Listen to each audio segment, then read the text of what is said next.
Hey, yo, hey, yo, hey, yo. How are you able to play this music without copyright claims?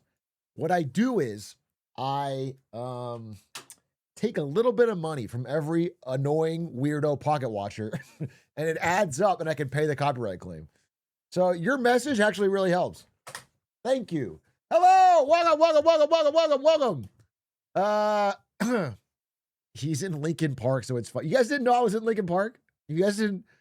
If you can't name all 5 members of Lincoln Park, don't pretend like you know. I'm in it. I'm one of the. I don't really do like instruments, and I don't really sing. I'm like the vibes guy. Every band needs a good vibes guy, and what I do is I vibes. I'm like a stage presence, you know. But he's just as important. Exactly. Exactly. Don't downplay the vibes guy. It's a huge part of what makes a great band. And Tove, thank you for the 7 months. What up, Big A? Watching the Patreon podcast. Appreciate that. Sir Octopus, thank you for the prompt. Oh, league bookmarks on the work laptop is a statement. That's funny. That is funny. That's my old when I log into that email, it gives me my bookmarks from when it was like 2014. And so all my bookmarks are like League of Legends guide, Team Solo Mid website, Reddit League of Legends. It's like it's my bookmarks from that time of my life. You look extra tan shades. Go to the beach. No, I play basketball in the sun. So I got a little bit of sun. I got a little bit of tan. I'm loving the East Coast friendly streams. Shout out to the East Coast. I didn't do East Coast friendly streams for the first 5 years of streaming. And now I'm doing it consistently because I sleep better. It's better for my life. Hello. Hey, yo.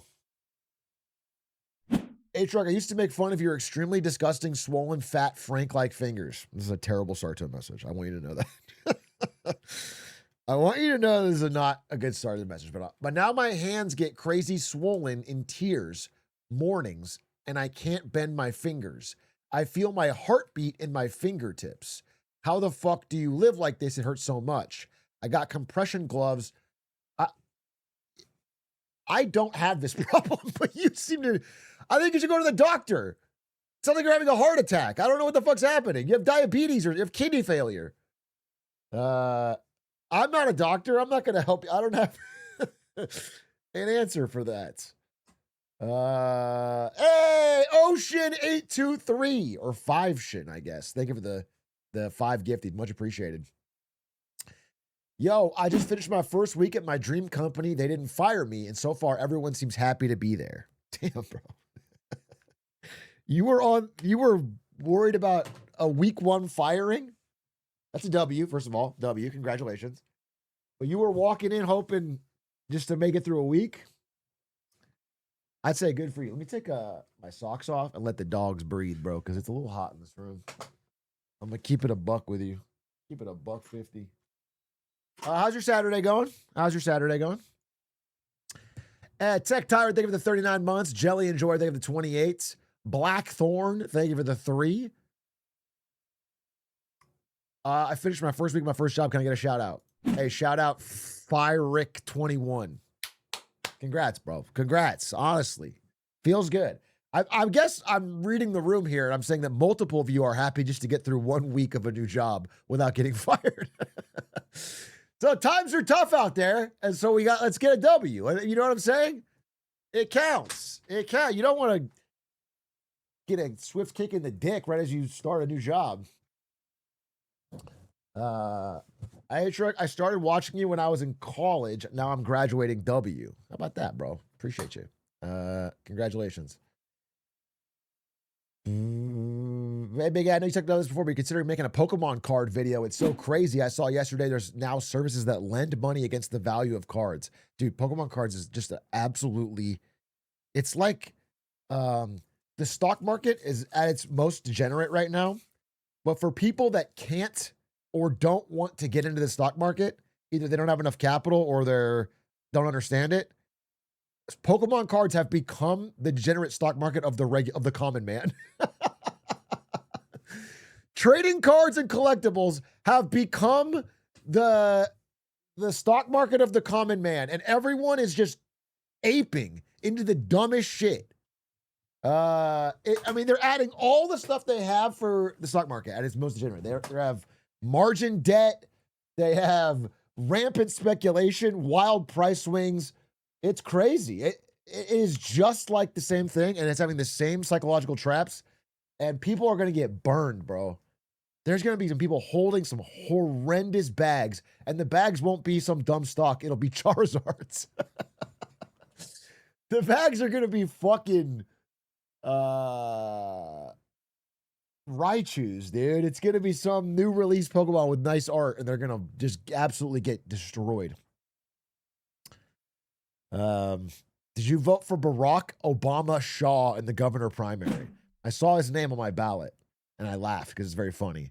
And then Doug and I were talking about inviting this guy. There's a guy named Barack Obama Shaw, and he's running for governor in California. And I think he's just hoping no one looks too close. It's like if Barack Obama got really into Silk Song. And so it'll be really funny to invite him on the lemonade stand and interview him and just see, like, who the fuck, who are you? What are you?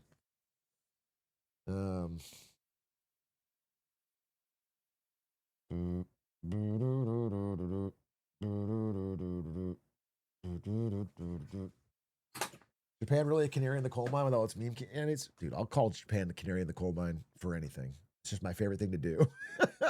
Sometimes when I'm alone and I'm feeling down, I just call Japan the canary in the coal mine and I feel better. My day brightens. It's one of my oldest and purest hobbies. Hey, Big A, long time YouTube watcher, first time stream watcher. Welcome to the stream. You do get a first time chat. Every first time chatter gets a topic selection. Although I have a presentation, I'm gonna jump in here pretty quickly, actually. You're gonna cover the LA mayor race. I've heard a lot about it. As an East Coaster, I want to hear your thoughts. Honestly, probably not. It's because the reason, like, I don't talk about mayors usually in general. I talk about Zoran because he's such a public figure and a nationally recognized guy. But most people don't give a fuck about LA that don't live here. And I don't think any of the mayoral candidates I particularly like. I'm unhappy with my choices. So it's not something I'm like. Also, the mayor in LA has way less power than the mayor in New York or other major cities. There's this council in LA that has way more control and check on the mayor. So the mayor is almost a figurehead. So it's not super interesting to me, but maybe I'll say something, but I am voting.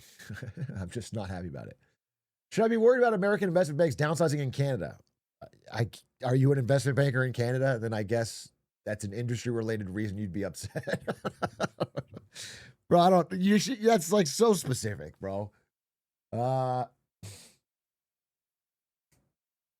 work at a big fintech company, and our CEO recently told us that pretty much the only growth they are seeing in the commercial loaning business is loaning to companies that do private credit loans. Yeah, dude, we did that video on private credit. It's only gotten worse. It's annoying because I feel like once I cover something, there's like a cooldown where I want to wait before I cover it again. But private credit, it's a big story. It keeps unwinding. The redemption requests are just getting bigger and louder. People want their money out and they're gating it up. Shampoo recommendations. You're asking for hair care recommendations for a guy who wears a hat 9 out of 10 streams? Bro, get your fucking life in order. You're going to me? Look, I got a great story on my old YouTube. You got to scroll real far back about dog shampoo and how it's underrated for humans. I promise you. It is underrated, under-discussed. People aren't giving it enough credence and credit. Wait, I'm going to get a water. Do you mind if I just get a water? Hey, wait, let me see. From the other side of the pond, first time chatter. what your perspective is on Europeans tended to move to the U.S. for better opportunities in the financial sector, consulting, PE, investment banking, given the current job market conditions and difficulties with the immigration process. You think worth considering? Much love from you. Yeah, of course it's worth considering. It's like bog standard almost. If you work in the financial industry, most people jump ship. It's big in America. That's not a good thing, maybe necessarily, but that's where it is. U.S. is better for it. So if that's where you want to like make the big bucks and climb the ladder or whatever, you'd go. It's a little more slow down in Europe, but not necessarily to their detriment. Do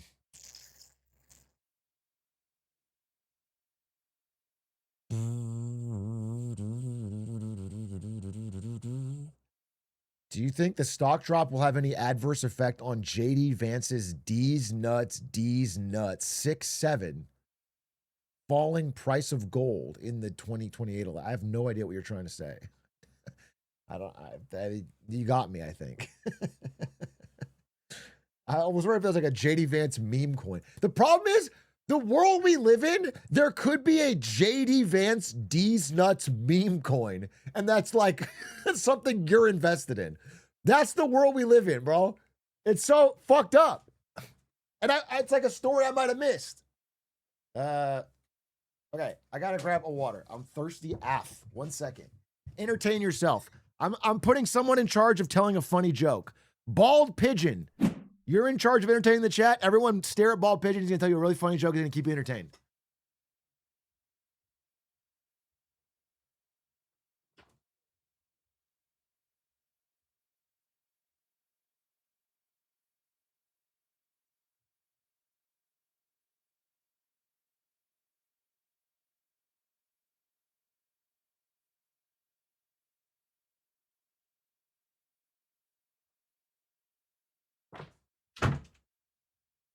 What do you...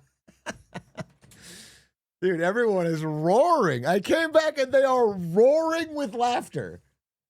They are roaring. I'm seeing so many lulls.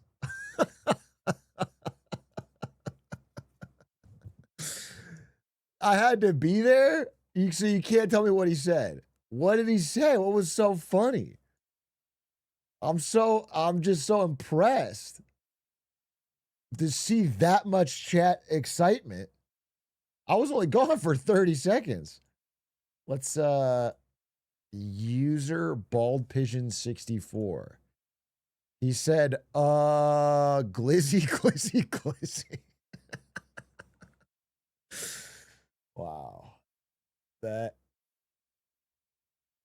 He nailed it. What can you say? What can you say, bro? When someone's got the sauce, they've got it. When they're built for this shit, it's like Richard Pryor and fucking early Eddie Murphy, George Carlin, and you, bro. Norm Macdonald. Like, you're just comedic geniuses. You have like something different.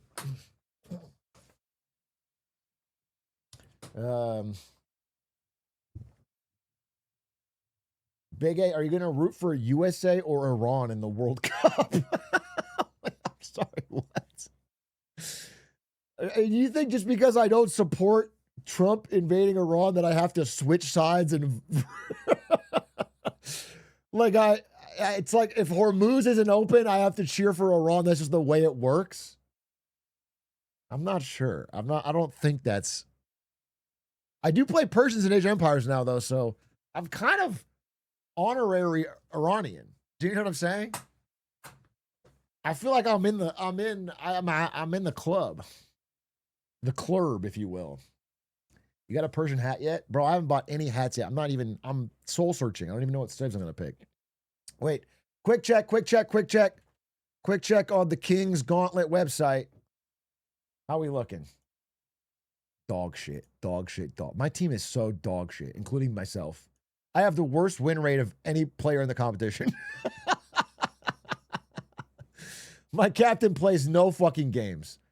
My other team members, 0 games. 0 games on Pestily. Loco's tryharding. He's awesome. He's just really new to the game. But he's good. Spiffing Britain, 0 games. Dude, they put me on the Lil Rascals. They put me on the Chungus team. God damn, dude. I'm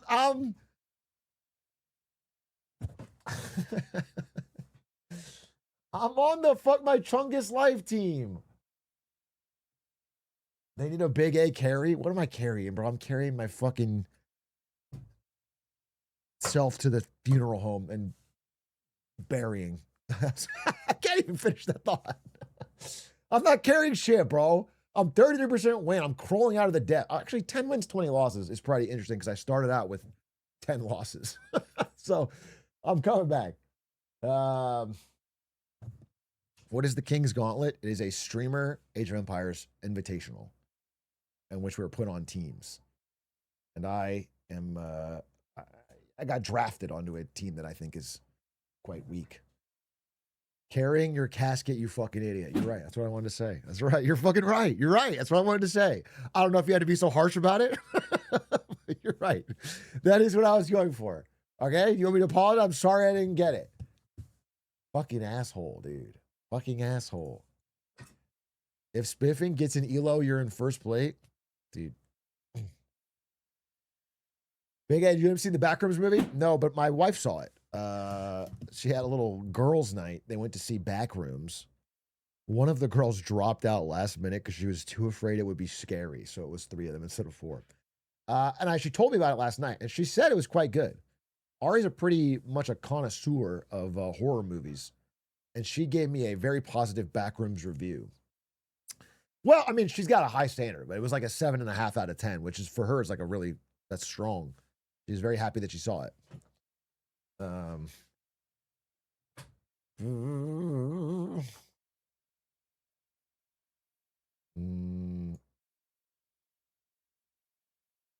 Big A, do you think that Trump would have the same controversy if he wore a tan suit, or do you think he would rock it and it's just an Obama thing?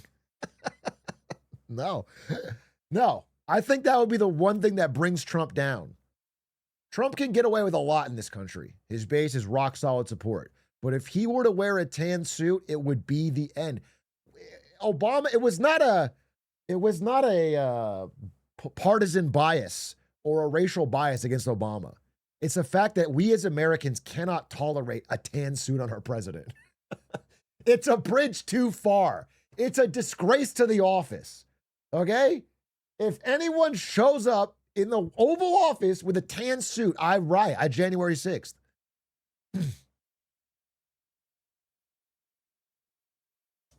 I would rather have $15 gas. I would rather $15 gas than his orange skin and a tan suit. It would be a disaster. It would be unrecoverable.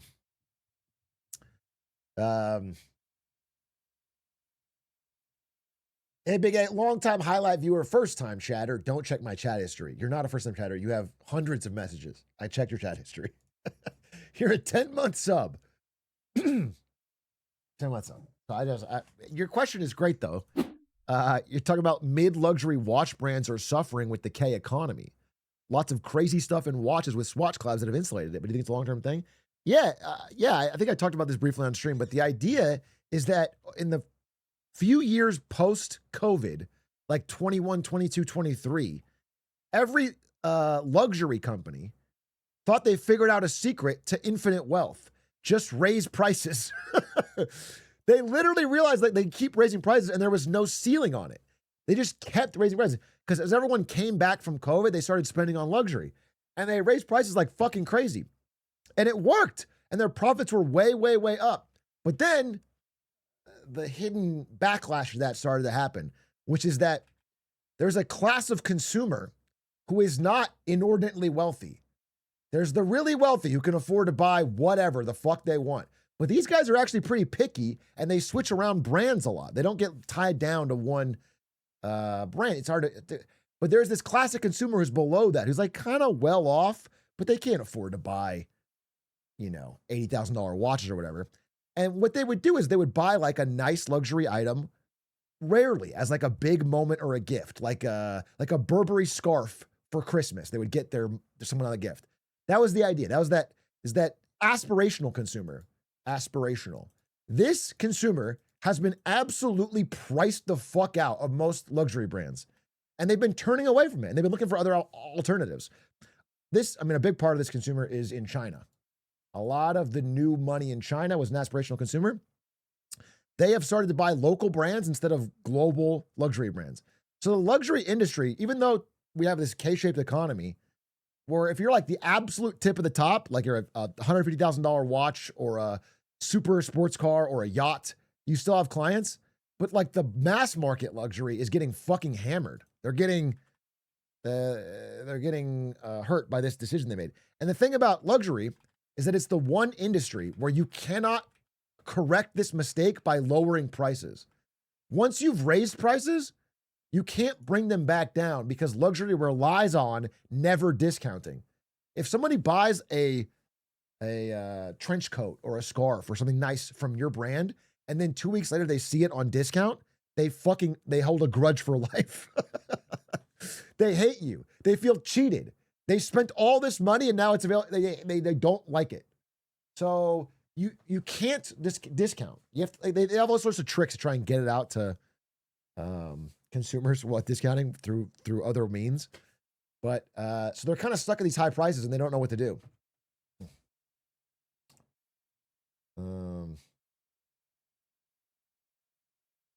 Do you think is that the reason why boomers want higher housing prices? No. The reason boomers want higher housing prices is because they're greedy. They own houses. That's it. There's nothing complicated. I don't need a fucking chart or a graph. Or boomers own all the houses and they want the prices to be higher so that they make more money. That's.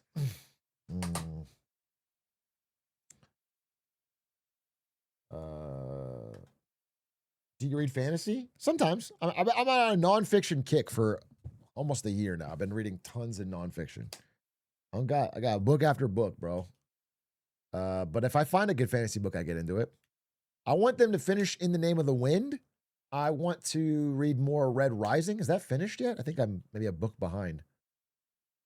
And I want to read. Eventually, I guess Brandon Sanderson. Everyone tells me to read it, but it hasn't hooked me yet. As a millennial, Atrioc only reads Harry Potter. Yeah, sorry, I take it back. I just reread Harry Potter every day. Newest Will, the mini came out. Bro, I hate to be a Debbie Downer. I read this book and I hated it. And I liked the first one. That's probably what turned me off of reading more fiction right now. I hated it. I thought it was like the biggest fall off ever. I don't know. Maybe somebody liked it. I'm not trying to be a hater because people should read. If you like the first one, try the second one. But I really didn't like it at all. I'll give you just the tiniest spoiler. It really doesn't matter. In the first book, you're following this character through his whole journey, infiltrating this society, and he, whatever. In the second book, he goes through a portal into 3 different worlds at once, and it splits him. And so the book keeps jumping back and forth between him and 3 different worlds. But I don't give a fuck about all these new worlds and characters. and the main characters, you just keep moving between them. And they don't share memories. So it's like they're individually going on an arc. It's so stupid. It's so stupid. I can't even follow where the character's at.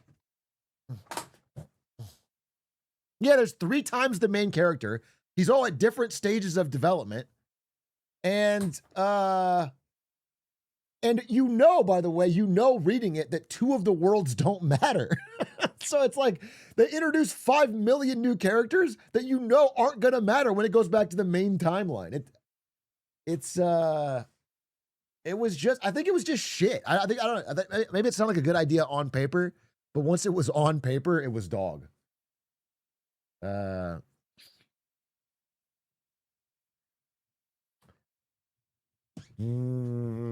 Hey, Shrog, New Zealander here. We just had 600 drones fly overhead this morning, and articles were saying we're at fault for Hormuz.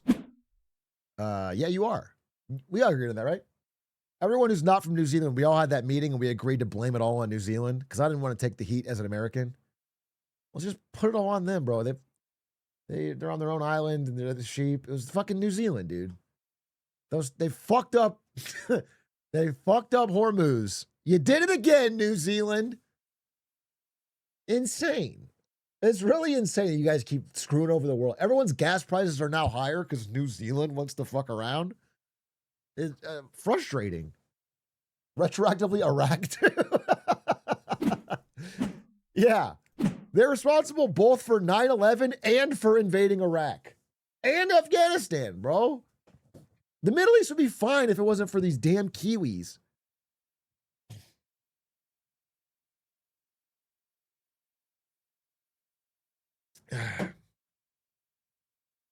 Yo, Big A, I'm outside the club smoking and watching your stream, and you're sobering me up a bit right now. Well, wait till the presentation, bro. It's going to sober you right up. Especially if you own stocks. They also did 9/11. Big A, is it true that you ate chips while your dad beat the shit out of someone? That's not, no. That story has gone through the telephone game. I ate chips while my dad yelled at someone. Yeah. It is a classic story. I was a young man. I had to go to my dad picked me up from school, but he still had to work. So my dad's in the military. He was a commander based in Germany. So I just had to sit in his office. But where I was sitting was basically behind the door. So like, if you walked into the office, you wouldn't see me. And I'm sitting behind the door, and then my dad calls this airman into his office, and apparently this airman had I don't know if he drove or he did something. He was out after hours or was fight. I don't remember. I actually don't remember what he did. But he was in trouble. He was in a lot of trouble. And my dad was just fucking yelling at him. Just laying into him, you know? What the fuck were you thinking? What are you doing? You're coming out here, you're part of my command. And then this kid's about to cry. Like he's tearing up, you know? He's like 18, 19 years old. And he's just like about to break down. And then right as he's like, oh, I'm sorry, I get hungry. I'm like trying not to make a sound. But he's been yelling at him for so long that I'm so hungry. And I have my Subway sandwich and my bag of Lay's potato chips. And I'm like,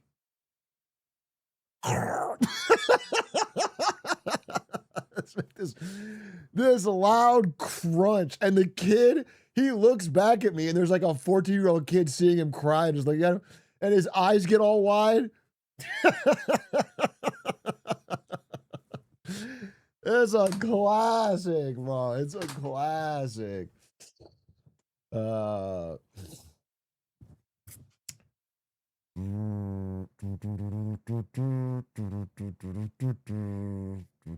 W power move? Yeah. Yeah. Well, what's funny is I think my dad was mad at me too. The way I recall it is like I was so happy this guy had done something way worse. So my dad's anger was redirected. Like my dad was mad at me not only for the chips now, he was mad at me that day in general. And so like but then I brought the attention back to myself with the chip, and I could see my dad glaring. Bro,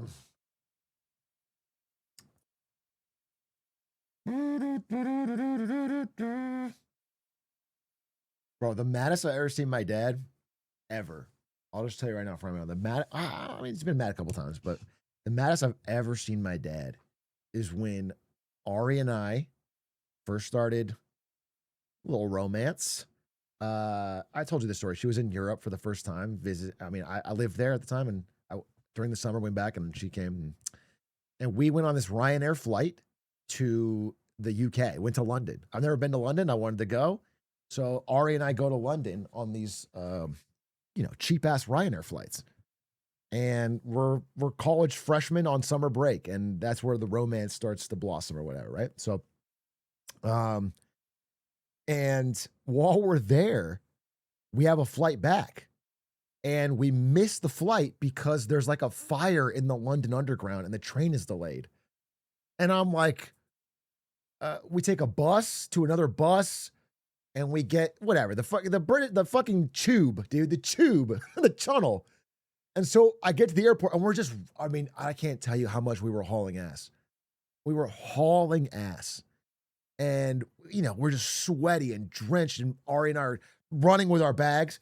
And we get there, and the plane is gone. And we're like, oh, fuck. And I have no money. I have $0 to my name. And my parents already kind of helped with this flight. It was a cheap flight, but they helped because I like begged them because I wanted to take her on the trip. So I have to call my dad. And the payphones at the European airport, the UK airport, it's like £1 and you get 10 seconds. I'm not kidding. You put in a full pound, which is at the time bigger than $1. I don't know what a pound is now, but it's bigger than $1. So I said, we have like 7-pound coins. That's all I have. I have 7-pound coins on me. That's all the money I have in the world. And I take it and I put it in, and I call my dad, and I go, Dad, I'm in trouble. And then it goes click. The money is gone. I put one coin in. I say, Dad, I'm in trouble. It goes click, and it's gone. The thing hangs up. That's the end of my. So my dad obviously freaking out. My parents are freaking out. They have no idea what's going on. And I'm like, all right, I got to get my message down. I put in the other coins. I have like 30 seconds left. And I call him and I'm like, Dad, I'm at an airport. We missed our flight. We had to get home. And so it's very difficult. And I save like one more coin for the last call. And he's like, okay, I'm going to get you a flight. Call me back in exactly 20 minutes or whatever. You know, it's like we had to coordinate. So I have to call back the last time. And on the next like one fucking call, he has to tell me the flight information of like what I'm taking. So then I go to the flight, and then at the time, once I have a ticket, I can go behind the thing and they give me a phone where I can call my dad so I can get a fucking longer call. We get it figured out.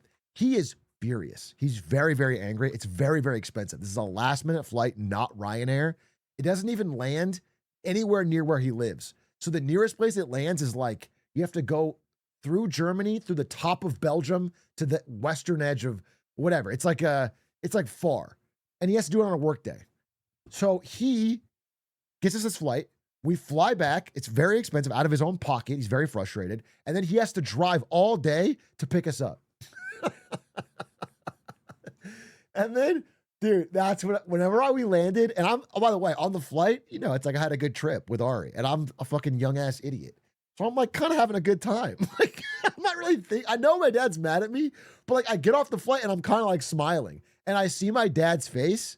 And he's just he's staring daggers at me. He's so fucking mad. And Ari and my face both fall instantly. Ari shuts up. She goes, and she doesn't speak for the next 8 hours. Ari doesn't say a word. She's so scared. And the only reason he doesn't start screaming at me is because Ari's there. It's a guest, right?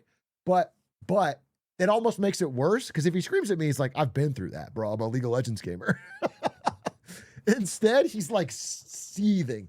He's so mad. He's so mad.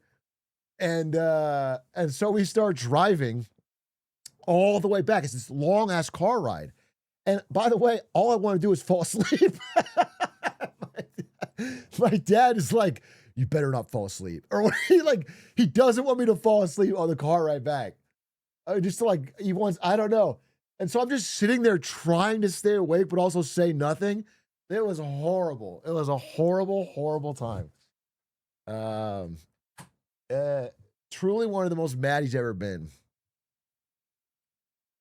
Did you ever tell him the reason why you missed your flight? I mean, we both told him, and Ari wouldn't fucking lie, but it was just like we caused him so much headache, and we could have been there earlier. We could have planned. So anyway, it was an interesting time in my life. Did you ever pay him back? Yeah, with exposure. Remember, I had him on my stream. Remember, I had my dad as a guest. I paid him back in exposure, bro. I'm drastically overpaid, if anything. All right, people call him the low W master.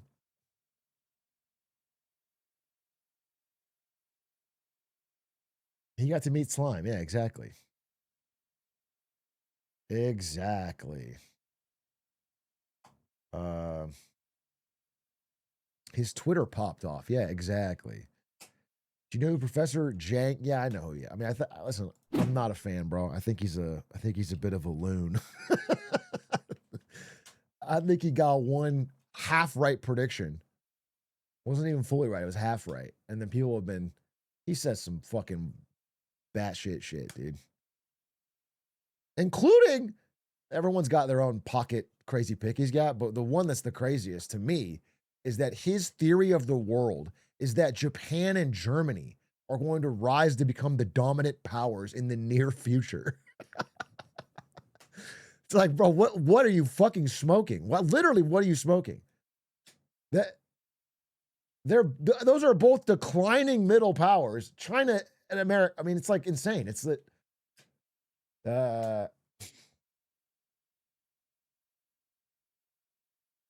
yeah, I don't know. I think he read a book from 1930 and completely got the time wrong. It just doesn't. Yeah, it's just not correct. There's just no world that happens. But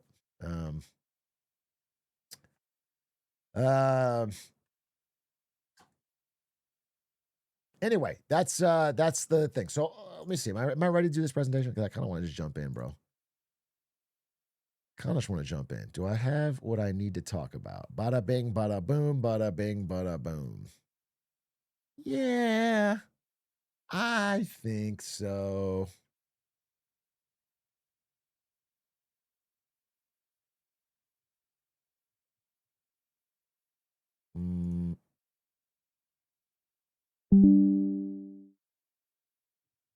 Okay.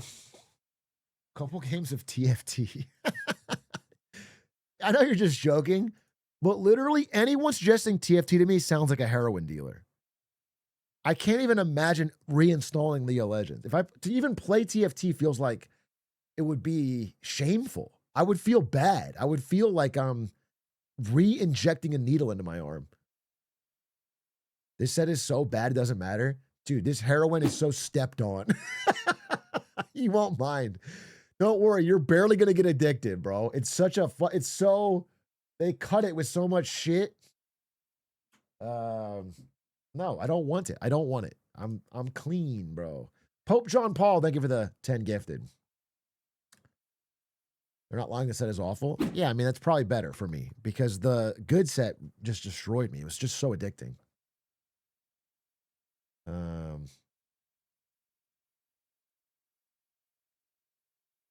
Atrioc, I have a friend who lost millions yesterday because he was 100% in margin. There's your transition. Hey, Craig, thanks for the transition because I want to talk about what's going on in the U.S. stock market. What the hell just happened today? Oh, wait, wrong slide. Wrong slide. What the hell just happened? Wait, you know what? Should we do the full intro for the real ones here? Not really a marketing Monday. It's Saturday. Well, why don't we not just hit the song for the fans, dude?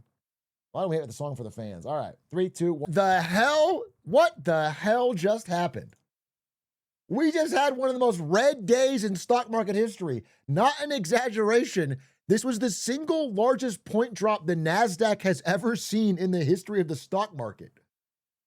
In terms of the larger stock market, the S&P 500 and the small caps and the Russell, it's the largest fall since the tariff tantrum of April of last year. Massive turmoil and drops. Whole lot of red. All the big names down. And people are wondering what's going on. Why? What the hell happened? $1 trillion wiped out in a day? We'll get to whether it's a little bit overblown, but what's the question? Why? Was it because people finally realized that stock valuations have never been more out of whack from their actual fundamentals since 1929? Is that why?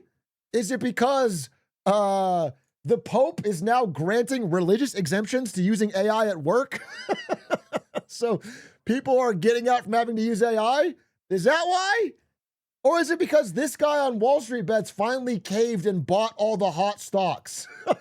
And he's perpetually unlucky, so they're all going to go down with him.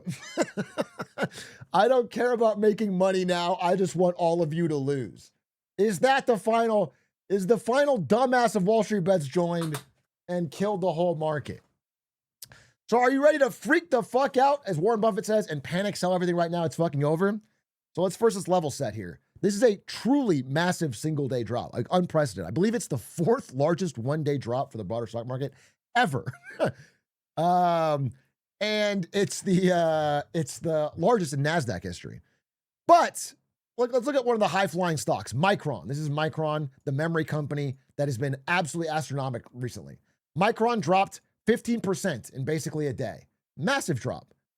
Hugely, oh my God, panic. But if you zoom out, that brings it exactly to where it was 10 days ago. Okay? It's been such a meteoric rise that a little bit of a pullback is not insane. Let's not but the speed and the magnitude of the pullback does indicate that investors are jittery, that everybody doesn't want to be the person left in a crowded theater when someone yells fire. Everyone wants to be right next to the exit in case things get sour. And so there's a bit of a risk. And I think there's 3 main reasons, with maybe a bonus 4th, as to why we're seeing this type of activity in the markets yesterday. So I'm going to go through them. Number 1, most importantly, if I were to show you the top 10 most valuable companies in the world, you could probably name what all of them do except for one. Many people know all of these big household names, but when it comes to Broadcom, most people have no fucking idea. Okay? Broadcom, a lot of networking solutions, but it's become a big part of the AI backend. Okay? They provide chip services for a lot of companies. Okay? And they recently released their Q4 or Q2 earnings for 2026, and it was a bit of a letdown. Okay? Saudi Aramco's oil, by the way, if you didn't know that one. Saudi Aramco is the world's largest oil company. Wait. There's a clip I want to show you. This is not in the slideshow, but you must know. Give me 1 second. So Broadcom released their earnings. Here it is. And they opened the earnings by reading the incredible results. Revenue was a record $15 billion as we grew 79% year on year. Incredible. Driving this growth was AI semiconductor revenue at a record $10.8 billion. Incredible. Up 143%. Wait. Oops, sorry.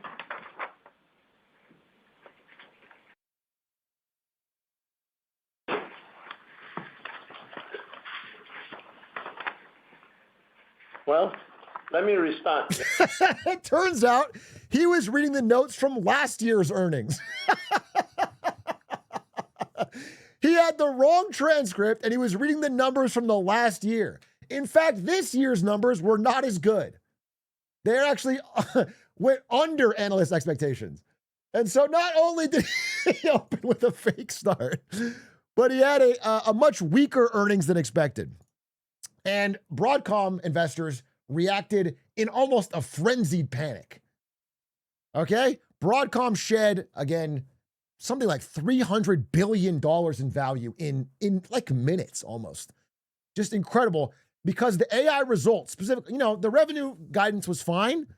It wasn't like a disastrous earnings, but they showed less growth in AI than they were predicting previously. And that got everyone scared. And so, yeah, just a panic drop. By the way, this is right here of a single company, the 4th largest drop of a single company in one day ever in the history of the stock market. Okay, it's like Nvidia one day, Meta one day, and then them. And so, pretty bad. And this caused investors all over to like reassess how excited they are about all of these AI back-end plays that they've been putting all this money into. Is the growth going to keep going as meteoric as they thought? So the fears over big tech is one of the reasons this happened. Again, there's been some disquieting news slowly trickling out that kind of just pokes. By the way, insane for the BBC to have this be the photo of a woman blowing a bubble. That is the photo for what's going on here.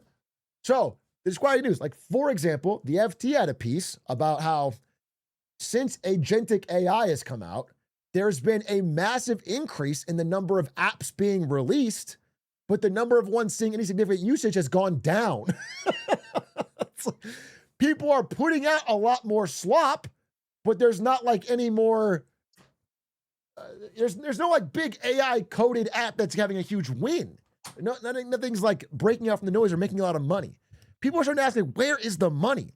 Especially because if you flash back 1 year, the AI story was fueled entirely by revenues from very profitable companies. Google, Meta, Amazon, all these companies were cash cows, and they could afford to throw a couple $100 billion on AI build out. But they've been sort of tapped out on that as the spending has gotten so severe. And now, in the past 6 months, 8 months, all of these companies have started hitting the bond market, the debt market. They've started taking on debt to keep going with their build out. And that adds a lot more risk. Again, Fidelity, for example, is backing away. People are starting to back up. The story is getting a little bit different. It went from a stock market story to a bond market problem.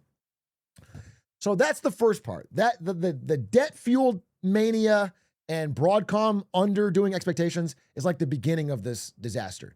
The second part is that we had a surprisingly good jobs report, which doesn't seem like it makes sense. But right now we're in a world where if the jobs report is good, that means that this guy, Trump's chosen pick, is about to come in, can't cut interest rates and make borrowing cheaper. Okay?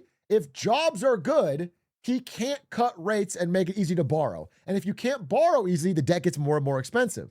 And so it's this weird counterfactual where because they had a good jobs report, they might have to even raise rates. And that's got everyone spooked. That's another part of it. Now, I've talked about the jobs reports a million times. It's not going to be a jobs report video. But I do want to say, if you look under the hood of this great jobs report, what you really see is that all the growth is coming in like leisure and hospitality for the World Cup, government jobs, local government jobs, and then like healthcare. And everything else is seeing pretty much a wipeout. That's before everything gets revised down. Before the downward revisions, we're just seeing everything localized into this. Like the story of it is in 2026, learn to code has become learn to nurse. If you are a nurse or a healthcare practitioner, there's a lot of demand because we have a society of old people who have all the money and they're getting older and sicker. And if you want to take care of them for, whatever wages they pay, then there's job growth. But if you had like a white collar job in like information technology, tech, finance, lawyers, accounting, all of these are getting wiped out. All these are seeing big layoffs. And these are like the stable white collar careers people could build a future on. So it's narrowing down to like, tourism and healthcare. And again, this is people worried about an interest rate hike. So again, under the hood, wage growth, despite job growth being fine, apparently, wage growth has been slowing. Real wage growth, with inflation being what it is, has slowed. So people aren't really feeling this in their pocketbooks. Again, I think to me, it seems to be that good, well-paying jobs are getting replaced with jobs, but that are less well-paying, less stable, less well-paying, less reliable. So it's not like a total job wipeout, but it is a degrading of the quality of the jobs. Household disposable income has dropped for 3 straight months, and our savings rate is at a 4-year low. People are tapping into their savings, and they're tapping into whatever they've built up. Also, while the jobs numbers, again, are headline good, long-term unemployment, people have been unemployed for 27 weeks or more, has increased to 2 million people. Okay? So out of work people are struggling to land new positions. Basically, if you had a good job and you got laid off and you want another good job like it, you are getting stuck in a cycle for a long time. If you're willing to switch all over, you can probably find something. So these are where the problems are, but the headline number is what matters to a guy like this. He can't reasonably cut interest rates when the jobs growth isn't bad, when it's looking pretty good. So that's the second part behind the stock market trouble. The third part is actually a bit of good news. Okay? This is unequivocal good news, but it is causing some shakiness in the stock market. I prayed for this. I'm not kidding. I basically prayed for this. The third piece of news is that recently we did a story about how the indices, like the S&P 500 and the NASDAQ and the Russell, were changing their rules to allow SpaceX to list early, to not be profitable, to skip the seasoning period, to, yeah, all this stuff. Well, in response to a huge amount of anger from people who are invested with their retirement in S&P 500, they, outside of all the rest, they stopped changing the rules. They rejected SpaceX and they blocked entry for OpenAI and Anthropic. The three massive IPOs this year do not get to skip the rules. They don't get to skip the seasoning period. They don't get to skip the profitability rules. They don't get to change the rules on float. It's actually awesome. It's actually just incredible news. This is extremely helpful for the passive retirement savings of millions of Americans to not be taking this risky gamble on these massive mega cap tech stocks that are IPOing. So, but obviously that's panic for like Elon Musk, OpenAI, Anthropic, who are counting on this passive bid. Now, if you look at the indices, again, the Dow Jones, they made some slight tweaks to their rules. These are owned by the same company. The NASDAQ made huge changes to their rules. Instead of waiting 6 months or 3 months, it's now 15 days. No profitability rule. 15 days from IPOing, they'll be listed and passively bought. The Russell's down to 5 days from like 6 months. So these are massive rule changes. If you're passively invested in these, NASDAQ or the Russell, I mean, you are taking a huge risk on these IPOs that are unproven. But the S&P is a full 1 year seasoning period and has to be profitable for multiple quarters, which SpaceX is not. So it's a massive, massive like safety for people who are passively invested in this.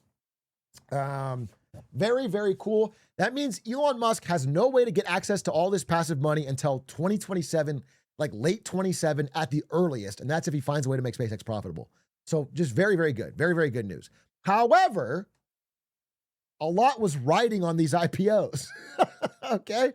And people are starting to look into the numbers and realize that without this passive bid, like this is an enormously overvalued company, significantly overvalued. Just like it does not make sense. It's a decent rocket company, but they've baked in like 100x growth that just isn't there. And so if people aren't automatically forced to buy it, are they really going to buy it at these prices? Some will, Elon Glazers will, but enough to float it where they want to go? That's a question. And so now Elon Musk has to put lipstick on a pig.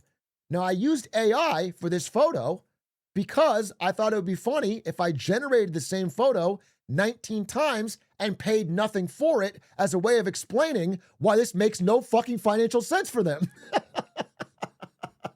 This cost them a lot of money and it cost me nothing. And they are burning absolutely horrendous amounts of cash to try and gain some sort of market share in the lipstick on a pig generating image. Okay? And so SpaceX is not listed yet, but there are ways. There's platforms like Hyperliquid where you can sort of use crypto and you could trade behind the scenes with people who have shares of SpaceX. And it's actually been tumbling. The stock has been tumbling before it even lists. And there seems to be like, there's much less investor appetite than there was now that SpaceX thing has been canceled. So, because there is now a desire to put lipstick on this pig and make SpaceX look as good as possible, because people have to actually want to buy it now. They're not just passively forced to buy it. We are seeing some real fucking shenanigans, okay? Yesterday, we saw Google come out and say that they're doing a $920 million monthly cloud compute deal with SpaceX. Basically, it's like SpaceX makes no money, but what if they rented server space or compute to Google? $1 billion a month. That's awesome. SpaceX is now going to be profitable. But if you look into this deal, what you realize is Google owns a bunch of SpaceX stock. And they just want SpaceX to look good for the IPO so they can dump it. They have $100 billion at stake in SpaceX. And so doing this $1 billion a month deal, which was like, oh, look at the revenue growth. By the way, this deal, if you look into it, can be canceled by either party with 90 days notice. So it's a fake deal that you can put in your numbers to be like, oh, we're making a lot more money than we were before. And it allows you to get through this IPO. There is an enormous amount of coordinated effort to try and put lipstick on this pig because if it launches and flops, it takes down the whole AI trade with it. The entire enthusiasm and stock market mania is riding on SpaceX having a big IPO. Now, even if SpaceX's IPO does underperform, there is a silver lining for Elon Musk because there's a bit of a game of musical chairs happening right now. There's only so much investor demand, especially without the free passive income from retirement funds in the S&P 500. So there's musical chairs. We got, I'm not really good at drawing, but I'll try to draw some chairs. Okay. There's one chair. There's one chair. There's one chair. Okay? Actually, there's two chairs. Let's say there's two chairs. And we have three major companies. We have SpaceX, which is launching first with their IPO. Then we have Anthropic, which confidentially fired the IPO prospectus to try and force it through. They're next up. And Anthropic. And then, latest to the party, they didn't know it was going to go this way, is OpenAI. And Elon Musk hates OpenAI. So actually, as an upside to him, if SpaceX goes first, then Anthropic, and they don't do that well, the investor appetite for OpenAI will evaporate. They're going to go to the public markets and nobody will bid. I mean, it's going to be way under their expected valuation. And because OpenAI is a company that is like always weeks away from bankruptcy, they need this. They need to dump on public markets. They are running out of cash. They've tapped debt markets. They've done 1 million rounds of circular financing. They need this IPO to go well. And so SpaceX, which can kind of tank it more, could end up killing OpenAI by having a bad IPO, which is crazy. Maybe that's 9D chess. Maybe Elon's just an idiot. But all of this is why we are seeing some really shady moves, which is that OpenAI is now so worried about not being able to continue as a going concern that Sam Altman is going to the White House. In the past few days, Sam Altman met with Trump to discuss a government stake in the AI startup. If they can't get public market bailouts, they need literally a government bailout. They need to do what the government did for Intel, and they want to literally put this on the government paycheck. But this is, like, listen, I mean, you're seeing this, you're like, fuck this, fuck Trump. But just understand that for Sam Altman to do this is a sign of enormous, enormous weakness. There is real jitters around this upcoming IPO season. We're at the end of the road for the amount of money they need. They burn billions of dollars monthly, negative, and they're negative. So if they don't get this government bailout, it's like a big question mark. But of course, Donald J. Trump, my GOAT president here, is excited about it. He might actually do it. So all this combines to a really hectic last few days in the markets. Now, do I think it's freak the fuck out and sell everything? No, I'm just telling you that the AI trade is, there's a lot more negative stories coming out, and the absolute mania is like tapering a bit. People are like, wait, well, let's ask some questions. Now, all of this is bad, but none of it is as bad as what's going on in South Korea. So I'll end with a little quick discussion of what's happening in South Korea. South Korea is every insane, degenerate thing you've seen in our stock market on steroids. The South Korean stock market is the most degenerate on earth. They have had absolutely insane amount of gambling, margin debt, just complete vertical rise. And recently, in the past 2 days, they had a worse down day than during March 2020, which was COVID. This is their 2-day loss percentage. Okay? And it caused a absolute wipeout in all Asian stocks. They had a total collapse. Now, it's been nothing but good green days for weeks there. And people have been buying basically into 2 South Korean champion companies, Samsung and SK Hynix. These companies make the memory that is used in AI data centers and AI chips. So they're extremely valuable.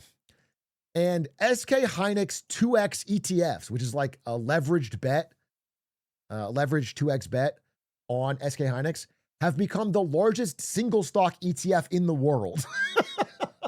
surpassing Tesla and Nvidia at their peak. People are making absolutely insane amounts of degenerate bets on these two companies going up. The fear and greed index in Korea hit extreme greed. And then 2 days ago, it started to break a little bit. And half of the Korean population has a stock account, the highest level ever. And all of them, almost all of them, are using leverage bets, which means debt. Okay? There's trillions of won in leverage bets from average people in Korea, all on two companies. That does not end well in any world. So as it starts to unwind, there's a bit of like carryover panic from there over to the American stock market as well. I saw this article. There's an article about how streamer traders are becoming like famous, like K-pop stars, but they're calling it T-pop. They have like trading esports competitions where two people just trade stocks against each other on Korean streams. And yeah, the margin debt hit a record. So what's interesting is if you look into who's buying and who's selling in Korea, these red days are from foreign investors, non-Korean investors. So basically, over the past, weeks of massive rise, it has been Korean regular families buying and foreign investors selling. So all the risk is being dumped on Korean regular people who are going crazy with speculation, and all the hedge fund investors are getting out. It's like a huge, literally, it's like set up for a massive financial panic in Korea if this goes down more than it already has. And so I want to zoom out. So this is all happening. This is all like the Friday news. By the end of next week, we could all be green again. I don't want to act like this is like, oh, it's all downtrend from here. What I want to say is the speed of this panic shows that there's like a lot of air pockets here. There's not like a strong, steady amount of demand. People are buying with debt because they expect it to always go up. And there's a lot of shakiness.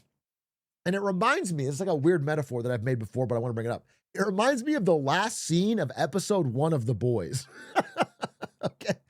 It's like what we're seeing on Friday is like the little bit of turbulence. It's not something you really worry about. It's the turbulence. Things go up, things go down. Okay. It's a little bit more shaky than usual.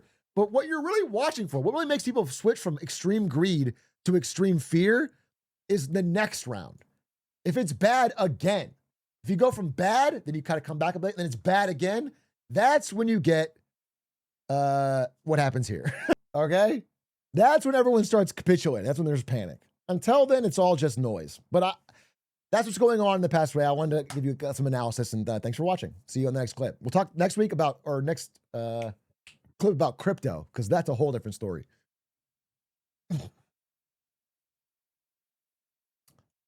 Okay. Fun times.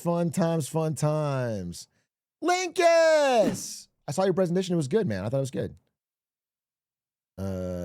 Check out Linkus' Nintendo Switch 2 presentation. It was good energy. Ovaltine, they give it to 20 months. I still don't understand what the massive tip point was. Like, I get the downward pressure, but why did it come so fast? Like I'm saying, the thing to look at is, oh my God, that was so fast. And the reason it's so fast is because they're like right at the exit. There's so much mechanical force selling pressure when things go down because so much of it's on debt.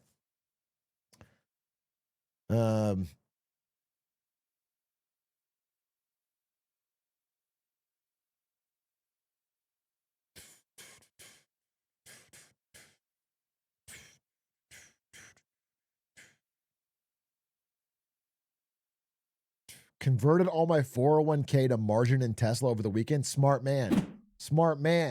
That way you're going to be in on the ground floor when he gets to Mars. Okay? That's called thinking.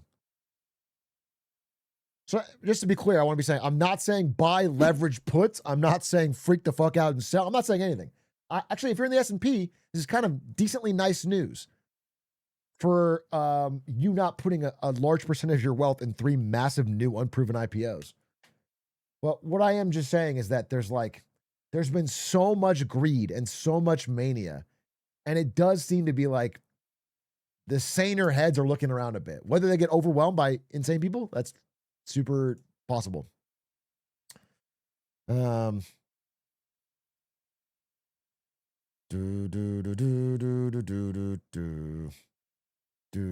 do you feel about the NVIDIA IPO? Do you regret selling your stock? NVIDIA IPO'd in the year 2001. They replaced Enron on the stock exchange. I was 10 years old. I got NVIDIA stock in 2017 when I worked there as an employee. And I sold after it went up like 2,000%. So I'm fine. I had nothing to do with the IPO, bro. I didn't hold NVIDIA for 20 years. I held it for 5. Do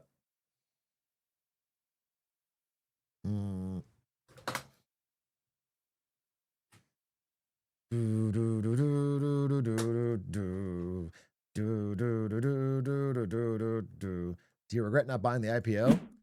I mean, if I could go back in time to the year 2001, is there anything I would rather do other than invest in NVIDIA? If I go back to, let's say, mid 2001, do I have anything I would want to do other than invest in NVIDIA? It actually would be a waste of a time travel because you have to wait 20 years for NVIDIA. NVIDIA's like flat for 20 years, bro. It only popped off with the AI trade post-COVID. It was a GPU company until then, so.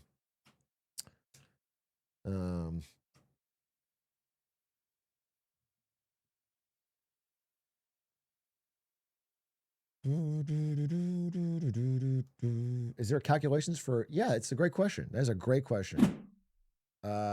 Yeah, based on here, I'll show you the thing I was including in my presentation. You can take different calculations because there's no like guaranteed number. It's all based on your math on how much money they'll make in the future discounted to now. So there's not exact hard numbers, but you can get like a more realistic answer based on what they make today and what a reasonable amount of growth would be. This is a DCF analysis. And Morningstar did that, and they came up with a number for SpaceX that was less than half. I'm trying to find the fucking article. Here it is. Okay? This is the Morningstar analysis, and their number was like 700 billion as like a reasonable analysis of like what SpaceX is worth if you believe their growth. Okay? And that's again, they're trying to go public at a 2 trillion valuation. So that's a massive difference. That's $1 trillion and change more. I think, 500 billion is a more reasonable number if you look at just the profitable part, which is Starlink, and maybe give it some chance of doing some AI trade.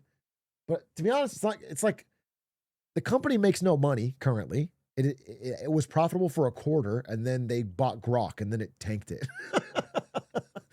Ever since buying XAI, they've been losing money like crazy. And 500 billion is still believing in a crazy good future. Yes, 500 billion would still be believing in like reasonable growth. So you're really kind of believing that it's going to absolutely moonshot. I mean, Goldman Sachs, SpaceX revenue projection. Goldman Sachs is part of the IPO team for SpaceX. And so they have an incentive to lie and make it seem like things are going to be really great. They are saying, oh, don't worry about the price. SpaceX's AI revenue will surge 100-fold by 2030. Okay? If you don't believe they're going to grow 100x by 2030 in Grok and fucking renting data centers, then realistically, it's not worth what they say they are. But that's what they have to say. Do you know what I'm saying? So basically, what I'm trying to say with the presentation is there's this huge push. Every story you're reading is placed to help put lipstick on a pig. I'm not kidding. Like there is so much money at stake that they are pulling every string they can to make this thing look as nice as possible. They're doing whatever they can to trick regular people into buying into it because they need to dump it on you. They need to dump it on you. They need the money. Everything is burning money on this AI shit, and they have to dump it on you to get some investment capital. So, I'm just so happy about the S&P thing. It truly undercuts the scam they were running. NASDAQ is still a joke. Many people have NASDAQ in their retirement portfolio, but the S&P is so much bigger than the NASDAQ and the Russell combined for retirement accounts. And for them to not buy into this, it's just a weight off my mind. It's actually really nice.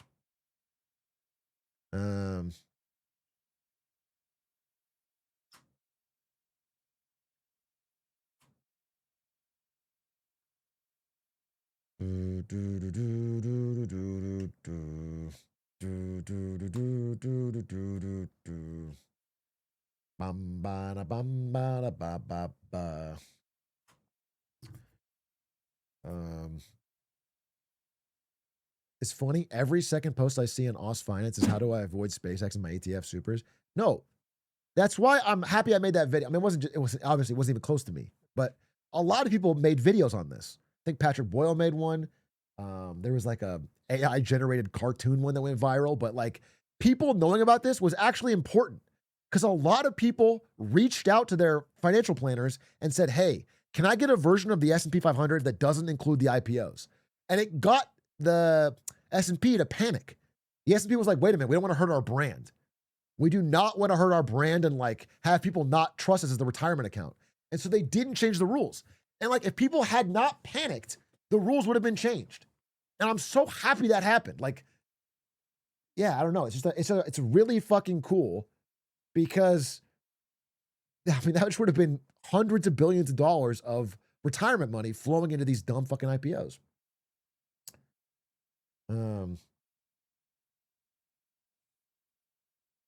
Sad we might not get our first trillionaire now, though. He's probably going to get it, bro.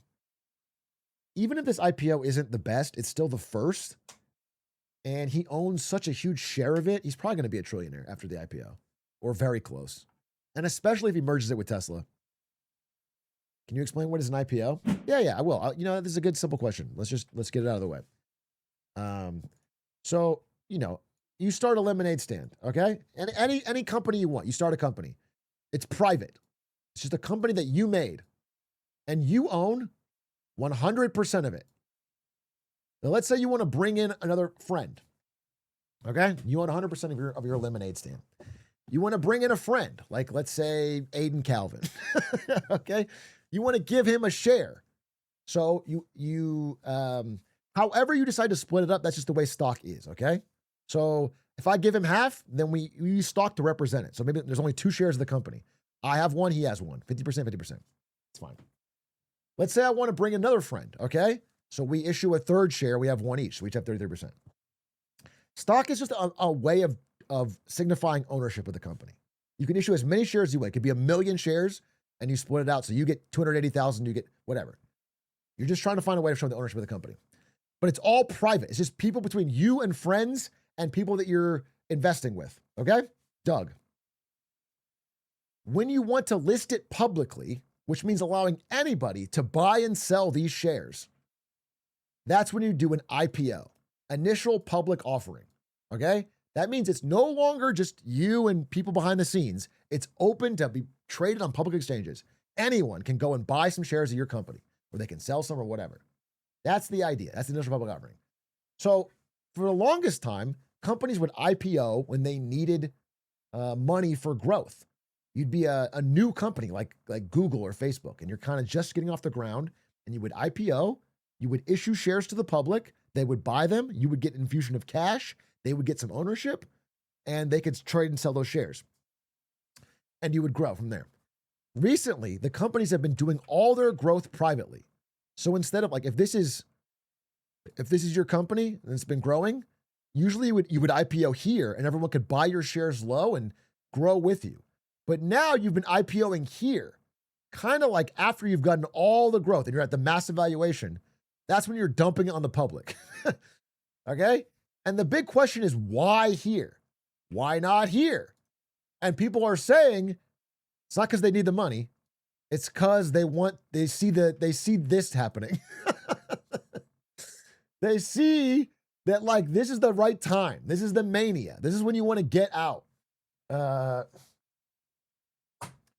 And so that's I mean, you know, I threw a lot at you there, but basically an IPO is listing your company publicly so people can finally buy it.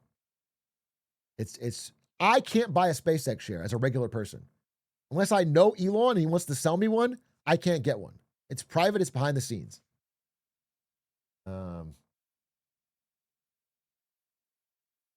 there been any good IPOs recently? There was the NVIDIA competitor, Cambrion, or they're all down, I think. I don't know if there's any been big successful IPOs this year. Yeah, Cerebrus. I don't know how to say their name.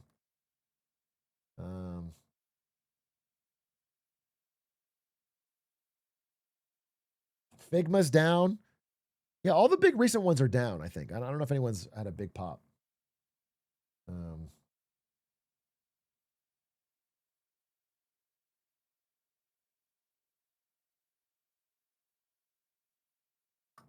What is Ligma? Yeah, Ligma had a big one. The Ligma IPO was crazy. A lot of people were subscribed. Your mother was subscribed.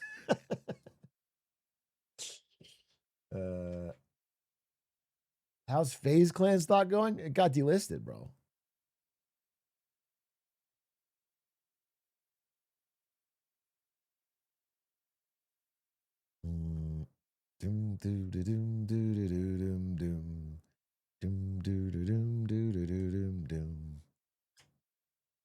Is there anything used to find out about new IPOs? In the modern time, there's not as many IPOs as there used to be. They're all really, really big. So it's hard to miss. There's not many IPOs that I would be missing. They're massive lately. But you can find it easily. You can just Google it. How do I sell my delisted stock? You can't, bro. I mean, you have to find a buyer, I guess. You have to find a human being who wants to give you money for your delisted stock. You can't sell them if there's no exchange. More likely the company is no longer existing. You're done. Is this Bed Bath & Beyond or something? Do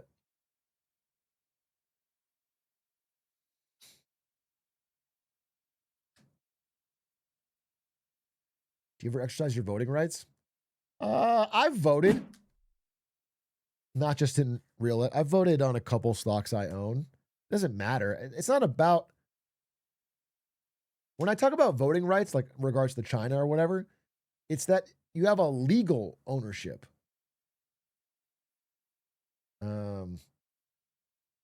It's not that I don't have enough shares to make a difference in any company that I own. My vote doesn't matter. But it's more of like there's like legal rights and protections that give me some ability to not get fucked over by dumb decisions by the corporate management. And you don't have that. You don't have that in the Chinese stocks.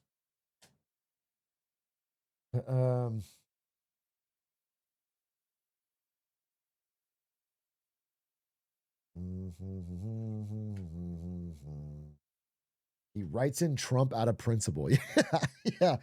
Yeah. You're right. When I'm voting for Google stock, I vote for Trump out of principle. I just say like, what would Donnie T do?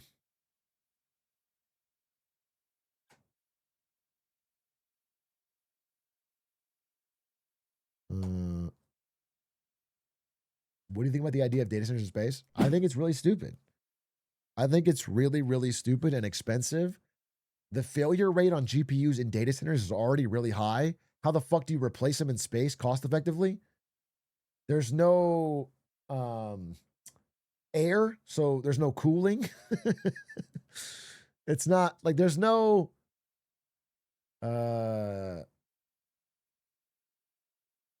it's just so expensive. It's just so expensive, and you have to fucking there's data transfer time. It's just not good.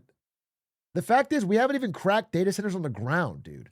Most of the data centers they're building out right now haven't even broken ground. They can't crack it. It's a hard project. Only a few small ones have opened in America. There's a lot of people trying to make them. They're spending a lot of money, but they haven't actually been built. A ton of GPUs are just sitting in warehouses that have been bought but not used. So the idea that we're going to crack it in space feels less to me like a real idea that's going to happen soon and more like a way of getting people to think that SpaceX is a smart investment. It's lipstick on a pig. Every story you're reading about it is some way of making you think, wow, this is a cool company that's about to do some crazy things. I better get in soon. I better fucking buy this $2 trillion grift.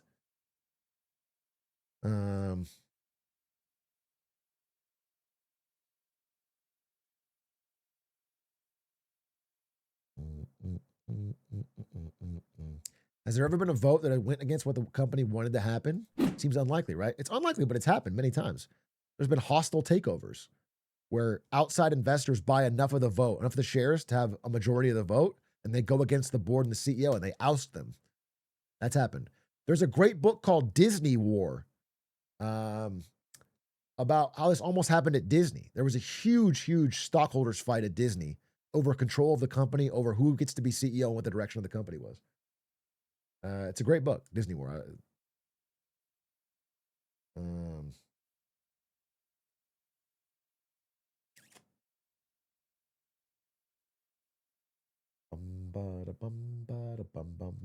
Hypothetically, if we got a job offer to work at SpaceX, should we take it? Yeah. Fuck yeah, dude. If you got a job offer that starts now, you can get some pre-IPO stock that vests after, yeah, whatever. Fucking go for it, dude.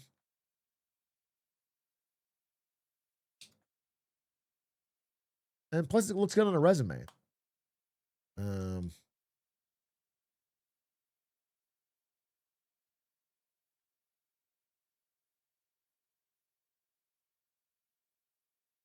I got an offer a couple of years ago. They priced you at an internal price. Mine was 125. Yeah, I mean, when I was at NVIDIA, they had the sickest stock package deal of all time. Not only did you get stock as part of your pay package that vested, but there was an employee stock purchase program that bought at whatever the lowest price was in the last 6 months. You could put up to 10% of your paycheck and it would buy shares at the lowest price, always the lowest of the last 6 months. And so I had maxed that for 5 years, 2017 and 2022. It was crazy. It was a discounted price in 2017, 2022. It was fucking crazy. Have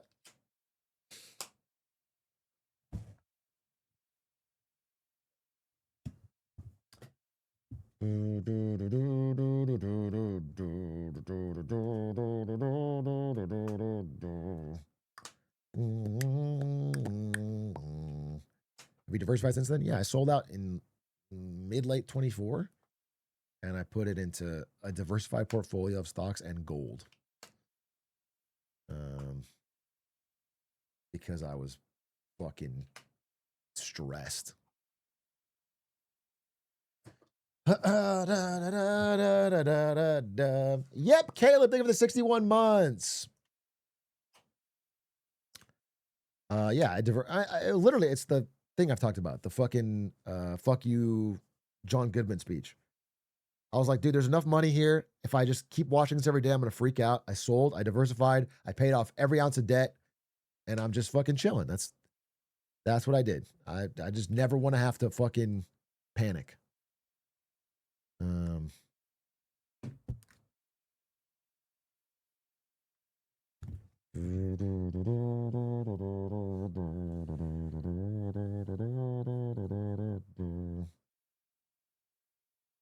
How'd you manage getting stocks from NVIDIA? Was it independent research? I just worked there. I worked there for 5 years. It was just part of the program, part of the paycheck. Again, I wasn't some brilliant investor who's like, oh, NVIDIA's going to be huge. I literally worked there because I liked video gaming. It was between that and Blizzard. I had 2 offers. I picked NVIDIA. Thank God I did. I probably would have got laid off at Blizzard, bro. I got laid off and farted on or something. The whole company went through fucking.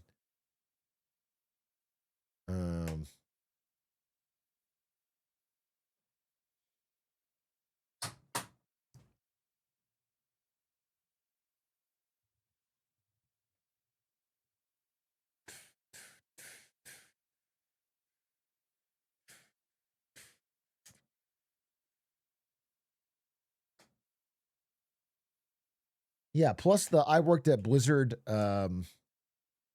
business advice stream with Paint, what is already taken. I have to be NVIDIA, you know what I'm saying? It would have hurt my streaming career.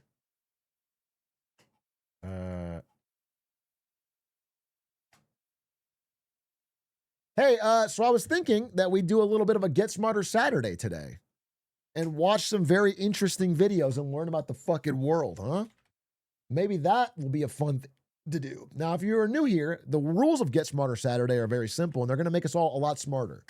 Rule number 1 is the video you submit cannot be too long. Rule number 2, it cannot be too boring. Okay? Rule number 3, at the end of the video, we have to have learned something. Drop it in chat. Why are there so many Asians in tech? I don't want that. Hey, this guy reached out. Hoser is going to be in Los Angeles soon, and I've never met him, but he wants to hang out. Apparently, he's a lemonade stand listener. How about that? So maybe we can watch that. We can watch Hoser. Actually, sounds kind of interesting because it's about Tim Cook being the world's most important diplomat. Fuck it. Let's see. Goodbye, Cupertino. Let Tim Good morning. Good morning. Tim Cook's 15 years as Apple CEO saw its profit and revenue triple. The release of the Apple Watch, AirPods, Apple Silicon, services like Apple. He kind of goated, and he's a gay rights icon. It's Pride Month, which means you have to love gay billionaires instead of regular billionaires. Okay? Everyone has to give Tim Cook his props. We wear the rainbow flags for our gay billionaires. That means David Geffen. That means Tim Cook. That means Scott Bessent. That means Sam Altman. I can actually name a lot of gay billionaires.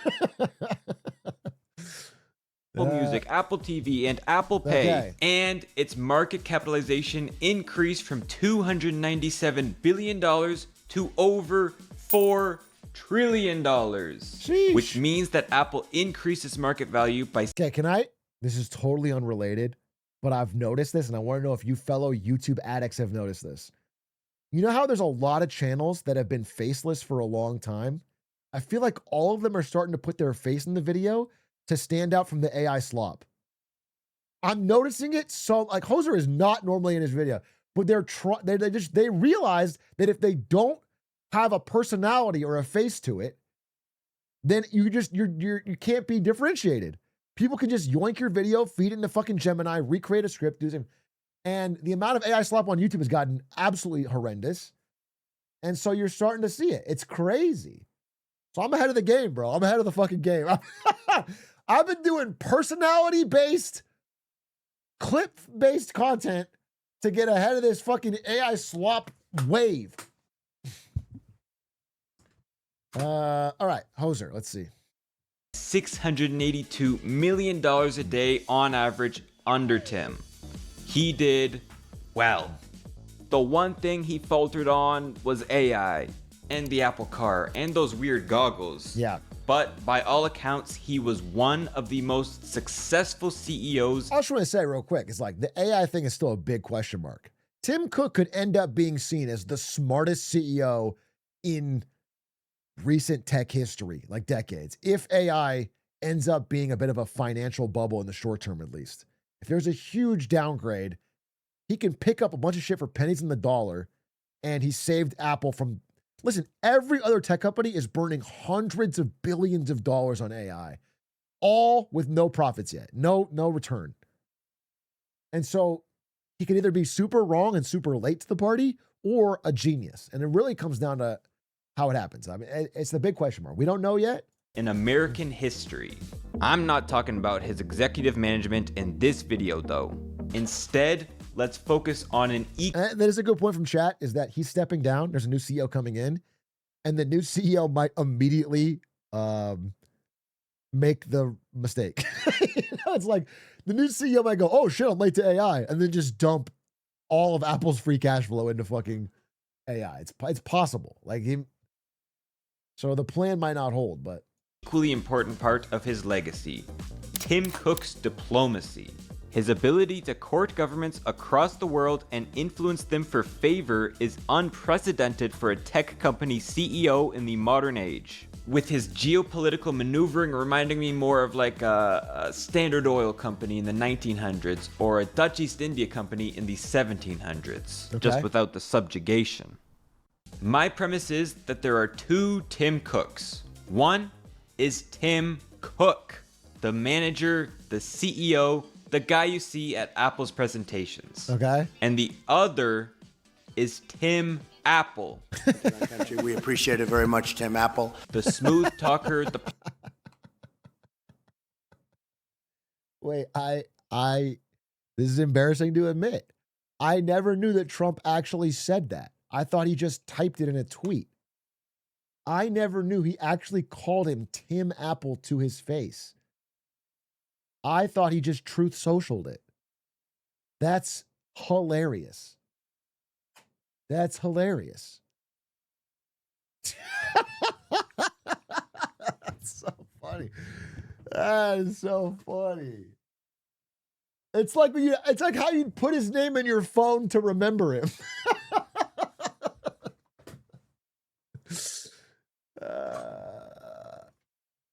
Like, yeah, it's like John Jim guy or whatever. The people you meet, you just like it's a coworker thing.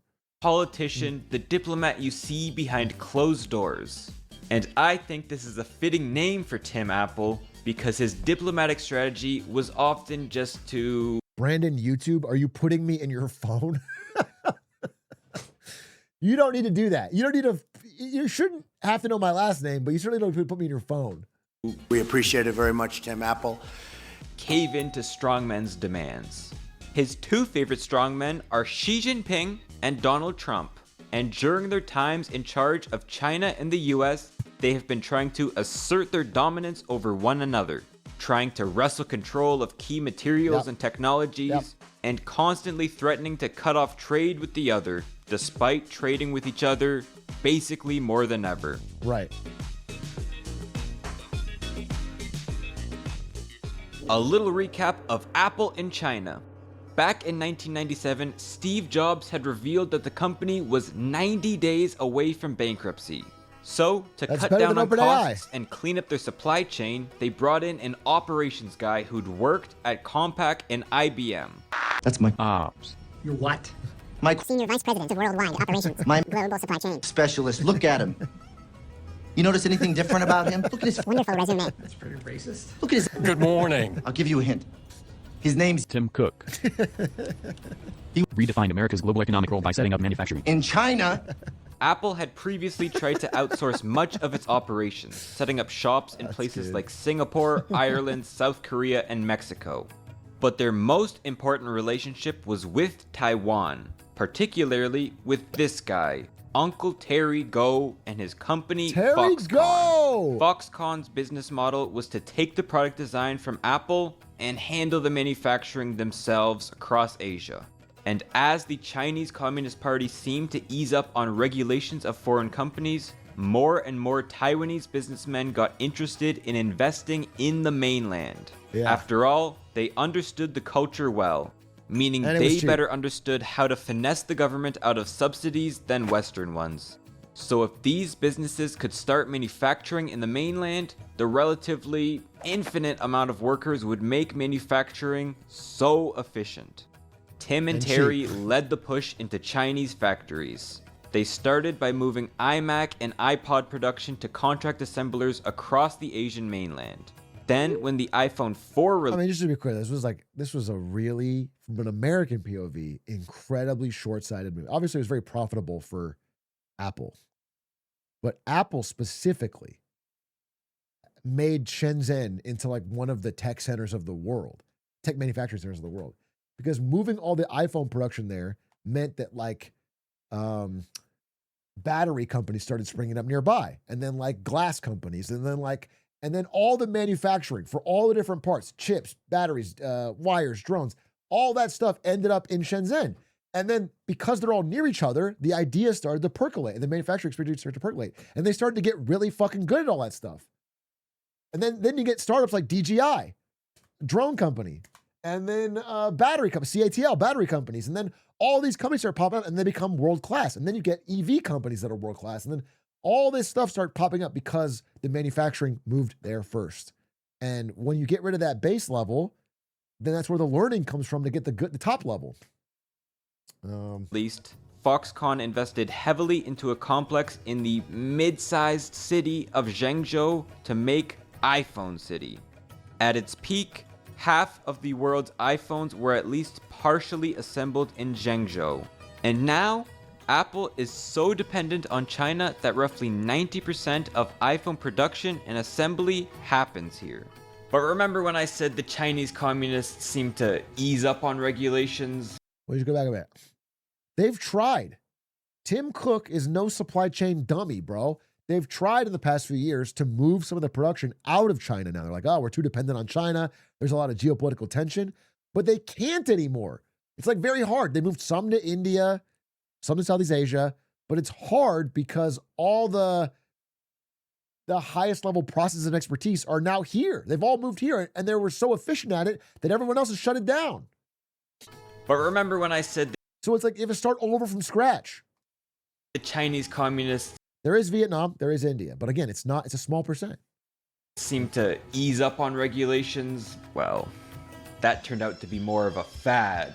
At the 18th Party Congress in 2012, a rising star was chosen to become the next General Secretary of the CCP. 我在北京 Throughout Xi's tenure, he reversed many of the pluralistic My reforms goals. his predecessors had put in, like adding in term limits, age limits, and increasing the role of the Chinese premier. Instead, he consolidated power around himself and his thoughts. Xi Jinping thoughts. Yeah, we saw those. Fast We were at a university in China, and they had tables of those at the cafe.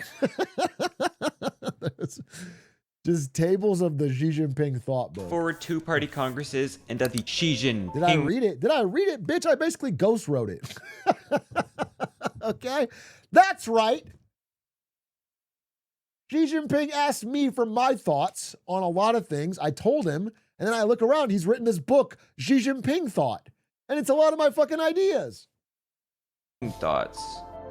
Fast forward two-party congresses, and at the 20th in 2022, they declared that technology was to be a national project, one that could not be controlled by private. If you ever read it, if you ever actually read Xi Jinping's thought book, you'll notice page 1 is like, if AirPods was his own company, it'd be bigger than Nike.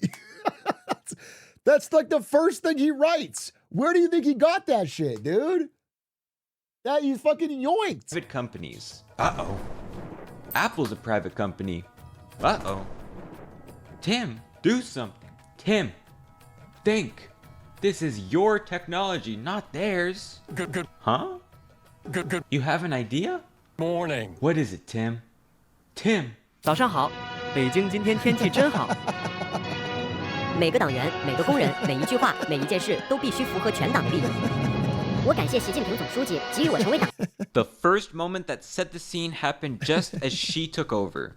In 2013, Tim Apple, personally apologized for Apple's warranty policy in China.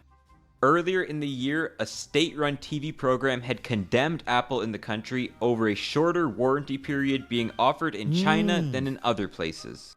It took Apple literally 2 weeks to set this tone with the new Chinese president. We are aware that owing to insufficient external communication, some consider Apple's attitude to be arrogant, inattentive, or indifferent to consumer feedback. Apple's grander China policy has been to bend over to the CCP's state power. For instance, when China has wanted certain apps shut down, ones that may help its citizens evade the Great Firewall, Apple has taken them off the App Store, including the New York Times, WhatsApp, hundreds of VPNs, and Threads. It's a total whack-a-mole. Loss with It wasn't that hard to use a VPN there, but it is weird that like some VPNs you'll read, it's like, this is the best one. And then that one doesn't work at all. You have to get a different one. You have to like constantly switch VPNs. Threads. To be fair, they publicly disagreed with the Chinese, but as Tim said, we follow the law wherever we do business. That can manifest as quite large business decisions. In 2017, Apple pledged $1 billion to build a new data center in Guizhou province. Okay. They did this because China wanted Chinese customers' data to be kept within the country. Maybe the most revealing thing of all is that Tim Cook, who has literally made a career specializing in globalized supply chains, I believe in what Tom Watson said, is world peace through world trade. has never once visited Taiwan while he's been Apple's CEO. China considers the island to be a rebellious province. Well, I did not know Tim Cook never visited Taiwan. That's wild, given how much they actually use TSMC. That's crazy. He's a real diplomat, bro. He's really about that bag. Of it, often shunning those who do business in it.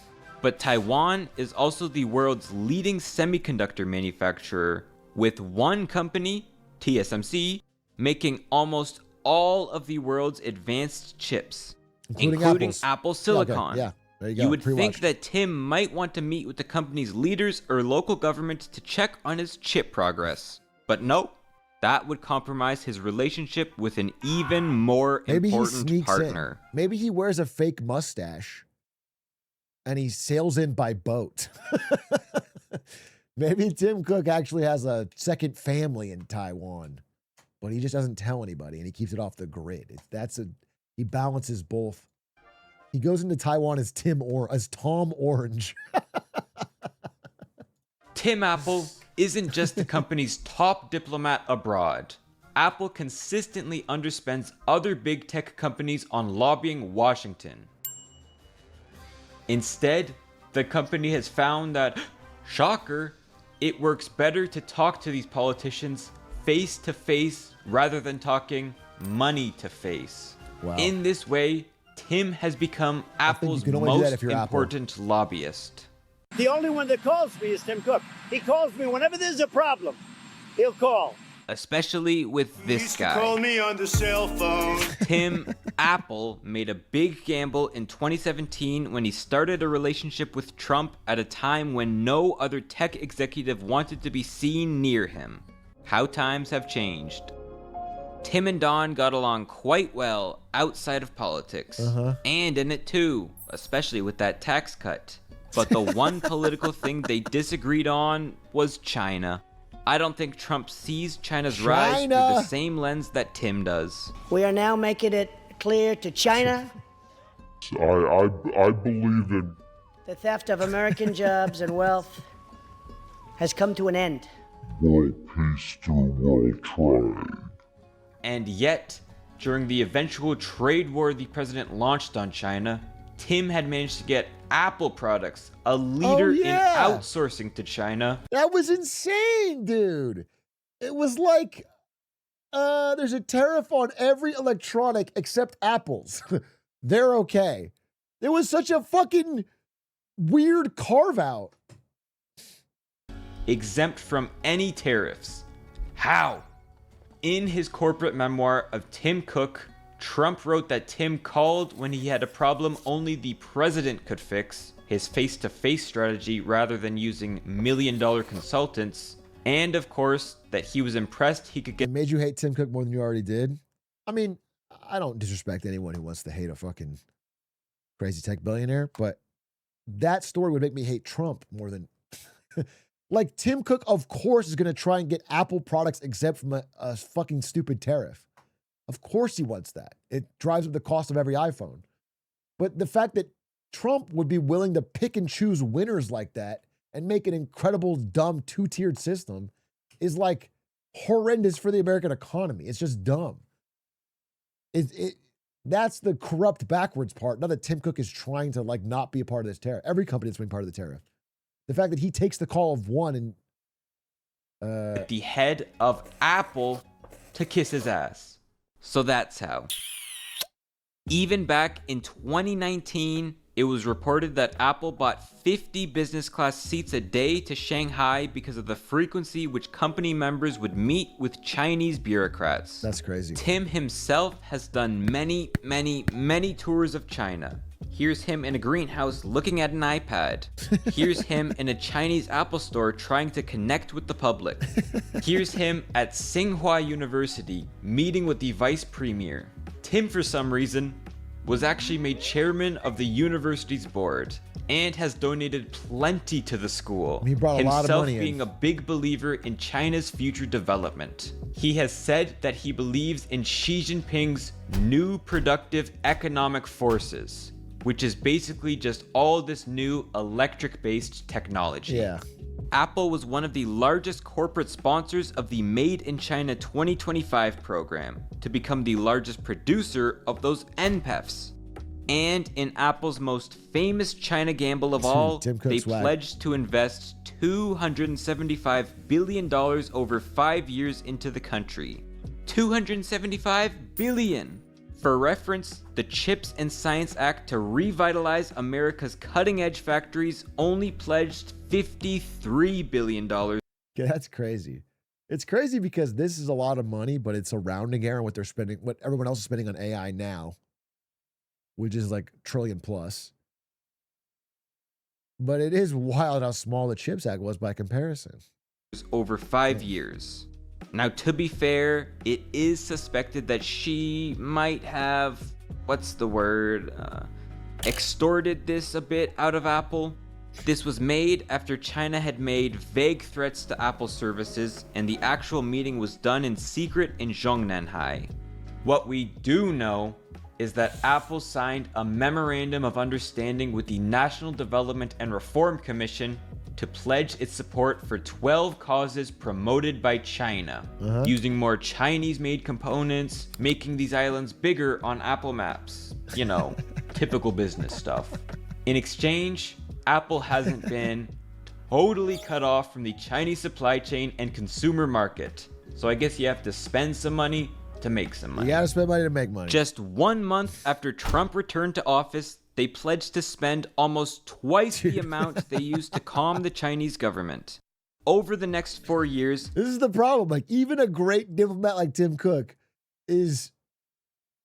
You can't play both sides forever. They're just going to keep demanding more, bro. It's going to be a problem. $500 billion... Like, the China-America tension is only ratcheting. It's like it has peaks and valleys and peaks and valleys, but the direction of travel is one way.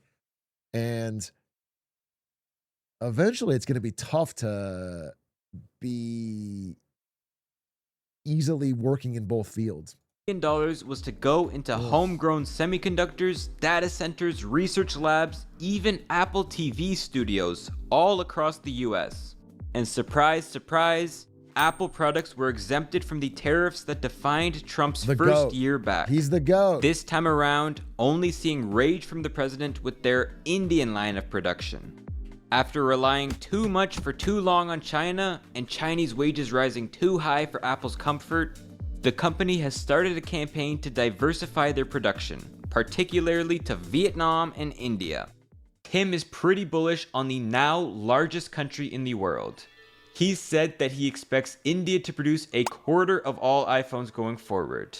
And in the midst of Trade War 2.0, a quarter of all iPhones in this quarter were Indian. So save your quarters, because your iPhone 17 didn't cost a quarter of 10 grand.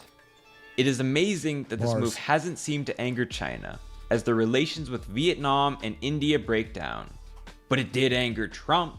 A 25% tariff for all products from India. India has been Apple's white whale for decades. With its massive population, it's the obvious next consumer market and production site for the company, especially after how great China was for Apple. But India had for years required foreign firms to source at least 30% of supplies domestically, with a handful of billionaire families controlling much of India's developmental industries. Getting to that 30% minimum required beautiful political maneuvering that Apple didn't have. That is, until their relationship thawed in 2016 with India's Tim Cook own does it strongman, again! Narendra Modi. Now, various programs have been pledged by the country to focus on app development, as well as hard manufacturing. They waited an eternity, and finally, in 2023, the first Apple Store was opened. It's crazy is that Tim Cook is like such a interesting character to me because he's truly dedicated his life to increasing shareholder value for Apple. He's not even like a majority owner. He's technically like, there's many CEOs with smaller companies that get paid way better than him. He's I think he passed $1 billion, so I'm not going to overstate it, but he actually is, he's not like Elon where he owns a huge chunk of the company. He owns a pretty small percent of Apple. He just really, he literally spent his entire life traveling around the world, meeting with world leaders, doing everything possible, thinking for the future to make sure that Apple makes a fuck ton of money. And it's shame. It's just, wow, he truly believes in it. He's a lover of the game, bro. He's the ultimate company man in a crazy way. Not a founder. He just came up through the system. He worked at supply chain at Apple, and now he's the CEO, and he just... In India. They only control around 8% of market share here, but are rapidly growing as they start a new price-conscious line of Apple products with the MacBook Neo and iPhone 17e. India is obviously Apple's next market, but as the Trump-Modi relationship doesn't seem to be going as well as many had hoped... Mr. Donald Trump! America loves India. America respects India. It looks like maybe another tension they'll have to balance. Here's a nice and succinct Trump quote about it. Ken, you're my friend. I treated you very good. You're coming in with $500 billion. But now I hear you're building all over India. I don't want you building in India. Tim also gave Trump this small little... So fucking dumb from Trump because he can't build it in America. But building in India actually reduces China's leverage. It would be good. Apple building a counterweight to China and India would be very good for America's interests.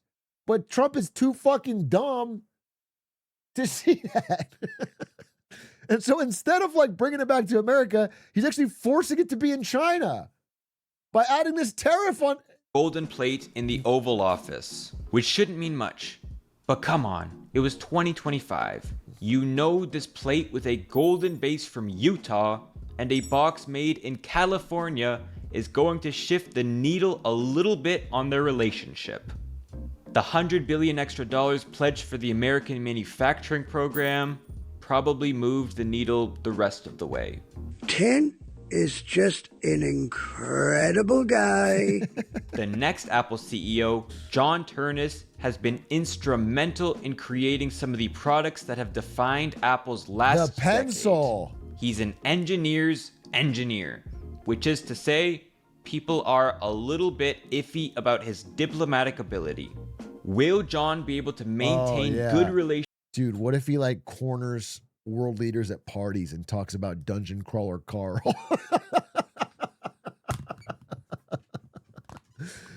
Fuck, dude, he's gonna ruin it.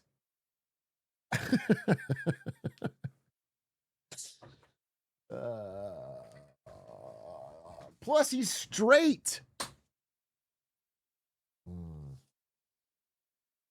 Well, it's going to be a problem, dude. We lost our best diplomat. With the Chinese communists and the American government at the same time, while their economic relationship seems to be more on edge than ever before?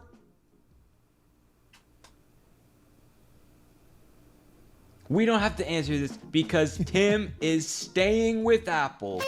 Okay. Like an Instead of advisory stepping role, down right? as CEO, the company is framing this move as stepping up to the role of executive chairman of Apple's board, a role that basically only includes engaging with policymakers from around the world. Damn. Essentially, Tim Apple... How old is Tim Cook? Imagine being in your goddamn 70s. He's not 70, right? Tim Cook age. He's 65. Imagine being 65. You made a billion, 2 billion plus. You've been working at Apple your whole life. And instead of stepping down to enjoy that, you just keep on traveling around the world to convince world leaders to not put tariffs in factories for Apple. Damn, bro. He truly fucking loves the grind. He loves the grind, bro.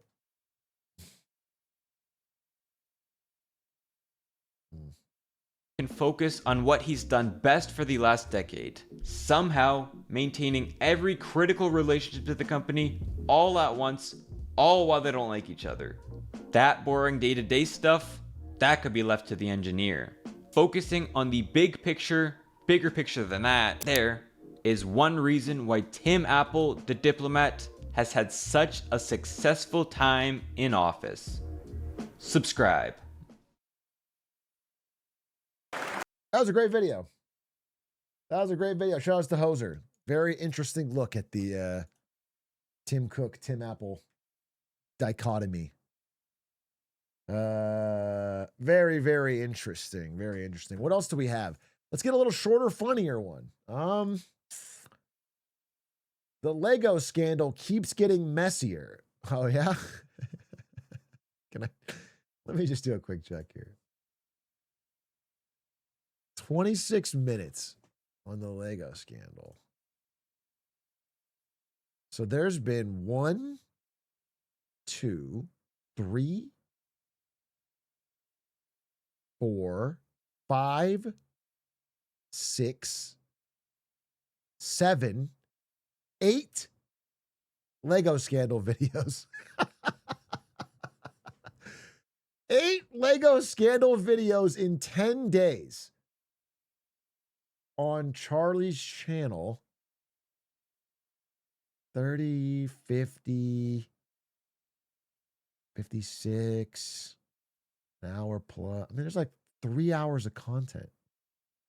So I think it's well and truly covered. Let's see what else we got. Jalen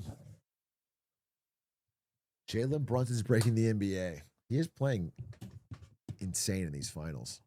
And he's like 6'2", bro. It's incredible. Hollywood, when the Backrooms makes $1 billion. You will be in my... Sir, devastating news has hit our industry. As the top executive at a major studio, it's your right to know how bad it is right now, sir. Back-to-back devastation. Devastation, sir. A movie called Obsession is dominating the box office. It cost less than $1 million to make, and I don't even know how that's possible. This movie called Backrooms, which is based on a meme or something, I don't even know. It's also dominating the box office. Low-budget horror making tons of money? That's unheard of. How is that ever... That's never happened. Disney's new Star Wars movie is dead on arrival. I think what we do now is we reflect inward and try to see what young people want to watch. Come on, just say it. I know what you're going to say. I'm happy. Oh. This is amazing news, and I'm happy about it. Why? My Zoomer child was telling me that there's like 1,000 levels of the Backrooms. Do you know how many spin-offs we can make? It's not even a copyright thing. Anyone can do it. That's one way to look at it. There's a Backrooms pool rooms. There's there's pools. Are you saying we... Did you know there's a basement level? Are you saying we can put Five Nights at Freddy's in the back room? Yeah, I mean yeah, we could do that as well. I was in World War II, but these kids are scared of a mall. Are you saying we give new voices shots at making original films? Pool Room's coming out next week. I got Woody Allen on it. Oh wow. Let's do it. I want to watch it. That was a great little skit. They are gonna do that. They're just gonna fuck, dude. Okay, wait. I have an inside leak. I have an inside leak. I can't say what, or they'll know exactly who told me. But somebody who works at a talent agency in Los Angeles, who represents a lot of YouTubers, told me that there has already been a confirmed 7-figure deal to buy another YouTube horror series by a Hollywood studio, and that every single client he has that has any sort of IP that can be made into a movie is getting calls off the hook. Hollywood studios are clamoring to buy any sort of weird YouTuber. I wish I made a horror franchise, dude. We should have made Bergsy evil. Evil Bergsy could have made me a fucking mint.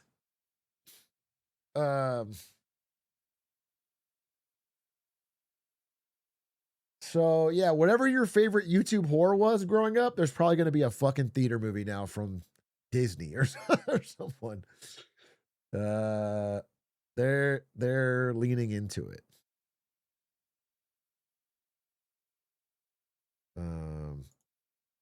You've been lied to about cave women. This is 100% AI. These type of videos are popping up everywhere. These like stick drawn slop. This is I don't want to watch them. These are all also nobody's lied to me about cave women. We don't talk about cave women. Nobody's lied to me because it hasn't come up. There's nobody like sweating me like, oh yeah, cave woman. It's like this. They're not lying. They're not. It doesn't go up. Why Starbucks Korea is burning to the ground. This is also AI. This is just AI. It's probably an AI script with a human reading it.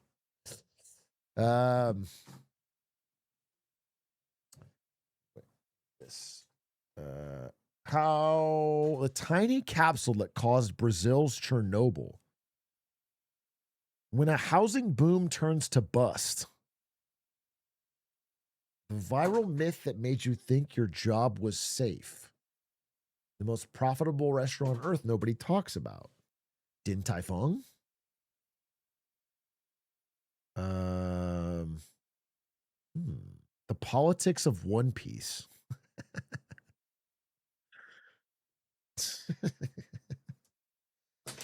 Yeah. Do you have to eat the fucking goomy fruit or some shit? And that's how you fucking learn how to vote? I'm not watching that.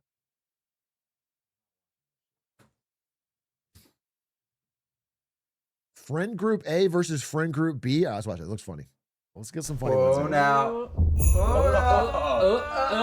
Hey! Playing awesome. Jenga. Okay, Liam, it's your turn. Okay, what's the score? I think Billy's got 2, Caroline's got 2, and we're each at 1. All right. Do you know the... I'm not trying to insult anybody here. But you know sometimes like being in a friend group that wants to play apples to apples. And it's the most boring shit you could ever imagine. I fucking hate it, bro. I can't, or whatever those type of games are. It's the worst, bro. It's the worst. It's the worst. It's the worst. It's miserable. Or Cards Against Humanity is another thing. But at least that can sometimes be, you can play with the format. Apples to apples or Cards Against Humanity. It's like we can't even have a conversation. We can't do anything. You got to just fucking play Big Black Dick the card and everyone laughs. Like it's crazy. It's crazy. It's crazy. Ball. Fuck. Oh, fuck. No. We're good. We're good. Is it my turn? I forget. No, I think I'm up. What's the score? Do you know? Huh? What's the score? I've been on my phone. I have no idea. Oh no, a tornado! Stop that. Suicide bomber. He looks crazy. He's head for the tower. Dude, seriously, fucking kill yourself. What'd you say? Okay. It's coming for the tower. Dude, seriously, fucking kill yourself.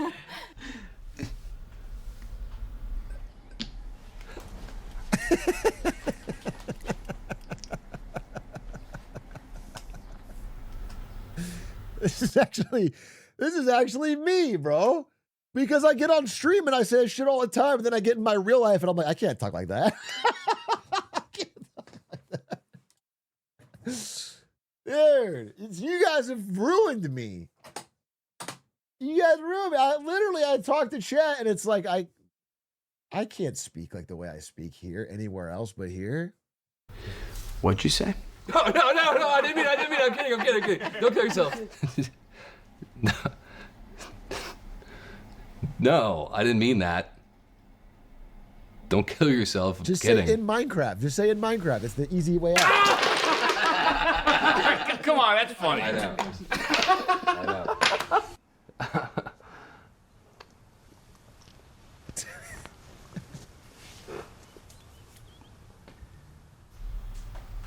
Come on, man. That's not funny.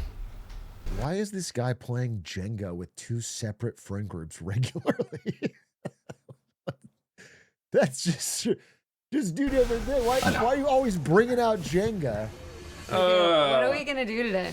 I'm down for whatever. Same. Yeah, I mean, we can just figure it out as we go. See where the day takes us. So, what's on the agenda for the day? I'm down to make us an itinerary. Same. Before we go anywhere, let's make a plan. What's the plan? What? Never mind. This is gonna have a twist. They always have a twist.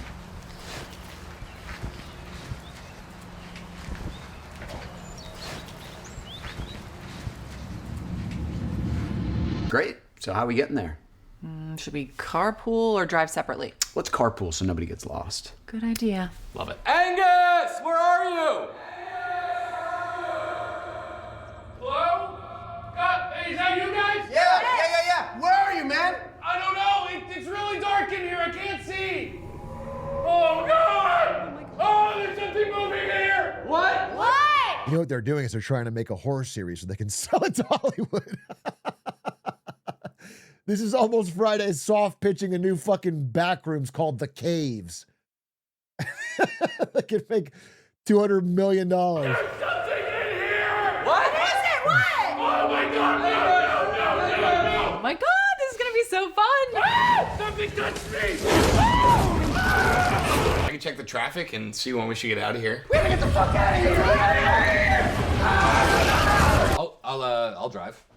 Just don't kill us. Don't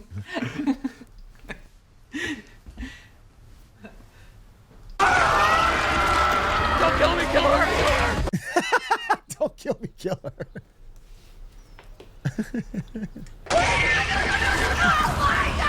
Oh, I didn't mean it like I was just. I would never do that.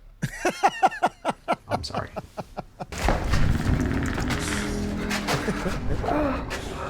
Bring more. I'll bring more. I can bring more. Please, I'm not ready. I'll bring more.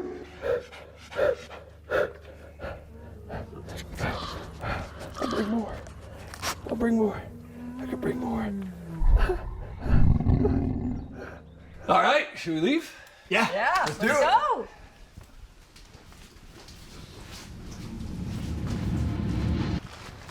It's right in here. It's awesome.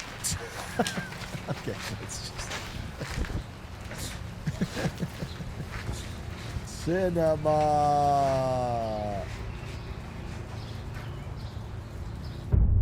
1 trillion box office.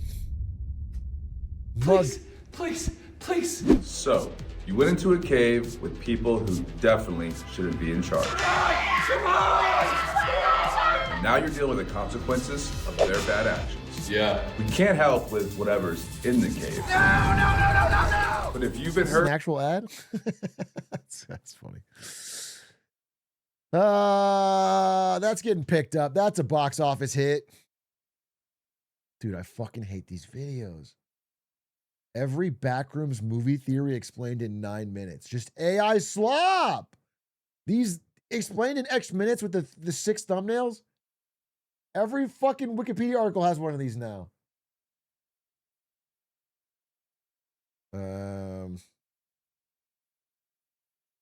First comments. Oh my God. Literally, look. I can't wait till these guys come up with a horror movie for A24 that grosses $100 million. Yeah, exactly, bro.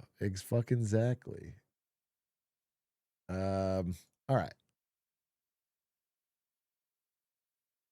What do we got? Who's the richest person in history? The July Revolution? Last stand of Battleship Bismarck? Can tech legends find the liar? Wait, is this tech CEOs playing Mafia?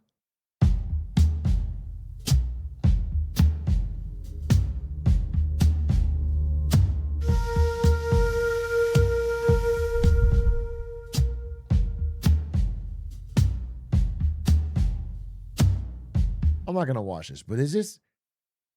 Sam Altman should be the GOAT. Wait, is it AI or is it they're actually there?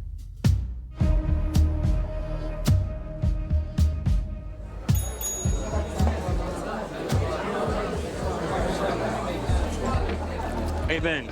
We're making money. We're having fun. I think we're making a difference. Are you guys good at this game? She's a professional poker She's odds on favor. You're a high-stakes deal negotiator. This is real? Going for the unhinged crazy bitch tonight. It doesn't look like AI. I'm just saying, like. Actually, there's like some pretty good players here. I played since I was 18, and people are very good liars. You win the game, you played well. There's no ethics. It's literally a game that you are incentivized to Not trust. like find each other's weaknesses. Yeah, not trust. It's about the opposite. All right, guys, leave the friendships at the bar. I need one of these. Thank you. Put, there you go. Yeah, put SBF in there. Bring him out of jail. And you think he actually did go there? But I want to see a round. I want to see a round. I don't. And if so, I don't think there's anything. She's talking about it. I made it 6 months ago. Fig.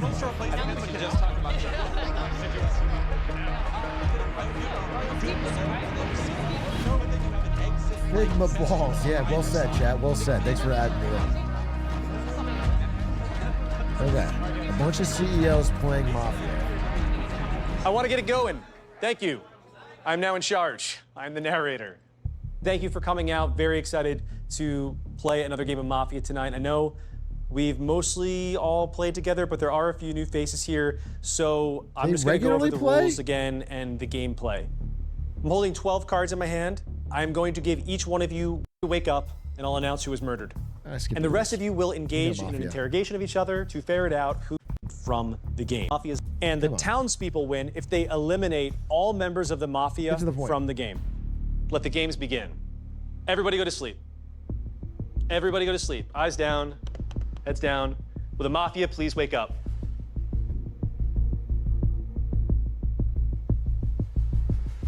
Will the Mafia please point out who... Oh, it's boring. Boring!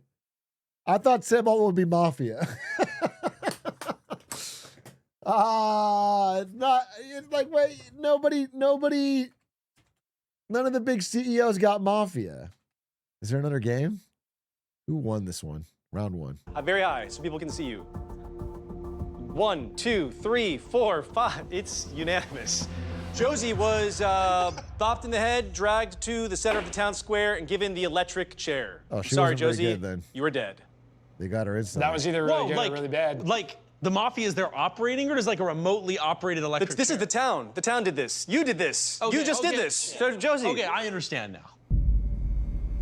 I thought your defense was excellent. And now we find out who the Mafia is. I already have my bet, which is... Wait, do I get to tell you? I think it's Ryan.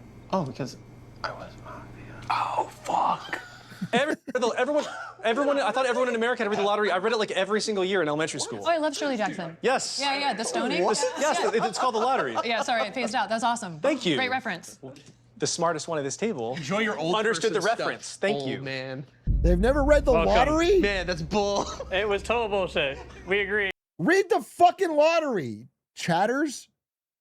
It's like a 3-page short story. It's incredible.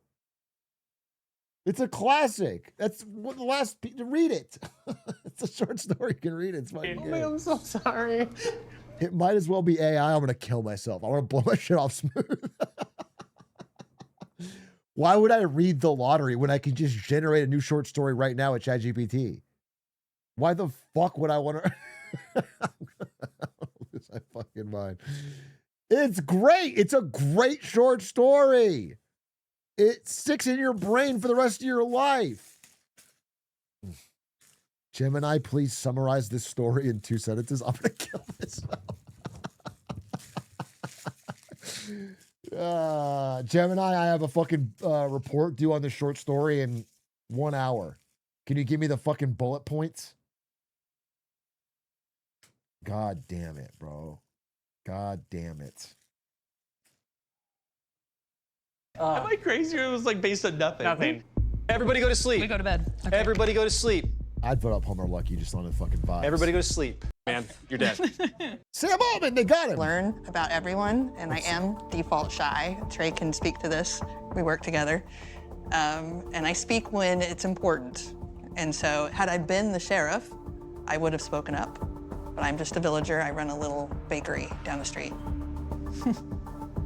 I think I am getting targeted because a likely axis is it is these two. I don't think Cyan is probably a Mafia either, but yeah, I think we're gonna kill a townsperson here either way, and then I would go after them quickly. All in favor of killing Cyan? I guess so. Sorry, I have to vote for one. And all in favor of killing Sam? I believe you. Sam gets the votes. Sorry, Sam. That's so funny that Sam Altman is a villager, but he's so untrustworthy. They fucking all voted him out. I just feel like I'm being lied to. And I think he's Mafia, and I know who the fucking results are. I want to check the cards again, bro. I just feel like he's Mafia. Oh, that's funny. Sam was drawn and quartered by the town. Sorry, man. You're dead. Get on out of here. Not a super intelligent AI. That's a win in my book. You're dead? I'm dead. I'm sorry. Sorry, who's your guess? I actually now think Cyan was probably Mafia. Bro, the vibes in this are atrocious. Nobody's even really laughing. No one's having a good time. Wait, so they don't seem like they're not even playing a game. It's so weird. This is a horrendous party. It's like they're at a funeral. That just hit me as I was walking out. Possibly Trey? You got it? Everybody go to sleep. Townspeople, go to sleep. Will the Mafia please rise? Select somebody he would like to murder. It's like, why do they even do? What do they have to gain? Why are they doing this? Go to sleep. I want to see if they win. The angel, please rise and select some. Redirecting to all of these other things. It's like, guys, he's very good at this. It's obvious he's very good at this. This is like a real performance. This is a good argument because he hasn't saved anybody since that's right. Moxie, 15 seconds. It's not me. I am the angel. I revealed myself on the second round. I did that in a moment where there's only one other person out. If I were Mafia, I would have had to gamble that that person was the angel. Not a single other person spoke up and was like, Good wait, argument. we're talked up. I'm Good the angel. argument. I think the reason that I'm still alive is because the Mafia want to get somebody every night. And well over 15 seconds. There's at least a 50% probability that if they choose me, that I have saved myself on that night. And so they risk that. And then number two is that they get the ability to say every day, why is Moxie still alive? God damn it, it's so suspicious. Trey, you get a 5-second rebuttal. I don't think I have to fill any more time than Moxie just did in his crazy defense. Okay. There are 4 of you, which do the math. This is the Kind of an obvious lie, right? I don't think I even have to say anything. It was so crazy. It wasn't that crazy. last vote of the game. All in favor of killing Trey, raise your hand. If you're Mafia, I hate you. I'm not, and I'm gonna vote Moxie. Dude, it is. All in favor of. I 100%. All in favor of killing Moxie, raise your hand. Guys, we need votes. We have to save We need this votes. game. We have to vote. We have to. We can win this right Moxie. now. I am for sure, absolutely. I am not the Mafia. And no. Moxie is dead. Moxie was kicked into a vat of piranha. Wow, Mafia won. That's so crazy. That's crazy. He fucking begged them. He looked in their eyes and begged. Dude, this reminds me of when I played, I tell you this story. I played Secret Hitler with a group of high school friends. It was like I went back to Arizona. It was like after we're all adults.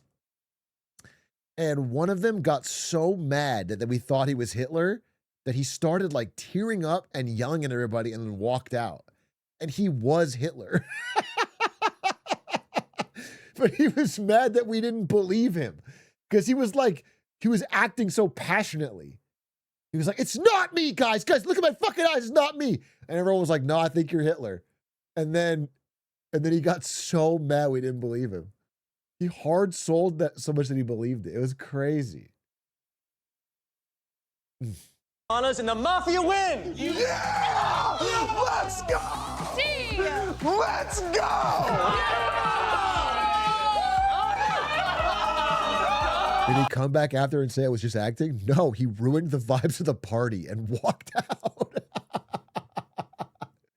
And we never invited him to play board games again.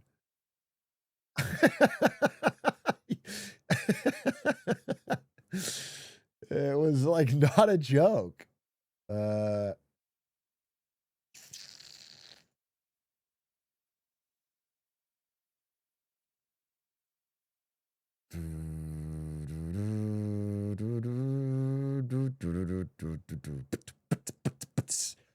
Hitler ruined the vibes, lore accurate.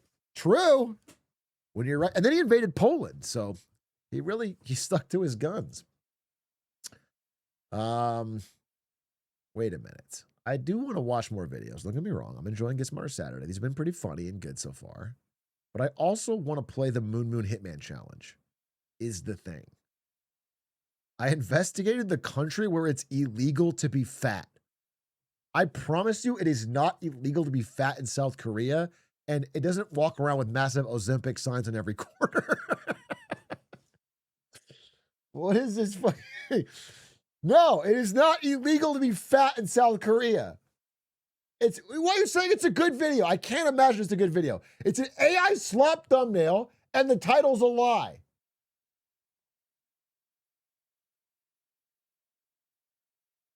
I watched it, and it does. I think Ludwig watched this based on what I'm reading in chat, and you guys just fucking rolled with it.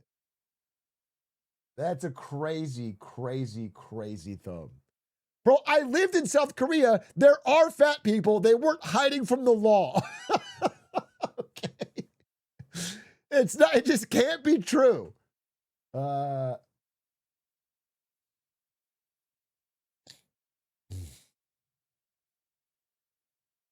right. Forced labor.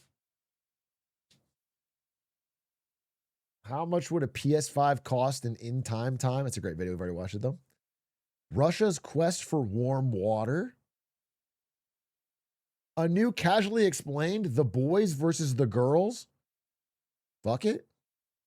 This video is sponsored by Incogni. As we're all aware, ever since 2016, for a completely unknown reason, the world has collectively lost their mind, and everything has become so enmeshed with American politics that men and women are more divided than ever, to the point we can't even answer basic questions anymore. As an example, if you were to stop me on the street and ask me, Jamie, what is a woman? I would say what most people are afraid to say, which is, goodbye. In undergirding American social politics, we have the even more ancient divide that has separated us since the dawn of humanity, which is the age-old debate over our experiences as men and women. Yeah. As most of us are aware, in today's day and age, a lot of people suspect that men are sometimes a little bit toxic and they want to criticize our behavior. But this is usually just because women don't see that our own behavior does make sense from our own perspective. As an example, every woman has experienced the feeling of being overwhelmed by their life's problems and has had an emotional breakdown. This, however, doesn't make any sense to men because it doesn't generate shareholder value. True. What we do is continue our day as normal, then we just bottle everything up inside until it turns into cancer. You might think, okay, well, how are you going to feel when the doctor tells you that you have cancer?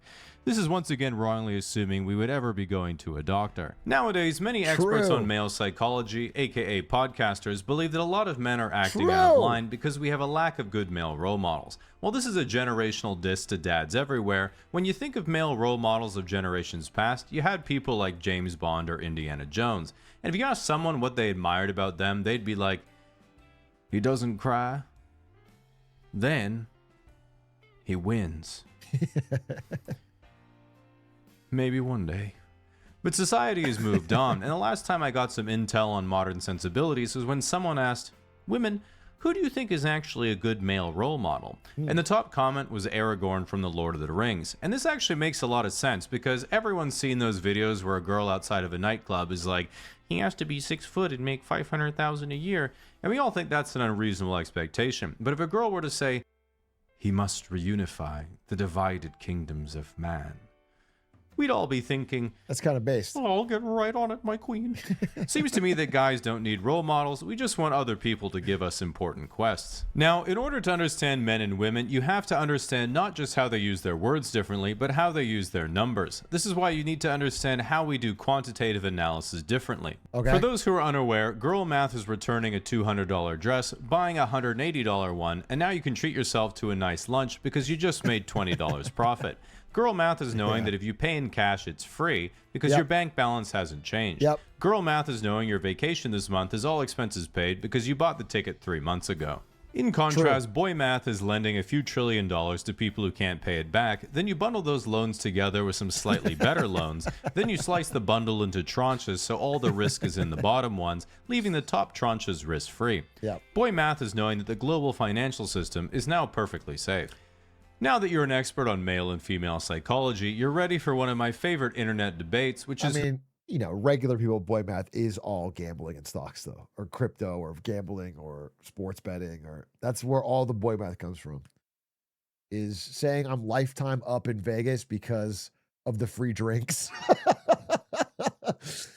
You know, like you're always breaking even, and you're always breaking even. You ask him about, yeah, I'm down on this one, but like lifetime about even. I was up that one time. Who should pay on the first date? I love this debate because it reminds me of being 15 years old and Googling, do girls think 4.5 inches is too big?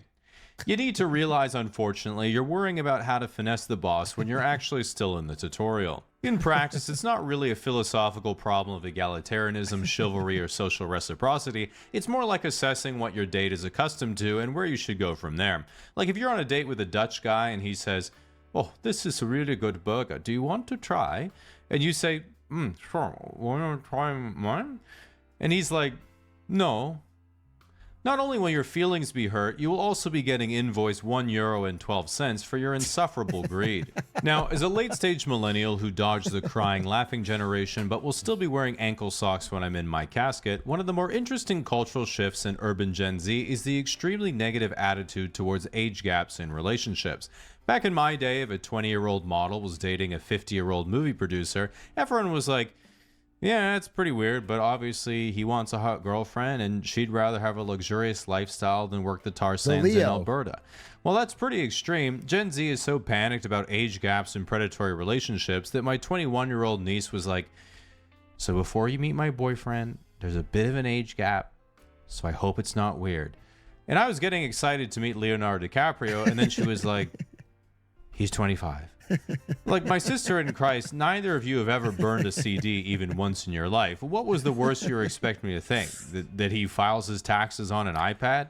It seems this is pretty much an exclusively teen and early 20s opinion, because when I ask women I know who are 35 what they think about a 10-year age gap, they're usually like, yeah, Jamie, that's like the only people who hit on me, so I guess that's my dating pool. And I'm like, so you only date 45-year-olds? And they're like, oh, God, no. Ew. While my microfeminism could use some work, you'd think that the struggles of our youth between the boys and girls would end there, but sadly it isn't the case, and confusion continues deep into actual relationships. As an example, we all know the classic girlfriend question, would you still love me if I were a worm? Now, the honest answer here is obviously not, but that's not what you're supposed to say. What you're supposed to say is, yes, of course, I'd put you in a little jar with some dirt and take you with me wherever I go so we could see the world together. The reason girls like this is because it lets her know you're not going to fight in the future, as you've demonstrated you're willing to say absolutely anything to get out of a conversation. And this brings us to the final boss of the culture war between men and women, which is the eternal question, would you rather be stuck in the forest with a random bear or stuck in the forest with a random man? And every girl online and every girl I know in real life has said, well, obviously the bear. This makes absolutely no sense to any guy, because we're thinking, well, the average bear has like a 30% chance of wanting to kill me, and the guy has like a 0.5% chance of wanting to kill me. And if he doesn't, we can actually help each other out, and so obviously I'll pick the man. Every girl then rolls their eyes and says, Jamie, imagine instead of a random man, it was a 6'4" burly gay guy instead. And I'm like, wow, bears. Okay. Like, yeah, that exactly proves my point, because that doesn't change anything. I'm still choosing the bear. Wait, fuck. Hold on. Hold on. Now, at the end of the day, I'm pretty sure men and women actually do like each other deep down. It's just a lot of people on the internet have been hurt before and are airing their grievances to a like-minded audience. This is exemplified by the time I saw an Instagram reel that was like, hurt.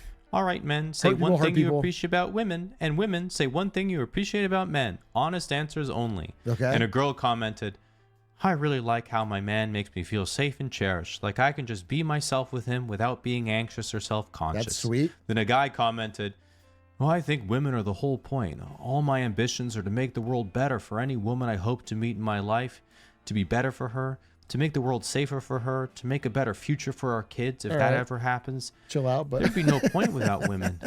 Then above all those comments was a random guy who said, "They're big cock." Now, if I were to ask you the question, who should pay on the first date, you might be worried that if you say what you really think, other people might judge you for it. But that defeats the purpose of the hypothetical, because I don't want to hear what other people think. I want to hear what you think in order to sell that information to data brokers. While I, of course, do this recreationally for the love of the game, our tech overlords are scraping your data intentionally because that's literally the business model. Now, if you're thinking, but Jamie, I want to use a product, not be the product, then you might want to try our longtime sponsor. It's an ad. He almost got me. I was so immersed in this photo of Zuckerberg actually smiling because everyone's in the metaverse. Look how happy he is. This is the world he wants, dude. Okay, interesting video. However, now that those videos are done, I think it's time. Unless there's maybe one more. Let's see. Could be one more interesting one.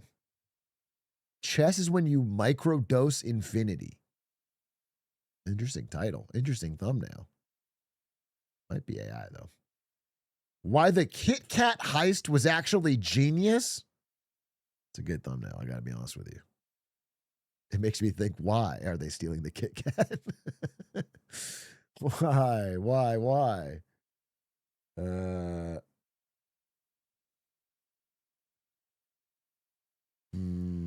How America made the World Cup unaffordable? Is it because they raised prices on the tickets? That should be a 1-second video. North Korea's wrestling event? A graph of Wikipedia? Let's do a refresh. Let's do one refresh. Connect. Newest share first.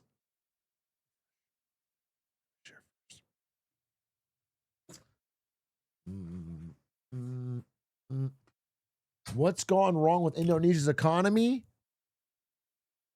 Why did tech bros learn the wrong thing from sci-fi? Why fast food got so expensive? Yeah, that popped off. They raised prices.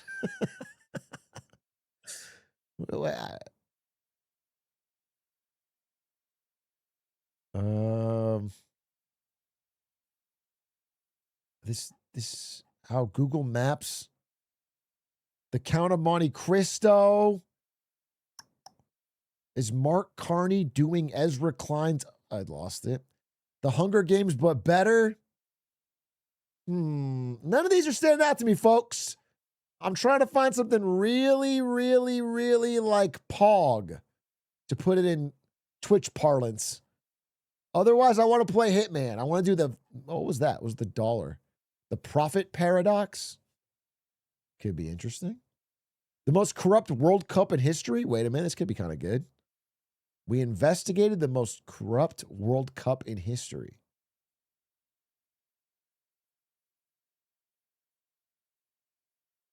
That could be kind of good. I'm kind of looking for something where it's like, I tried to make something in America, life savings gone. That sounds interesting. Is there anything that's kind of more upbeat, though? I feel like we watched a lot of corrupt, scandals, fraud, something. I'm trying to look for something a little more, like slightly obscure Squeaks Clips 1 from Baldwig.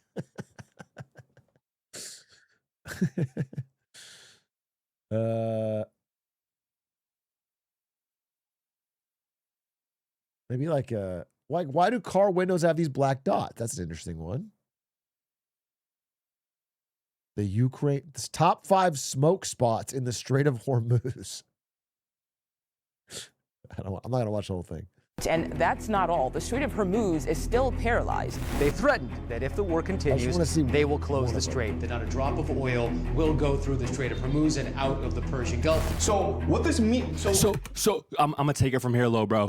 Top 5 smoke spots in the Strait of Hormuz. Number 5 on the boats that are like stuck there right now. Imagine you're on one of those boats. It's like anchored there, just smoke it, like lighting your shit up. Actually, if you don't know what's going on here, I'll give you a bit of context. Come with me.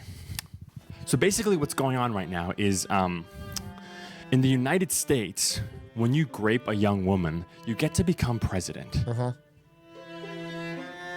Open wide, kids, because I'm going to grape you in the mouth. That's a classic Rice Krispies skit. And so basically the president and his orcish looking war chief, war secretary.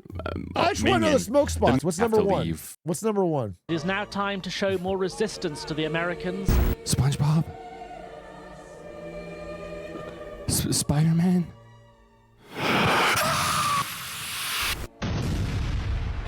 You want to see me do it again? So basically it turns out that there aren't really any chill smoke spots in and around the Strait of Hormuz. It's a little too hot, so number one is we have to leave the Strait of Hormuz. I don't know. Go somewhere up in like the Iranian mountains. You know what I mean? Just like get away from it all. Yeah, it'd be kind of Which cool. could be nice. The mountains are nice. They could be beautiful. You know, you're like chilling out there with some like Iranian goat herder. Yeah. And you're smoking that shit. Chill spot to and, smoke yeah, that he doesn't shit. speak English. The chief but that it's kind loud. of nice. You guys are like sitting there in silence, like passing it back and forth. At least until you hear what sounds like sirens in the distance. You don't really know what's going on. And then you get a notification on your phone. Pete Hegseth has apparently just tweeted, "We effing did it, bomb emoji, bomb emoji." And then you see trending on Twitter, "Orange Man nukes Iran." The N-word used in a nuclear sense, that's the worst thing that can happen. Suddenly you realize you have about... Oh, brother. Don't use the N-word in a nuclear sense. The brilliance of Hitman. The longest board game you'll never play. Aiden is cringe. I do love this. I do love this. It's cringe. Yeah, it's a great song. This is it's just beautiful. Like, it has a hidden meaning you probably wouldn't even know. It's actually about how this guy Aiden is really cringe. It's like the subtext of the words. New summoning salt? Oh. There's a new summoning salt? Hold the fucking phone, folks. Hold the phone. Summoning salt? Wait a minute. The story of Mario Maker's impossible levels. And it's I want to tell you a story. Okay, let's try it. Let's try it. I love Summoning Salt. It's a nice gaming video. We'll watch it and then play some Hitman. That'd be fun. Let's see. About Super Mario Maker, the classic game where you can make your own Mario levels. Yes. The original Wii U version came with out in September 2015. And over the next 6 years, players would upload 68 million levels. Okay. Some were easy, some were hard, and many were stupid. But they all followed one rule. In order to upload a level, you had to clear it yourself first. Once it was uploaded, others could try and clear it. That's a great rule. In December 2017, a player named Jeffy created the Team 0% Discord server. Their goal? Clear every single level ever uploaded with a 0% clear rate. Okay. In other words, levels that had been cleared by their creator, but nobody else. Over the next few years, this group tackled some of the hardest levels. I'm sure he's gonna. I shouldn't pause. I'm not gonna pause again. But can you just answer a question for me? My thought was going into this video that you could probably like glitch or something. Is there just a glitch you can do to, or is every level actually clearable?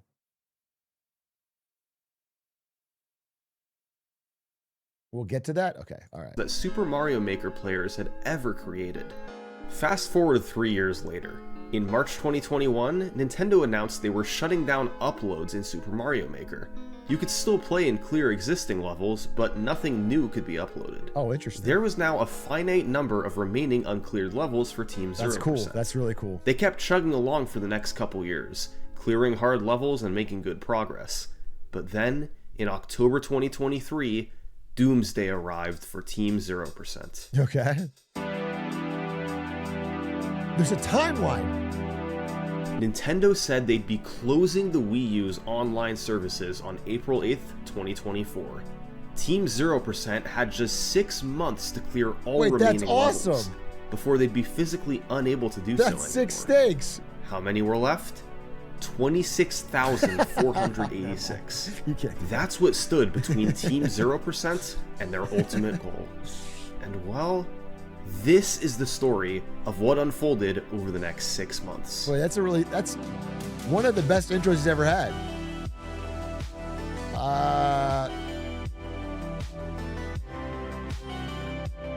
That gives great stakes. It's a good hook. Hey everyone, Summoning Salt here with 2 quick announcements. First off, bro, what did I say? What did I say? Everyone's putting their fucking face in the video. I told you, dude. Everyone's doing it. It's a YouTuber reaction to this AI slop. Now available is the next entry in the Summoning Salt VHS collection. Wait a minute, he's white? Cuphead. And second, it's also coming out on DVD. Now, the VHS tapes have been a huge success, but due to popular demand, we're also expanding to a more modern format. So now you have options. First, the VHS tape. It's the 3rd entry in our series and features beautiful, professionally designed artwork. The first 2,000 tapes sold will be yellow, the rest black, and they're fully playable. Cool. They contain my video, The History of Cuphead World Records. Cool. And now the DVD. It features the same artwork in the same video, but also comes with a bonus feature, audio commentary from me and a few Cuphead speedrunners. Okay, cool. We talk about stories I couldn't cover in the video, what went into the video's production, and more. It's pretty fun and only available on the DVD. Cool. We're also offering a signed bundle. You'll get both the VHS and the DVD at a discounted price. Cool. And I'll sign the VHS sleeve. Only an option as part of the bundle. The Summoning Salt physical media library is growing. You can start yours now or add to your existing collection. To order, go to summoningsalt.com or click the link down below. That's not all. Press view full description for the full description and pictures. Pick if you want the VHS, the DVD, or expand your collection to 23 today. Okay. It's a cool idea. So, it's October 2023. Team 0% has to find a way to clear 26,000 levels in 6 months. Okay. How do you even begin to tackle something like that? Well, they needed help. As many people trying to clear levels as possible. So they sounded the alarm and hoped something would go viral. That's cool. Some people started playing again and clearing the levels, but it never really caught on until that video. On October 9th, Team 0% member The Riley C put out a video explaining the situation and saying, "We need your help to complete Mario Maker." Okay. So please, if you own a Wii U and Mario Maker, boot up the game and try to beat just 1 or 2 levels. He hoped it would go viral, and it actually did. That's awesome. To be honest, I did not believe at all That's when awesome. I put out that video, and I was like, oh, this will be fun, but like it's probably not going to happen. And then it just kept climbing and climbing to like 200,000. That's the coolest part of the YouTube algorithm. And then things started to snowball. You can have no subs. Social media posts blew up. News articles were written. There was a flood of activity like the game hadn't seen in years. People fell in love with the idea of clearing every last... Did Doug ever do anything for this? Because he's a big Mario Maker guy, right? Was he a part of this at all? Did he? Level before the shutdown. Clear level? Or? And they wanted to be a part of it. The whole community, anyone who had touched Mario Maker in the past was like coming back to come into the community and see how the progress was going for it. I would try sit to get around an like AI to do it? 300, 400 viewers, and I would just play Maker 1, and suddenly I have like 1,000 plus people watching my stream. Seeing the flood of people rush into the Discord was the most exciting part for me. That's cool. It was kind of inspiring right from that moment that we might have a shot. So Team 0% had the momentum, with an army willing to pitch in and help. The problem is that the remaining levels were uncleared for a reason. They were really, really hard. Dude, some had a multitude of tricks in rapid succession, usually known as Kaizo levels. Others had a gimmick that made them super difficult, typically doing a hard trick over and over. But of all these levels, there was one that Team 0% identified as a problem very early on. A stage simply called Beast Needle. Okay. Buckle up, folks. Beast Needle. I bet I could first try it. What do you guys think? I think I just got the natural, raw talent that without any Mario Maker experience, I'd probably be able to. Beast Needle is a Mario 1 level where you make time, near impossible jump after near impossible jump. And it goes on for a full 7 minutes. It doesn't relent. It never backs off. It's absolute brutality from start to finish. Many of these jumps are frame perfect. Some of them require pressing jump for exactly 1 frame. Someone must have cheated, and if right? anything is imperfect, you're dead and Like have to start create it? over. One mechanic you must master is the float jump. By repressing A in the air, you float slightly longer Like before landing. there's no fucking way there's just some insanely dedicated grinder out there who made this level while practicing it 1,000,000 times to beat it and then puts it out in the world and goes, ha ha ha. And how did the creator clear it without? Toward the end of the level, you have to do He 11 of these impossible looking float jumps back and forth to repeatedly hit a POW block. That's crazy. Mess up any of them and it's over. And at the very end, the cherry on top of Beast Needle is one final brutal jump to the door, and then another to the flagpole for good measure. This is what Team 0% was up against. Dude, imagine choking Even on the the greatest flagpole. Mario Maker players on Earth stood little chance against Beast Needle. There is only one person who had hopes of beating it. Yeah, King Boo is an insane player. King Boo, he's crazy. He very much enjoys the difficult level grinds. Wow, this guy is incredible at this game. It was all up to King Boo, the former world record holder in Super Mario 3D World, the individual level speedrunner, the player who'd already cleared some of the hardest levels in Mario Maker history. Oh, what a beast. King Boo loved this sort of thing, and practiced the level for weeks.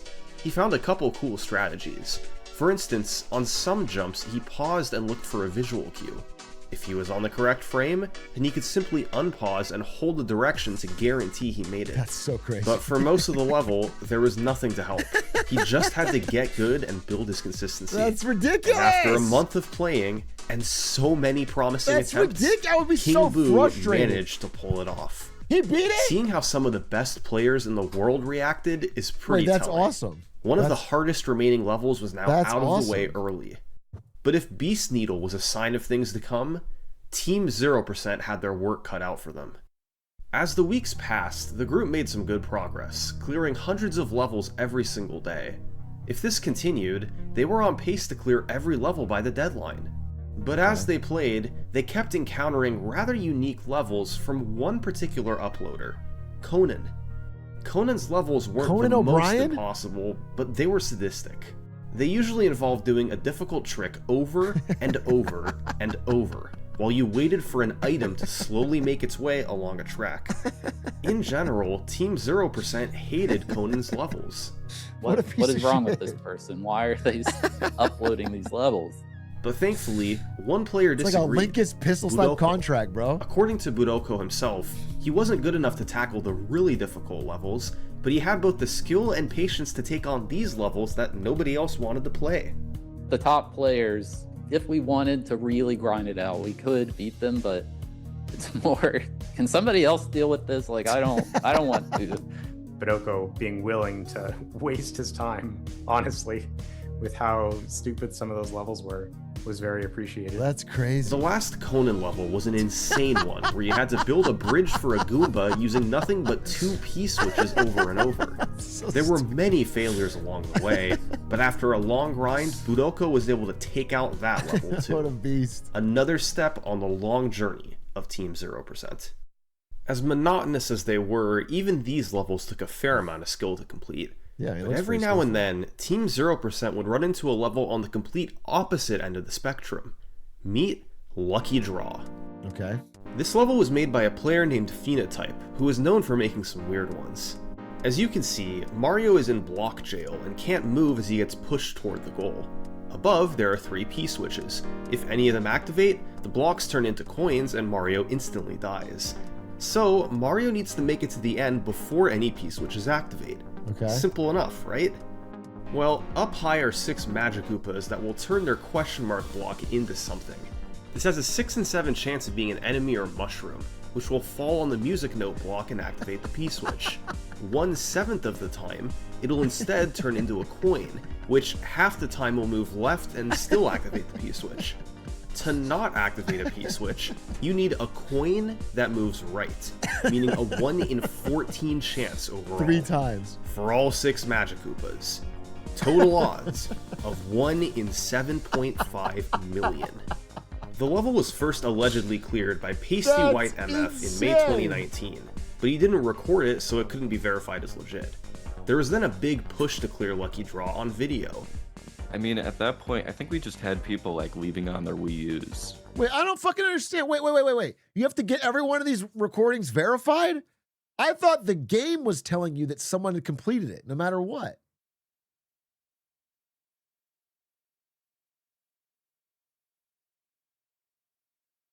Of the last 2. Oh, you can cheat? They could have tasked it? I see. You want to... Okay. To try and beat it. Because you don't have to play anything. Fortunately, it doesn't take any skill, so it was just a bunch of people putting their Wii U's on overnight and coming back and checking clears. After many months of this, one player took things a step further. Electronic Logic. He set up a 24/7 stream on a new account, and left it on endlessly through 2020 and 2021. Okay. Finally, after more than 5,000 hours, this happened. Oh! No one's even in chat. There's 0 viewers. This was the sort of thing Team 0% had to deal with. Nobody wanted to play Lucky Draw, but since someone years ago had the patience to design it and then spend months uploading it, it now had to be cleared. Levels like Lucky Draw were just as much of a problem as levels like Beast Needle. That's funny. But now, thankfully, both were out of the way. Yeah, both got cleared. By early 2024, it was clear. Team 0% was crushing this. Many around the world had joined in, and the number of uncleared levels was dwindling. A few of the best players had really committed, clearing several hundred levels each. Beast, Schwaz, Beast. Frisif was a huge contributor at the very end. He was a huge contributor throughout. He definitely took out some really good, really difficult levels.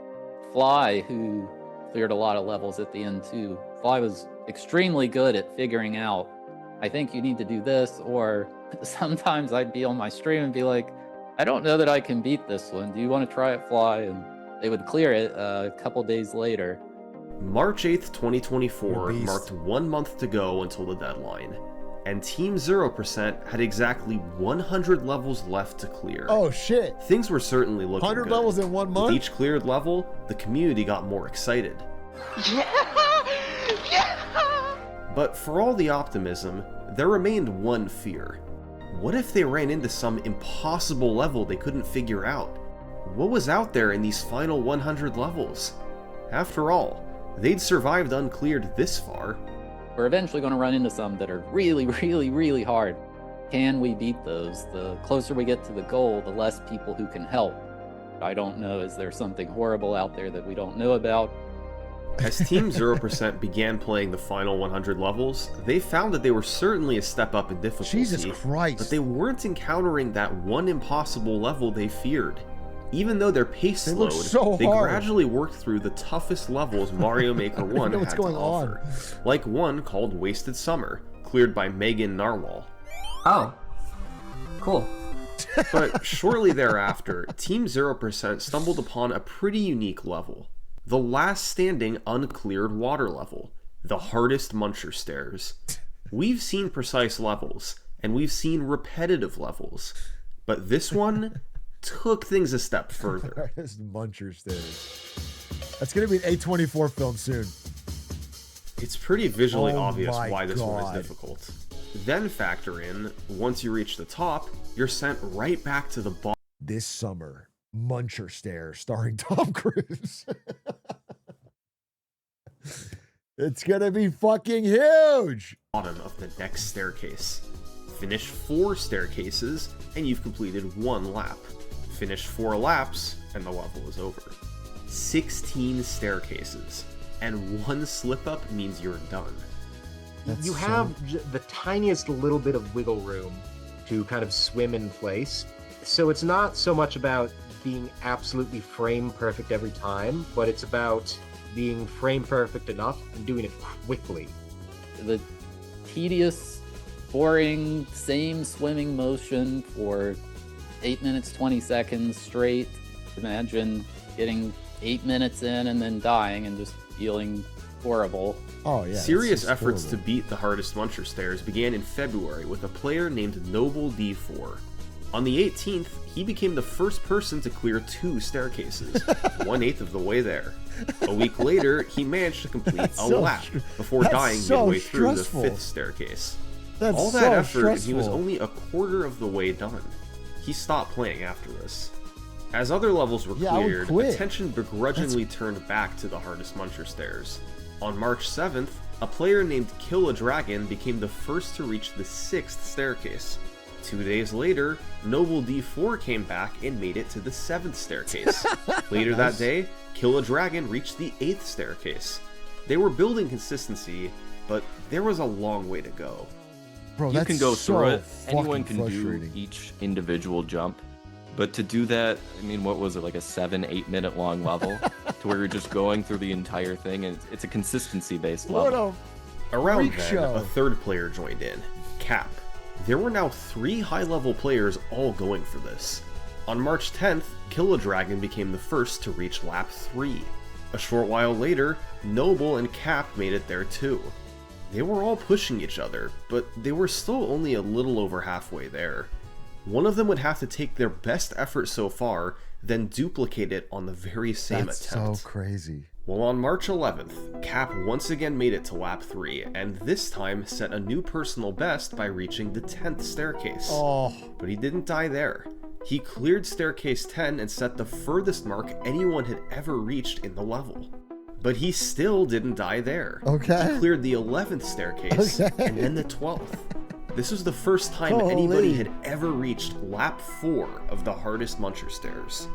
With nothing to lose, Cap figured he might as well try and see how far he could make it on lap 4.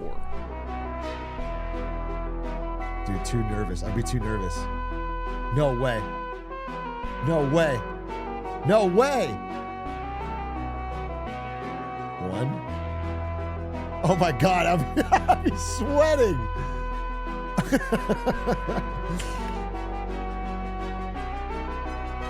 Oh God! You have the tiniest little bit of wiggle room to kind of swim in place. But to do that, I mean, what was it, like a 7-8 minute long level? Imagine getting 8 minutes in and then dying and just feeling horrible. No way! Oh, that's sick. That's incredible. Can y'all hear me? Right now, can y'all hear me? I really appreciated how the other 2 were kind of also there in the chat, you know, No, shouting it's so just as good to loud be as done. as the rest of us. It's so good Because to the have goal it. is not personal glory here; it's that we beat the level. The other people weren't like mad, they were happy that this is course they're done happy. and we actually are closer to the goal. The hardest Muncher stairs is one of my favorite chapters in the Team 0% That's saga. crazy. While Cap crossed the finish line, all 3 competitors deserve a ton of credit. Much. They'd taken out one of the most brutal levels remaining, and there were now only a handful left. When Team 0% first sounded the alarm in October, there were doubts about how far they'd make it. Yeah, I didn't think We had been concerned 30,000 about, levels already? we called it the wall. We thought eventually we're going to hit a wall and our progress is going to slow down. But the numbers just kept dwindling and people just kept joining the Discord and kept joining the effort. And the wall never really came. But when we were down to the final 4, it was just, yeah, it's only a matter of time for all of these levels, it felt like. By March 14th, 3.5 weeks until the deadline, there remained just 4 uncleared levels in all of Super Mario hell Maker. Their names were Phantom Oddworld, The Last Dance, Welcome Extreme, and Trimming the Earth. Dude, you have to do the last dance last. That's so fucking poetic. The last dance being the very last Mario Maker level completed right before they close the servers forever. That's fucking awesome. It went without saying that these were 4 of the toughest levels ever made. But would any of them get in the way of Team 0%? People are saying They were Petty feeling Herbs. awfully confident. Okay. This level was created by MW65536, who would go on to be the first player from Japan to get a 454 in Super Mario Bros. His level was an NSMB-style Kaizo level, a common sight for uncleared levels down the stretch. So what was special about this one? Why had it lasted so long? I remember watching and not really even being able to process what was going on half the time. It's centered around throwing POW blocks, just very high APM, like grabbing the run button, releasing the run button to throw the POWs, but doing it while also avoiding all of the spikes and especially the Otabos in the ground pound stall section. Very rapid inputs. You don't hold on to a POW for more than, I don't know, like 5 or 6 frames. At any point in the level, you're constantly throwing them. When you have to do so many inputs in such a short time frame, even being blocked for just a moment or two is enough to kind of throw you off. The hardest parts are the triple ground pound stall section and the... So I guess it doesn't count if the creator gets on an alt and beats it. Because like the guy who made this is a world record holder. He made it legit. I guess he can beat it. Can he just like make a new account like called... very end? Both require an incredible amount of inputs in a small window. But I guess they don't count that. Attempts to clear Phantom Oddworld were dominated by 2 players, Applesauce Fiona and Yamada. Fiona is a world record holder in Yoshi's Island, a very input-heavy speedrun, so she was a great candidate for this level. And Yamada is one of the best Mario Maker 2 players around. He'd also already cleared 2 of the final 15 uncleared levels, now going for his third. Fiona and Yamada each put many hours into clearing it, and came close on several occasions. But in the end, Yamada was the first to clear Phantom Oddworld. His skills were intimidating to even the best members of Team 0%. He was one of those players that just would pick a level, and if he picked the level you were grinding, that's bad luck for you, because he's going to beat it before you. 1 level down, 3 to go. Next up was Welcome Extreme, a unique level in that it was in the Mario 1 style. There are plenty of difficult jumps, but the real problem here is the timer. You only have 50 seconds to complete 3 laps. This meant you had no time to waste. For instance, this first off-screen jump, you have to land on this block since the one to the left is too slow. If there are any hesitations anywhere, you run out of time. Then at the end of each lap is an RNG section. Piranha plants are shot around on springs and spit fireballs at random times. No way. There's no time to wait for a safe moment. You have to just send it and pray you make it through. No way! There's an estimated 1 in 3 chance of surviving, but there's 3 laps, so overall odds of 1 in 27. That's a 3.7% chance just to have the opportunity to do the rest of the level perfectly. Many players streamed Welcome Extreme in its final days, trying to string together the execution and the RNG. But the one who was best was named Haribo. He became the first player to reach the lap 3 RNG section. And although it took a few tries to get the luck, he cleared the level on March 14th. Welcome Extreme was done. 2 levels to go. Okay. Excitement was building. Okay, Everyone down to 2. As long as one of these last 2 levels didn't get in the way, Team 0%'s long journey was about to be over. First, they had to deal with the last dance. Put it the last. This is another NSMB-style Kaizo level. It was fairly long, with plenty of hard tricks, but at this point, Team 0% was not intimidated. Yeah, they're the best. There's some definitely cool sections with shells and, you know, some wall jumps. But like you said, it's nothing revolutionary in terms of the tricks, nothing we hadn't seen before. Okay. And it's very, very difficult, but there had been certainly much harder levels cleared prior to it. Yeah, like the actual levels that last at the end are not the hardest of the hard necessarily, but the ones that are not noticeably hard. They are the right balance of difficult enough that nobody wants to play them, but also average enough that nobody takes notice of them. Okay. Obviously, clearing the last dance would be a huge deal, and there was a massive race to be the first. The biggest player tackling this level was the Beast 721. He certainly had the track record, as a big Twitch streamer who'd cleared many hard levels before. He put about a dozen hours into the level when it was one of the only ones remaining. It looks But so then, hard. He got word that Yamada, who had just cleared Phantom Oddworld, was now focusing his efforts on the last dance. Yeah, so I had no idea who he was until he had beaten Phantom Oddworld, Gulp. and everybody was saying how good he is. When he beat Phantom Oddworld, I was like, oh no, I hope he doesn't start playing The Last Dance, because I'm playing it. I think, I don't know, I was like 10 hours in or something. The Beast still had hopes that he could clear it first. Late on March 14th, he got an attempt deep into the level. The chat got excited as he entered the final pipe of The Last Dance. Oh my God. One of the last challenges of the level is right here. You're running at full speed and must enter the second door. If you go even slightly too far, you hit the spikes and die. Okay. No! He went to the first door! He's out of time now. Oh, no. This was the Beast's one chance. A few hours later, Yamada posted to Twitter that he had done it. No, dude, that sucks. No, you're one pixel from greatness.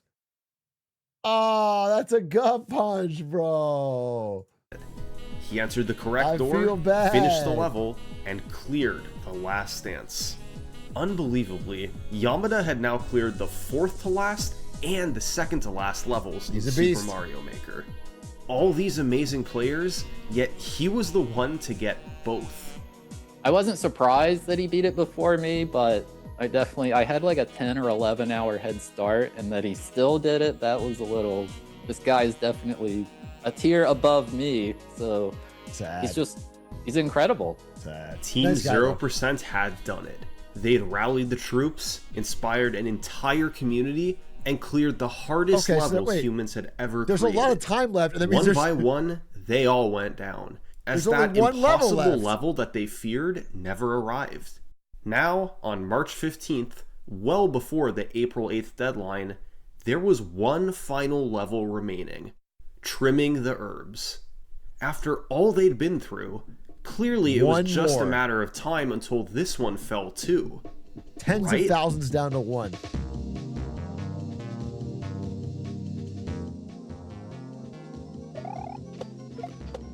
Okay. I can do this. So far, I can do this, no problem. Yep. Bouncing the thing. Yeah, easy. This is like a truly easy one. Yeah, it looked very precise, but it didn't have any like weird new unknown tricks. It didn't have any completely unrecognizable tech. As a casual viewer, the level looks really easy. If you just look at it, it's like, oh, you just... No, it doesn't. What the fuck, man? You've got like 6 million hours in this game, so your brain's rotted. No, it doesn't. This is hard as shit, bro. Any casual sees this, turns the console off. No, what are you fucking talking about? This looks fucking insanely hard. This. You go through and then you're done. It's 12 seconds. It's super short. It was no, it was no Beast Needle. It was no. Sure, it's it not. Didn't Beast even look Needle, like but... it stacked up to like The Last Dance, right? All right, no problem. Trimming the herbs was gonna be a breeze. And then they started actually playing it. Okay. Dude, it looks so hard. Oh, this level's much more of a problem than we thought. More difficult than anything we've ever done. So at the time, I had tried the level. I couldn't get past the first piranha. And I'm like, oh, okay. That is actually really difficult.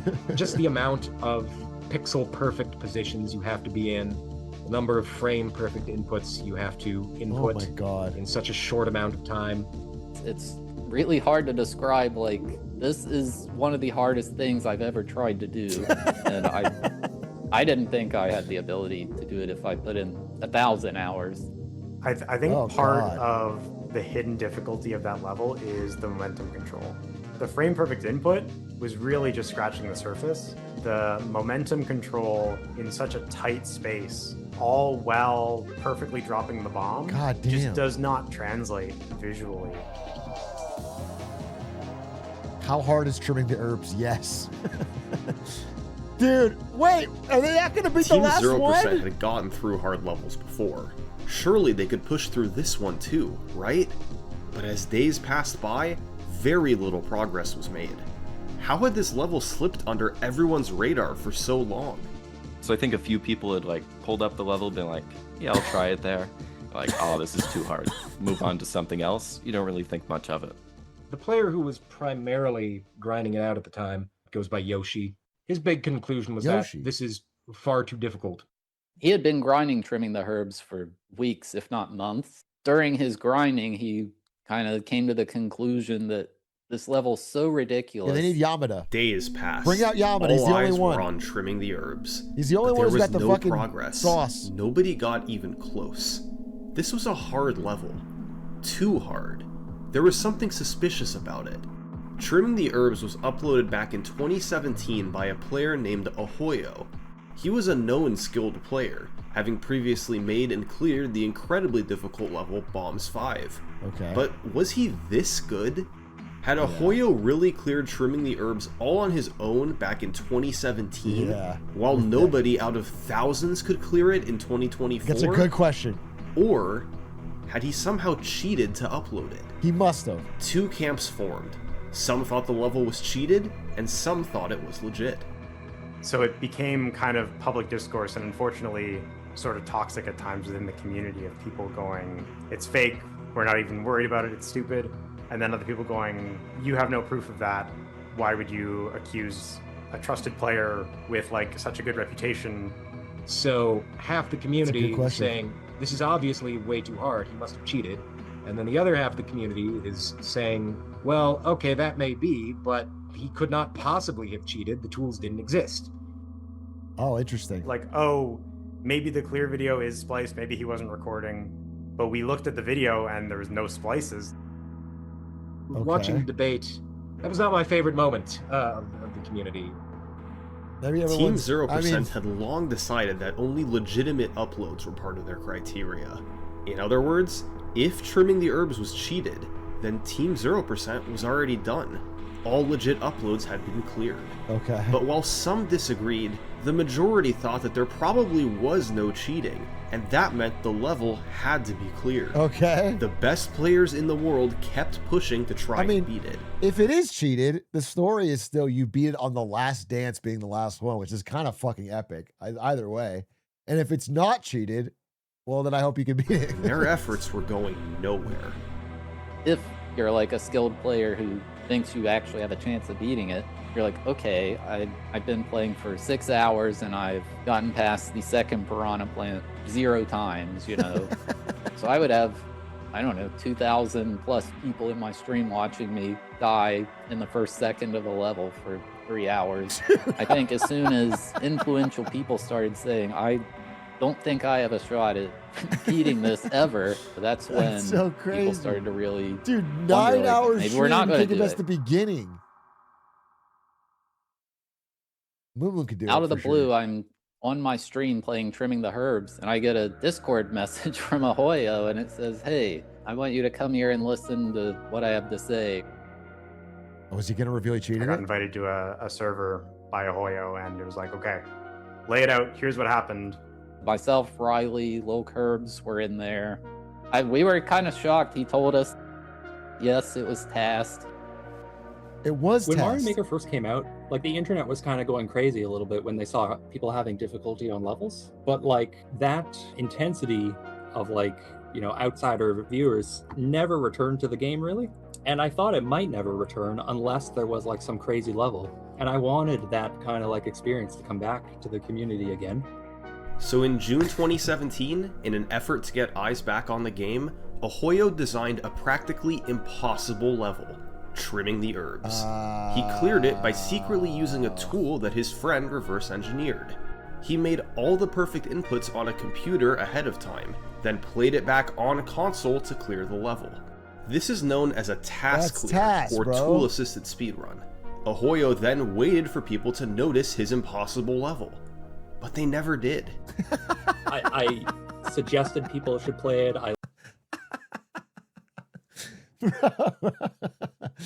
Bro's big plan to bring the game back. He spends all his time cheating and then no one even fucking cares. He just put a bomb in the game for the next fucking 7 years. 7 years later, it became a problem. Went into 0% Discord, like posted myself. I I streamed a little bit of the level from simply observing it, people didn't think much of it. And then from playing it, it wasn't fun, the beginning. The beginning's awful. If I were to do it over, I would have been way, way, way more direct in challenging people and like telling people, Don't do hey, it over, try bro. this level, you know, wink, wink. It was supposed to be, I guess, what you'd call a white lie. And just off the top of my head, like thinking about it, probably the difference between a white lie and a lie is time. Ohoyo moved on with his life, forgot about the level, and for the next 6 years, You could have Trimming admitted the it right Herbs away, though. remained on the Mario Maker servers in obscurity. When Team 0% rediscovered it at the end of their journey in 2024, Ohoyo was alerted to what was going on, and then had to decide what to do.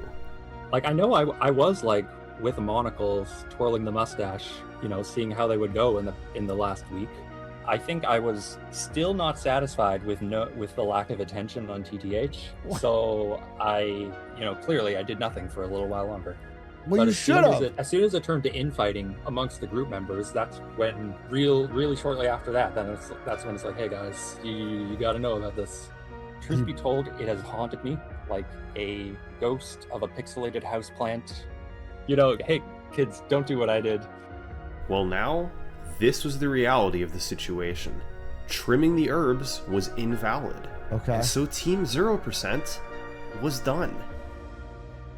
They didn't know it at the time, So it but was the the Last moment Dance. Yamada cleared the Last Dance, That's they had beast! cleared every legit upload in Super Mario Yamada Maker. did it! Thousands and Dude, thousands wait, of that's actually kind of so sad for the Beast guy then. Dude, he was 1 pixel from being the guy to clear the Last Dance on the last thing.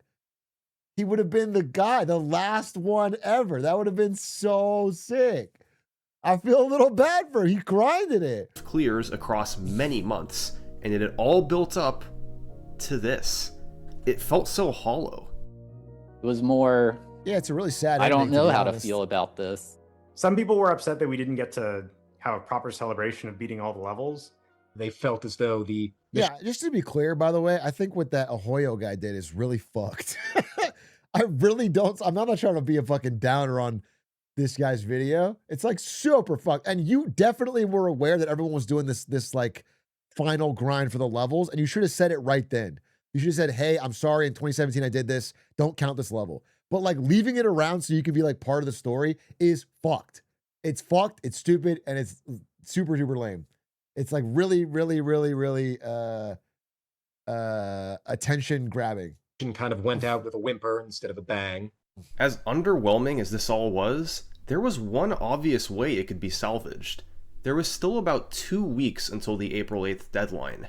They had time to try and clear Trimming the Herbs legitimately. No way. Team 0% could say they won all they wanted, but since there had been so much attention on this one level, people still felt like there was unfinished business. But of course, Trimming the Herbs was literally designed to be unbeatable by humans. Yeah. All the best players in the world, Lil Curbs, The Beast, and more, they poured hours into it and gave up. So I wanted to be optimistic, but having seen these people who conquered all these previous levels kind of thrown in the towel, Yamada, in my heart of hearts, I didn't think that anyone was capable of beating it. Team 0% needed another hero. Much like how King Boo cleared Beast Needle, they needed a specialist to even have a chance of clearing Trimming the Herbs in the next 2 weeks. No way they beat this. They needed... No way. Sanix. Who the fuck's Sanix? Sanix is one of the best Mario Maker 2 players on Earth, clearing some of that game's most difficult levels. But he hadn't paid nearly as much attention to Mario Maker 1. Okay. But when the Mario Maker 1 shotgun was announced, I started paying attention to it, and when I saw TTH and the hype around it, I thought winning Partisan would be my chance to be part of the Team 0% story. Sanix was the chosen His room is one. so clean. He was unbelievably talented and had the thousands of hours of experience needed to even attempt to beat Trimming the Herbs. Progress on the level quickly followed. I was getting a lot of runs to the third stack, Usually players would reach it maybe once or twice per session. Yeah. But somehow I was getting there much more often. Oh, Sometimes up to third stack around, per hour. 20 times per hour. Oh, beast! That's when I realized that I might actually have a chance to beat the level. 20 times better than the next best player? I guess the more proof he showed that I'm getting pretty close to this, like, we started thinking, wow, maybe he can. No Sanix way. was in a race against time. No way. 2 weeks turned into 1 week. No and then just a way. few days. And then on April 5th, just 3 days before the shutdown, Sanix got this Sanix did this.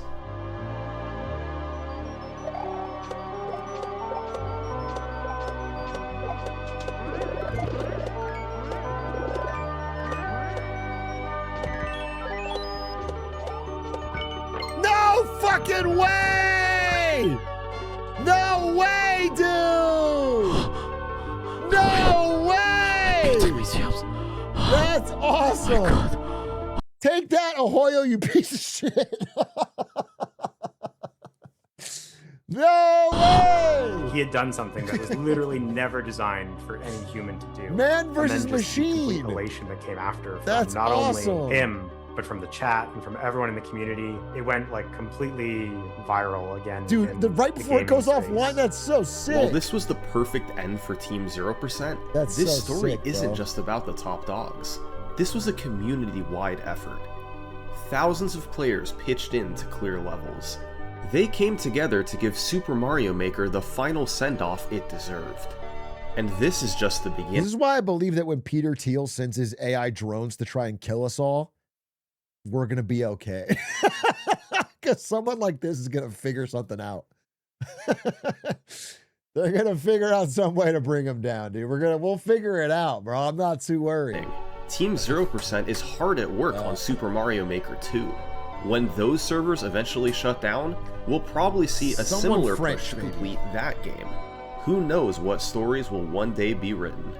As for Ahoyo, who caused the drama at the end, on the one hand, maybe he didn't go about things the right way. He didn't. But remember, the whole reason he made Trimming the Herbs was to try and put the spotlight back on Super Mario Maker. And well, it may have taken 7 years, but I would say This is like giving Trump credit for like green energy having an upswing because he closed the Strait of Hormuz with a dumb war. You don't get to take credit that people are buying more solar panels, bro. It wasn't your intention. mission accomplished. Thanks for watching. Don't forget to click the link below to purchase your right. DVD or VHS tape. That was a great video. That was one of the best summoning salts ever. Great storytelling, and wow, what a story. I can't believe I didn't hear about that when it happened. Getting it on the last, like right before the deadline, that's so cool. Good cast of characters. That was awesome. I really, really enjoyed watching that. Shout out Summoning Salt. It had heroes, it had villains, it had rises and falls, it had fucking stakes, it had a deadline. It was like and it was all for just pure love of the game. Nobody made any money off of it. That's true speedrunner spirit. That's a great speedrunning story. Okay, ladies and gentlemen, I've already done a 3.5 hour stream. Normally I would end here. However, I have been bewitched. I've been struck with an intense desire to play the new Moon Moon mode of Hitman. It is the hardest mode we've ever seen outside of, like, I guess, Trilogy world record running, but like he really stumbled onto something quite beautiful and challenging. And so now I'm going to do a run or two of this. And then Big A got this run. I want to put in some hours to try and get a better PB here, or like, because I've only made it to Syndicate 2 at best. The Impossible Moon Moon Hitman Challenge continues. I will not rest. Hitman. World of Assassination. We are on attempt number 19, I believe. attempt 19 at this. What are the rules? Oh, if Kamad add the exclamation point Moon challenge or whatever, there's a clip. The rules are simple. There's a mod called Hitman Variations that makes it so all the maps are randomly varied between all of their different spin-off versions. So you get a lot of maps that are not normally possible in Freelancer.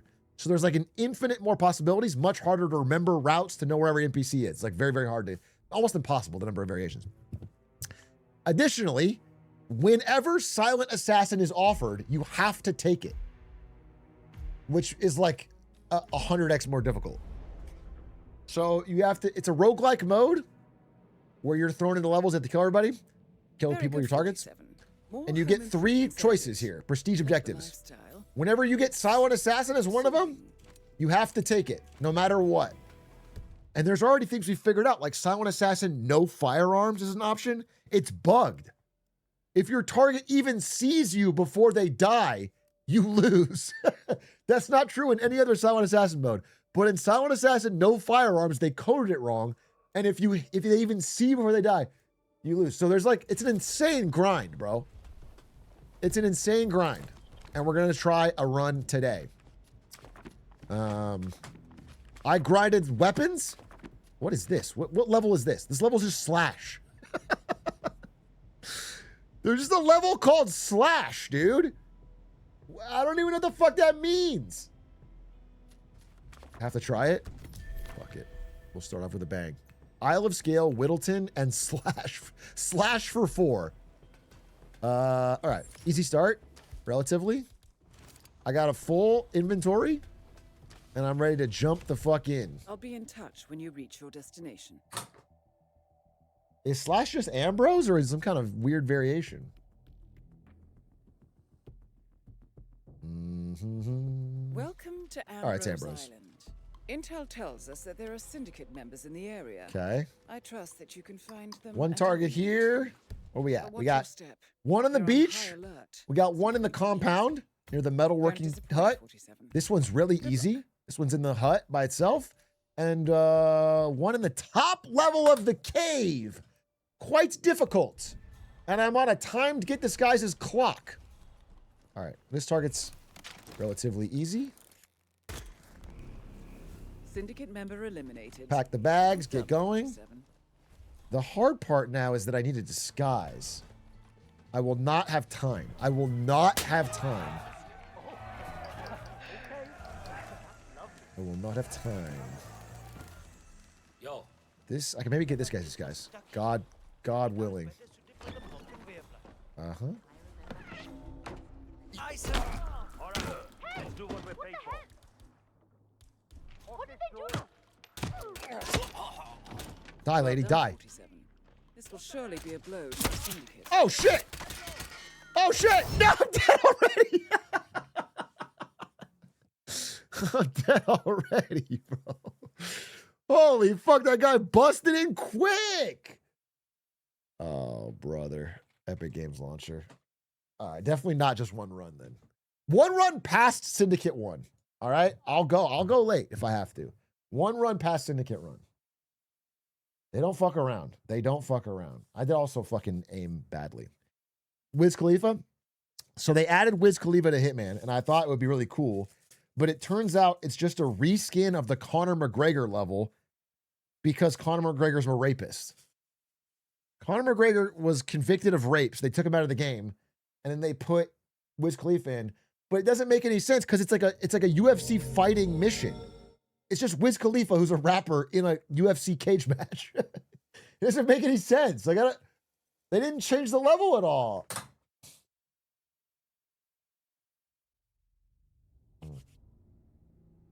Wiz does Muay Thai? All right. I guess that covers it then.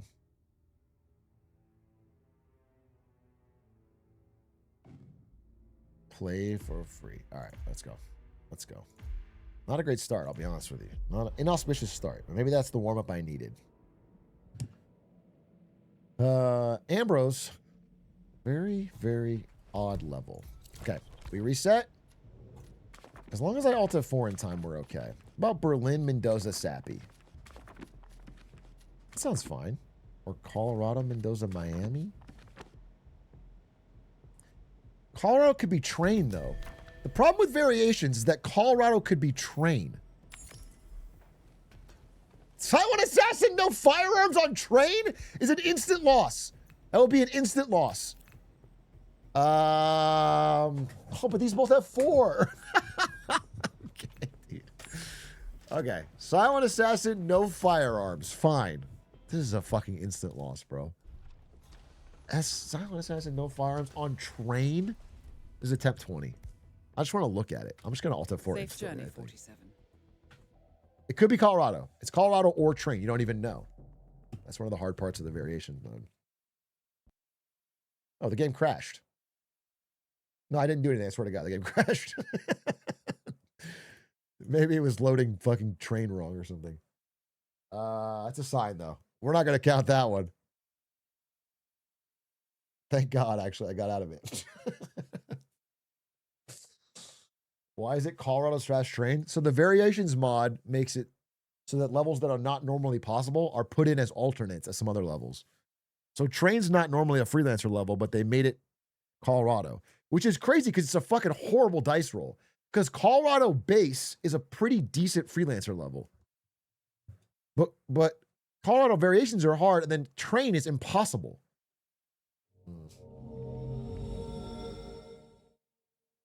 Also, I didn't quit. Just to be clear, I didn't quit, and we're on attempt 20.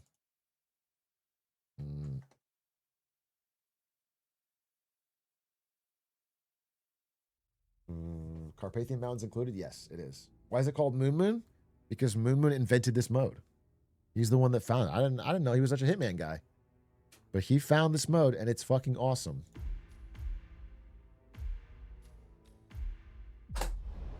I would never have gone through the struggle of downloading and installing this mod, which was a pain in the ass. I'm not technically savvy if I didn't see how cool it was. All right, let's get a real run going. Come on, baby. I like the idea of doing this one. Bangkok, Mendoza.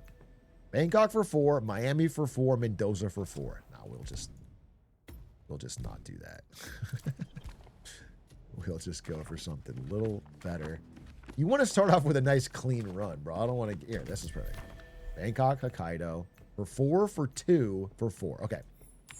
Bangkok for 4. Headshot kill legendary. Super doable.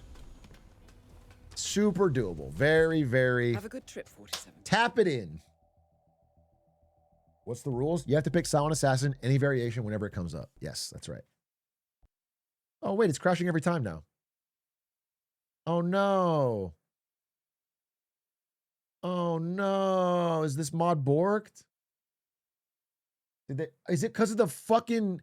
Is it the Wiz Khalifa patch update broke the mod?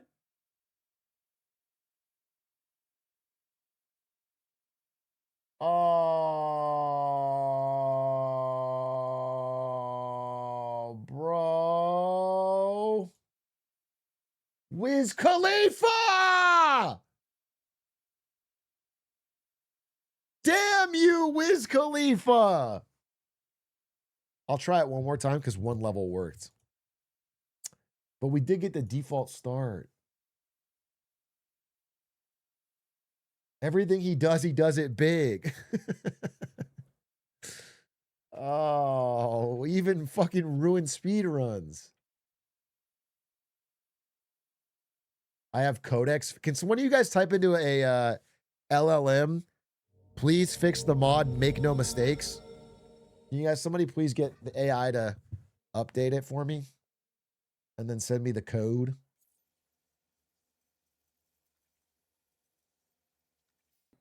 Here's the problem, though. Now I'm worried it's going to crash like even if this one works, what if it crashes 3 missions in? Do you know what I'm saying? Yeah, it crashed again. Oh, bro, my Hitman dream is dead. I don't want to do it if there's no variations mod. Oh, so sad, dude. Wiz Khalifa fucked me. Rollback? No, but I don't want to play it. You know what I'm saying? I don't want to play normal Freelancer. I've already beaten that on hardcore. I want to play Variations mod and the rules.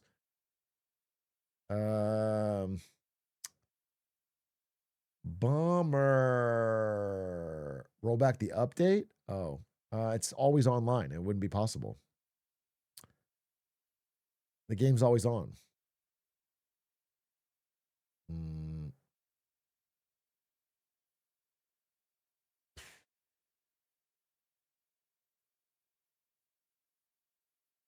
That's a bummer. I was actually really excited to do the runs, bro. Wait, I'm kind of bummed.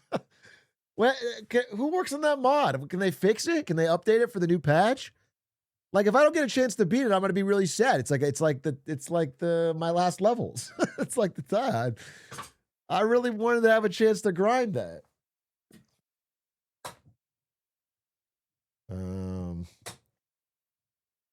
I guess Moon Moon clears you for. Well, Moon Moon didn't beat it either. Wait, is Moon Moon? Did he try it today? Did he get it to work?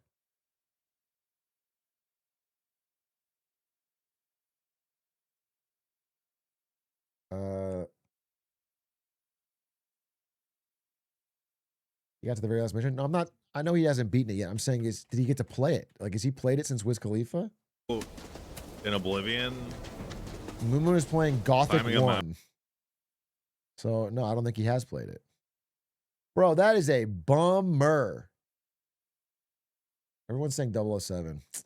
Bro, it's like, when you ask someone to play 007 when they want to play Hitman, it's like giving them Chuck E. Cheese pizza when you want the greatest pie you've ever had. It's just not as good, bro. It's just not as good. It's like, I'm going to be, I just want to play Hitman, bro. I was like, this is crazy. I've been like not wanting to play video games for so long. And now I finally really want to grind a video game. And Wiz Khalifa stops me? Obviously, I already played the 1666 demo many times offline to try and get a better time because it's the most fun game ever made. Obviously, the 1666 demo is one of the greatest. Bro, that is the fucking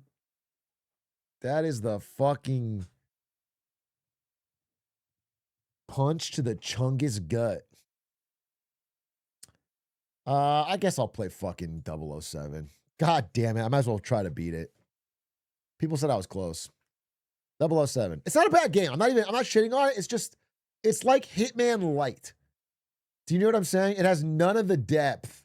Not in a bad way. It's like an intro. It's a fun, but you can't even move bodies. You can't, there's nothing. It's like, so the only way I have fun playing it, by the way, here's a fair warning. The only way I have fun playing this game is I play it as James Bonk. Because I think I found an exploit where you're basically never taking damage as long as you're constantly throwing a gun or in the gun finishing move animation. So I play it like John Wick with a fucking fist fight mode. The game's doing numbers. It's doing incredible. And I'm very happy for IOI, and I do think it's a really good game. It's just a really good Uncharted-like game, and it's a very, very intro Hitman game.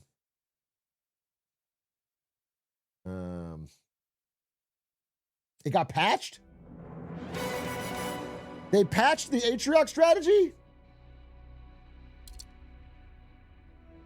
You have to beat a Spectacor's time? Bro, I tried to watch a Spectacor speedrun this game. Every time I tuned in, because I watched up until we got where I was at, it was cutscene. It was cutscene or walking or dialogue. This is the worst speedrun game. It's not a speedrun game.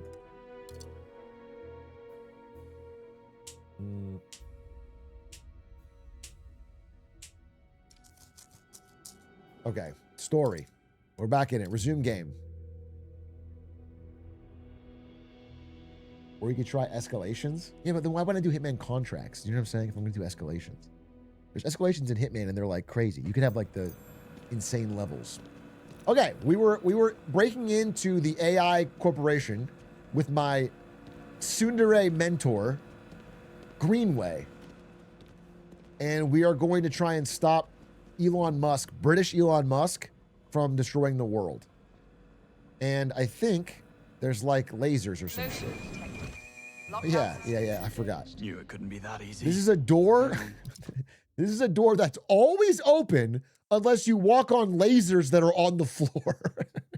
And the alarm doesn't hit anyone else in the building. It just goes off to let you know that you hit them. That's great security. We need visibility. And if I walk out of the lasers, the door opens again. Yeah, not happening. We need another way around. Why? Well, perhaps some of these Why offices do are it like this? On it. You never actually planned to pack it in tonight, did you? I had to tread carefully. What's this? There's only a... Hang on. Hold that thought. Greenway, give me a hand with this. Coming. Doesn't this all feel a little too easy? I guess. Compared to what? How many evil masterminds have you come up against? Okay. 2, including you. Trust me, when the enemy stops underestimating you, that's when you start to worry. More pearls of wisdom. Let me get a pen. Anyway, you were saying about pretending to pack it in? Right. Well, Okay, I'll go here. there's only a handful of operators in the world. You see everyone's fine. I mean, the graphics are good. To infiltrate MI6, Bond. Simplest answer, it's someone already Picture of dog. You suspected Webb. The idea did cross my mind. How does he know our every move in advance? A diploma. It'll be a simple mole. Human weakness, Bond. Never underestimated. Got any suspects? I suspect everyone. Okay. Well, I can't get through here. I can't get through here, so we go back in the office. All right. It's fine. Blueprints. Research documents. She was planning a heist. Web HQ. Okay. Cool. And we just keep going through these comically large human-sized vents that don't connect to any central air, but happen to connect all the offices, and you can just slide the door open. What a well-designed office for security. Mask As long as you can sketch. look yourself in the mirror. Okay. Damien Webb's office. I was expecting a layer of bones. That's A police report on the death of Damien's mother, Lydia Webb, in 2004. Suicide by painkillers. He studied the report obsessively. Okay. What about his family? Shut up, Greenway. Greenway, I'm just fast as I can. I'm doing the story. Even monsters have mothers. Okay. Isola Vale. Wait, one more story thing? Mercenary Damien unit. and the Murtos go a long way back. Okay, he was in Yemen. Interesting. All right, well, I did it. Cleaning robot info. Cleaning robots have full access to every room, and they can be redirected using the panels on the doors. Okay. The purge gate is right through here. Okay, can I just hack this? Hack. Hack. So I go back through?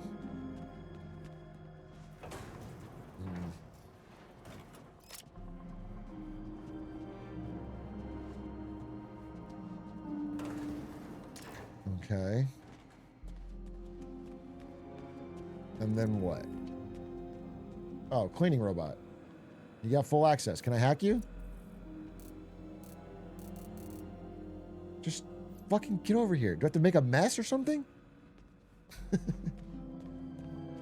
Can I just make a mess? Look, there's a big... I got an office toy. Okay, I'm gonna figure this out. Think, Bond, think. What do you do when you can't throw a gun at your problems? Fucking meltdown. Wait, what if I... Okay, now I'm not on the thing.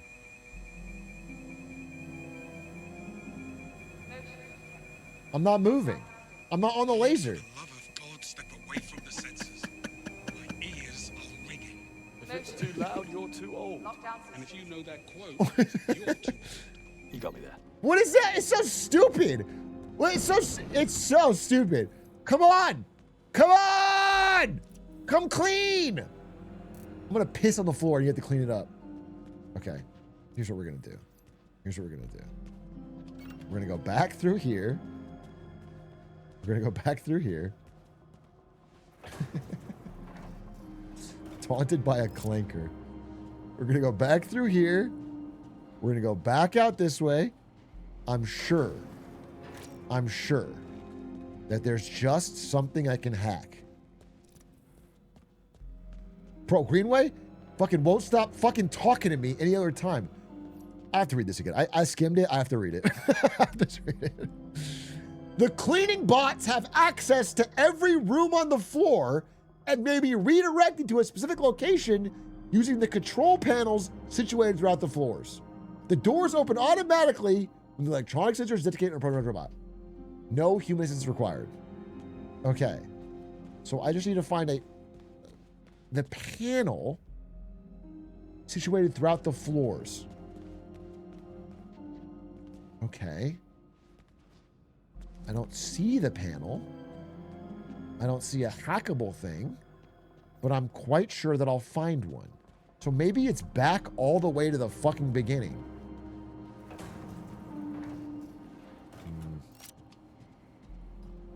Let's go back to the beginning. Let's go all the way back to the beginning. And let's look around. And let's go to Greenway. Panel, right here. Not the fucking panel. I can't hack it. That's a locked key card. There's no panel. I can't go back this way. Okay, what am I fucking missing? Okay, there's a lot of shit in here. Uh-huh. Greenway, I'm gonna fucking shoot you.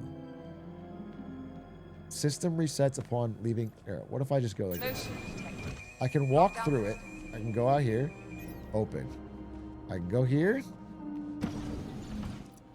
Hack. Hack. Hack. Where's this panel that I'm missing?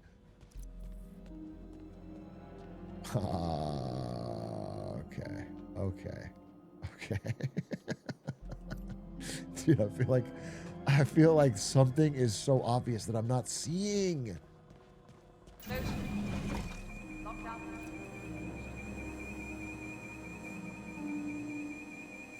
Okay. There must be a way to make a mess or something, or just fucking, where is this panel, bro? Go back through here. Well, I'm gonna get to the bottom of this. I don't care, and no one in chat's gonna leave. We're all gonna watch till we get it. I don't care if it takes us all night, right, guys? Everyone is locked in and they want to see the victory. And they're not gonna second monitor this either. This is first monitor, main channel shit. They are tuned in and they want to know how this ends. How do we get past this puzzle? Web Gala. Okay, maybe I can take this calendar and I could. Well, that was quite the evening. Throw it out on the ground. Skincare products. He's a stark raving lunatic, but he does have gorgeous hair. He's a groomer. Okay. So, now that I've fully thought about this, is this the panel? Security sensors online. Security sensors online. This fucking robot! Oh, right here? Can't hack it. I need to think about this.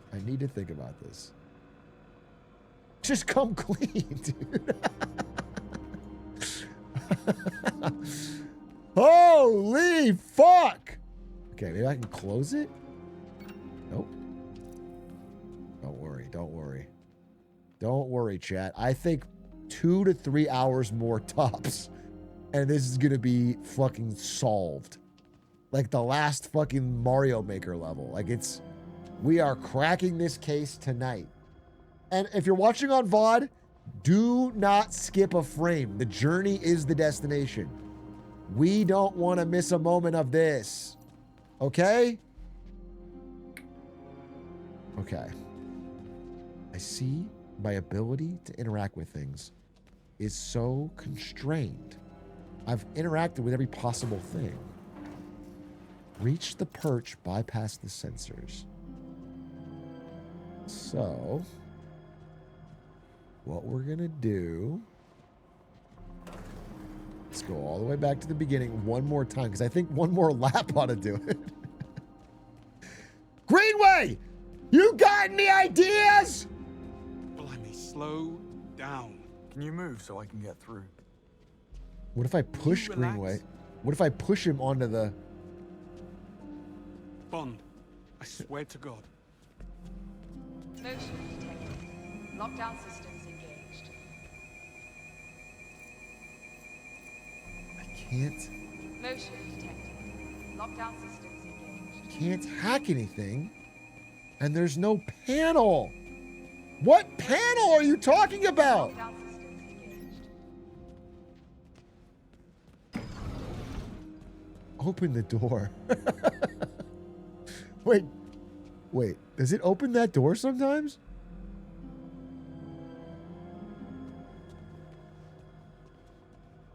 Wait, does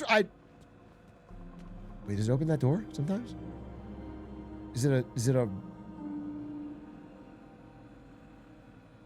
like a DVD thing where it has to hit the fucking corner?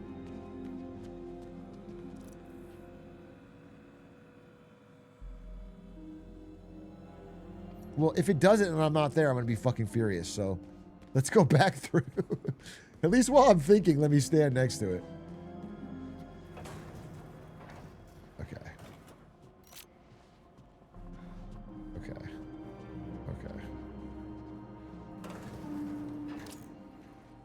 So, theoretically, maybe this sometimes wanders near the door, and then I just walk through.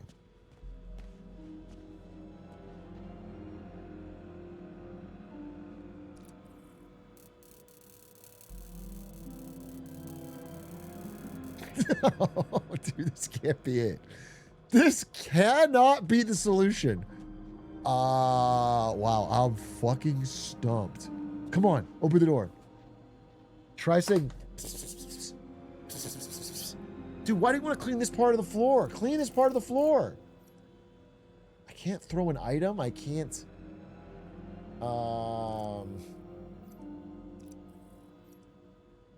Can't. There's trash. What if I put something in the trash? Will it come pick it up? I don't see a trash can, though. I don't even see any interactable item that I could, like, possibly use to... Everything's spotless, to be honest. There's a wastebasket right there.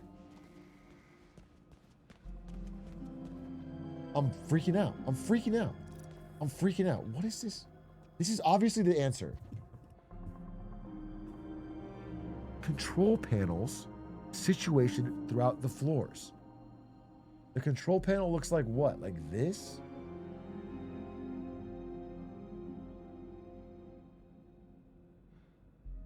Okay. Okay, James. Remember that scene in James Bond where Daniel Craig spends 3 hours reading a manual about robots so he can try to get through the fucking... It's one of the best. It's one of the most riveting James Bond scenes. It's a thrill ride, start to finish.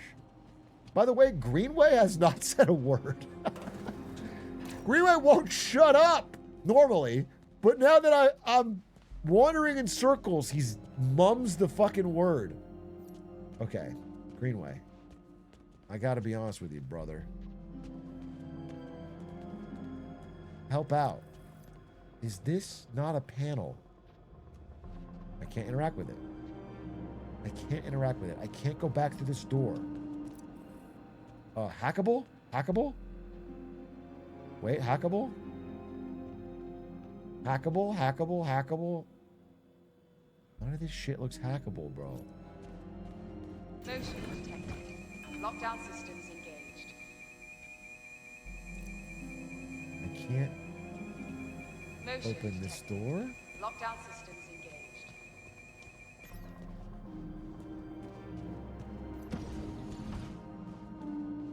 None of this is hackable, maybe? Hackable, hackable, hackable. Hackable. Dude, it. Greenway. Do you have any ideas? I can't spill the coffee. I can't. I can't dump this purse. Isla Vale, Senior Crisis Manager. Dare say she'll be seeking new challenges. Give me the ID card. I can use it. Why can't I use it?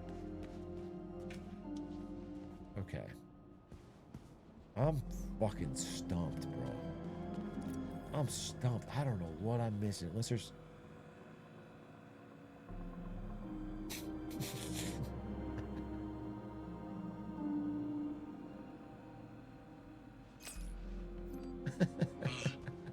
Well played. Thanks. How do we ever live without a Q watch? Thanks, Greenway. Thanks, Greenway. Well played indeed. Well played indeed. A master. A Magnus Carlsen level chess player.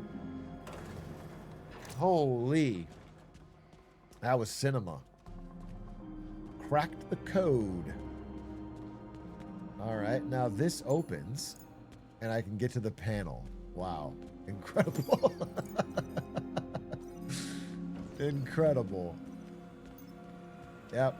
Thank you. Okay. And then, wow, big button that turns off the lasers. Coast is clear. Perfect. But the sea is treacherous. And why would you say a thing like that? How, you were planning that the whole time? Hurry up. The easy bit. Now we need a way in. That was the easy bit? Well, maybe it's open. That was the hardest puzzle in gaming history. Let's find out. He spent 50 minutes on a one-liner. Yeah. He was aura farming, dude. Okay, we're in. Well, lockpicking's out of the question. Okay. Hermetically sealed and blast resistant by the look of it. We need clearance or we're not getting through. Okay. I do love a good I told you so. I never would have thought. How about Webb's penthouse? She'll be right upstairs. Okay. Works for me. What happened tonight? Did they come to your home? Worse. They came to my pub. Oh. The game was on the telly and I noticed these lads. They were in club colours, So but they British. never once glanced at the game. So British. Amateurs. Well, I slipped out the window in the men's room only to find the actual kill team waiting in the alleyway. And there's the lesson. Never overestimate yourself. Got a bit hairy after that. If the sling hadn't thrown them, I might have actually needed your help. Yeah, don't mention it. Oh, you want smoke up your arse, Bond? Join the Americans. Hell yeah. Anniversary speech. Okay. All right, well, I've looted this place. That's important. Oh, Greenway? God. Seems like we're not the only gate crashers. Breathing. But come morning, he wish he wasn't. Does he have a key card? No, they took it. But look, there's a dozer on the other side. A dozer. So all we need to get through the door is get through the door. Leave it to me. Unlock the door from the other side. Oh, another fucking office puzzle. Don't worry. I'll solve this one quick. There's just something to hack, right? As per usual. Thank God. Okay. Look at that. That was world record pace. Wait, that didn't have anything in it. That's just a fucking bonus. Okay, there's something else to hack. There's something else to hack. Oh, God. Don't worry, don't worry, don't worry.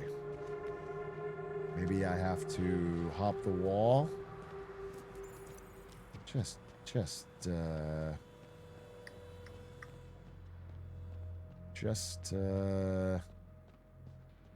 Right here. Here we go. Open the door. Nope, can't open it. What about this commemorative bust? What about this drawer? What about this drawer? It has an iPad in it. Over here. I found the way through. Be right there. I was just about to find one. Greenway. Should have asked Q for a grapple gun. You thinking what I'm thinking? Yes. At least those pills have kicked in. Huh! Over here. Give me a hand. Holy acrobatic. Hurry up, Sure Greenway. thing.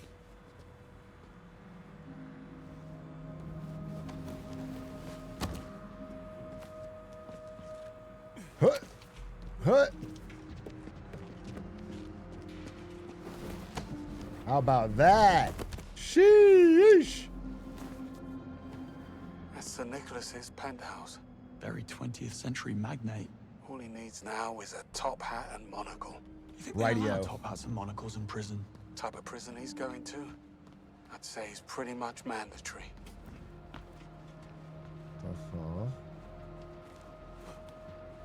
All right, we're cooking. Oh, some yellow paint. Thank you. Why don't you put some yellow paint on the fucking security door hack thing? That would have been nice. Wait. What the fuck? All right. Bond, get the key card. I know, Greenway! Greenway, you were dead silent the one time I need you, and now you're like, there's a key card in front of you, pick it up. I know that part. Be more helpful when it counts. Sorry, I lost my cool. You're very kind. You didn't seem too surprised about the bodies. Something you're not telling me, Bond? What? I suspect we'll know soon enough. Sure. Sure. Another perch door, also sealed. The lobby's on the right. Almost there. Mm-hmm. Wow. Schrodinger's cube. Schrodinger's cubicle. Quite the breadcrumb trail. Not exactly subtle. She a friend of yours? Heisenberg. How do you know it's a her? Well, I do Is there a now. top hat in there? Bro, you're gonna make a Heisenberg room and not include a subtle Breaking Bad reference? You have Shroud in your game, but no Breaking Bad reference?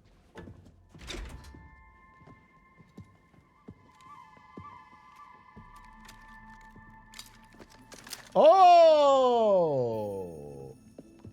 The French woman. We should really stop meeting like this. You blew my cover. I had to advance my schedule. Isola. I admire your commitment. You're only as good as your last job. Give me one reason why we shouldn't feed you to security. Flirt? First, there's only 2 of you, and second, Get some Riz get you into going? the perch. Pass. Once bitten. What's the play? Spend my time on the cover working out a loophole in security, but I'm not gonna lie, it's a bit involved. I could use a helping hand. Or 3. Go on. Time is of the essence. James, get up to the penthouse. Old timer with me. I'll explain on the way. She might just beat you up, bro. You can't trust her.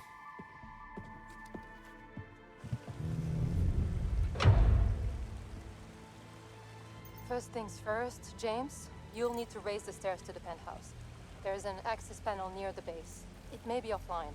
I'll figure it out. So you mentioned a plan. Accessing the perch requires Yeah, a I'll level figure 5 it out. security Say that clearance, confidently, which I Bond. don't have, but I Turn the can power back trigger on a after system cleaning. Our CEO has better things to do with fuse temporarily unlock boxes. the gates. And what do Okay, so there's a Go to fuse the box CCTV room on somewhere. 29th, kill the feeds, clear us a pass. that I can will turn the infiltrate power the back mainframe on and trigger with. the procedure. But I need Dude, she's the rambling. command code which Sir Nicholas keeps in a safe in his office. That's you, James. Should have brought my drill bits. And exactly how are you planning to be in 3 places at once? What can I say? I work well under pressure. Uh-huh. Wow, I think it's this one. Holy, fuse box back on. Now we're cooking. Staircase on. Perfect. Devices detected. Disabling key. Oh, this is cool. Holy. Really made that a puzzle? That was a very hard puzzle. I just made it look easy, okay? You probably wouldn't even get it. All right, we're on our way up to the perch. It's got to be slippery. This is not OSHA certified. It's coming out of the water, so it's going to be all wet. And there's no guardrails. Also, what? If you're in a wheelchair, you don't get to meet the CEO? It's fucked, bro. The disability lawsuit would be massive here. I'm going to slip and fall, get fucking 12 million out of the guy. Swanky. Place could use a rug. Dude, Justin Trudeau could make a mint. Trudeau with his legendary stair fall could fucking fake it, get a zillion dollars and have no damage. That note you passed me. Your phone number? You wish. Sir Nicholas forgets his passwords like everyone else. Isola's note. Diploma painting game model. He wrote a memory aid to recover the safe code. Diploma exactly painting game model. Well, nothing about you is easy. Flirt. Secret button. Pressed it. That's a painting. Antikythera by Emil Gorka. I'm impressed. An archive bond? Slovakia. I believe an explanation is due. I wasn't lying. Well, I was mostly lying, just... Hang on. Hold that thought. Okay. Electronic lock, 4-digit code. Okay. Better check the note. Anyway, you were saying about Slovakia? I wasn't lying. Well, Diploma painting I was game mostly model. lying, just not about 009. I heard This about is the his model. Strait file from Damien. No clue what was in it, but it had Sir Nicholas Okay. spooked. I figured I could use it for blackmail. Diploma Sadly, painting Damien's thugs beat me to game it. model. Damien confided in you. Shut up, He thought Isola! this was I'm Jason's not crime. listening. Thin walls. Damien's a psycho. Fancy that. Okay. He's a psycho. Well, Damien needs a bloody warehouse to store his skeletons. Okay. Where's the diploma? Let's just find that first. This is the game? I like what you've done with the place. Okay. I don't see a number on them, but I'm sure I'll find it. Where's the diploma? Right here. Almost at the mainframe.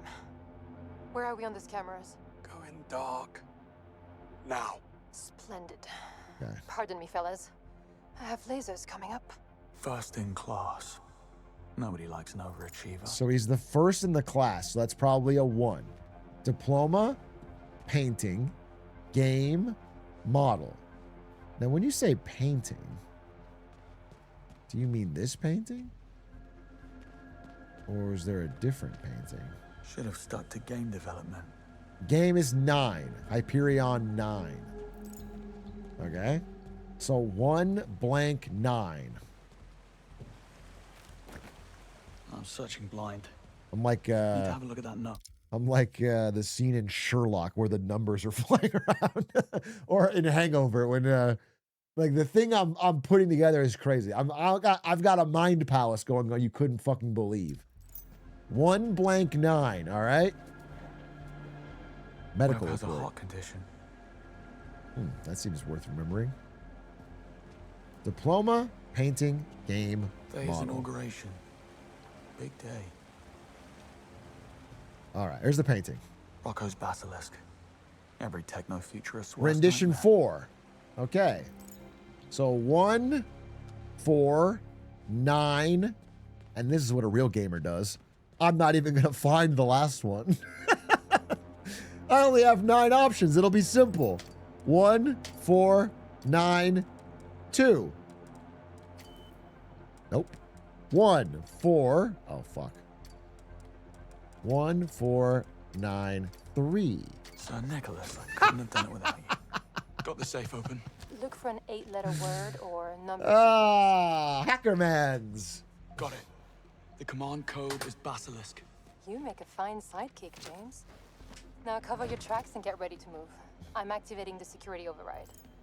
Yeah, whatever. Activate whatever you want. Cover my tracks? What, shut the door? Uh-oh. Gather the team. You're leaving tonight.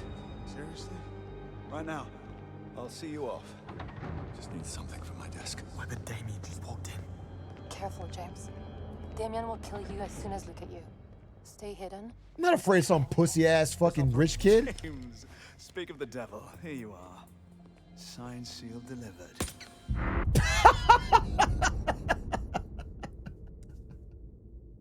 What, I can't throw a gun at him? Wait, what the fuck? Oh. All right. Let me get this off screen. No gun throwing? They didn't even let me. They made a cutscene for that. Careful, James. Damien will kill you as soon as look at you. Stay hidden and don't try anything. This operation is critical. Like it or not, we're in the spotlight now. Pull one thread and it all unravels. Uh-huh. Bond, try to get closer. I'll use the feed from your mic to try and Dude, record what they're saying. Try to get closer. Maybe we'll get lucky. I'm in an open plan office. Move closer. Bit of an oxymoron. Dude, I'm not hidden. Think about this.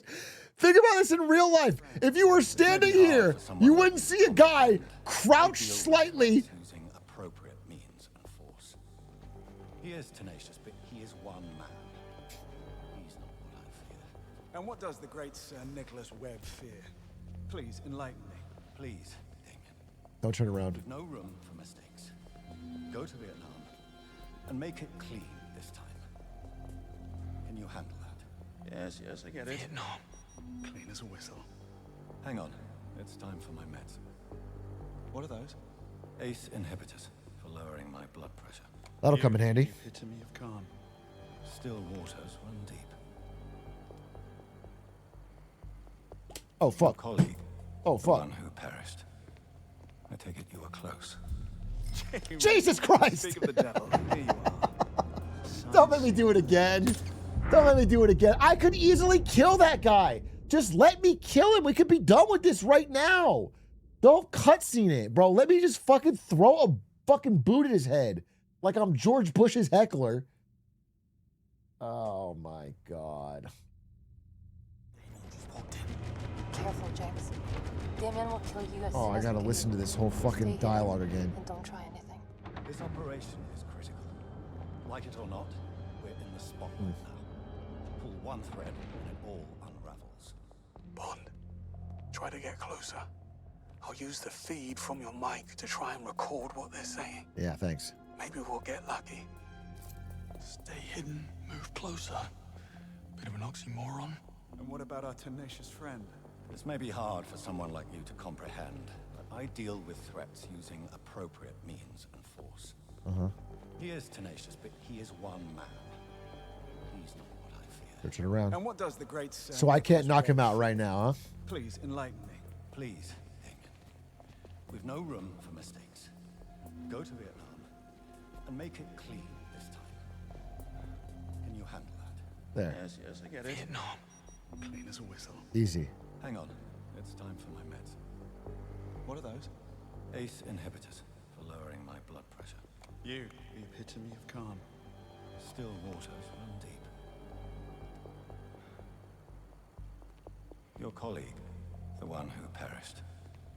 I take it you were close. We thought alike. My condolences. His brother's not taking it well. This will get ugly. I would expect so. Human nature is Bond. nothing if not predictable. You're still too far off. Oh my God, shut up. They're gone. You get all that? No, it's too vague. We can't use it. And now you only have 4 What do you mean it's too vague? You'll never make it. Yes, Vietnam. You will. I'll guide you. Straight off a cliff, probably. Just shut up and go now. Where? I'm locked in. Hold on. There's supposed to be an escape passage. Look for a hidden switch somewhere on the website. I'm not redoing this. Switch. Statue. Found it. Okay. Okay, let's go. I'm out. Where to? In the security office, take the door on your right. Found a vent instead. Sure. Why will you call? You need to reach the bridge to the purge. If you're not across it when the timer runs out, you'll be stranded. Thanks. I get the picture. That's Back all on right. the executable. Don't tell me what to do. Head I'll out. do my own You'll route. have a clear view of the gate. Company. Just what I need. Bitch. What's up? What do you think about that? Of course it is. There's an elevator at the end of the hallway. Hurry, James. Path is crawling with... Excuse me. Coming through. Oh, fuck.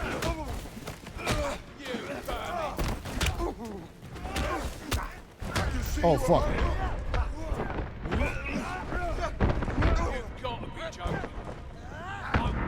Ow! Getting your shit rocked? It's 4-on-1, bro. Fight me 1-on-1. Maybe it's a run angle. I think they want me to run. I was kind of hoping I could beat them all up, but there could be a lot of time involved. You guys run past people? You can. Crawling with security. Get the door on your right. We'll make a run for it. 3 minutes.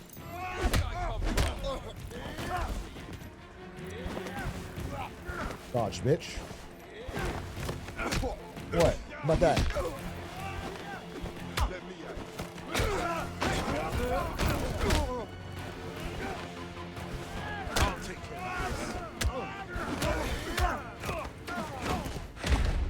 Oh, I'm dead. I'm dead.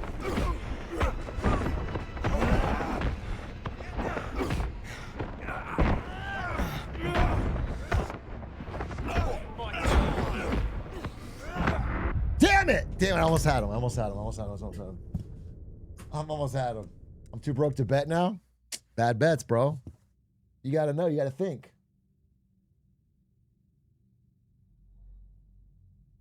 I'm gonna try running past them. I kinda wanna fight them all. 3 minutes. Path is crawling with security. Get the door on your right. We'll make a run for it. 3 minutes. Out of my way! Now. Out of my way! Out of my way! Ow! Ow! Ow! Ow! Ow! Ow! Security. Should have taken the shortcut. No use crying about it now. Just get to the elevator. You can ride it all the way to the bridge. Out of the way! Out of the way! Out of the way! What's moving around? Fuck you! No, Memphis. Get out. Uh-huh. Lift arriving. Stand by. Easy for you to say.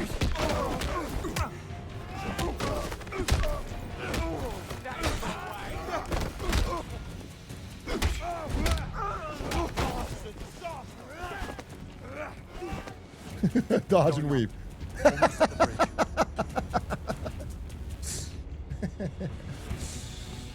Easy.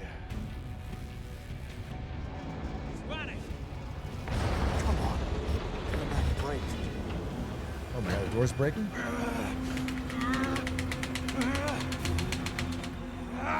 Minute 42, let's go! Let's go, James!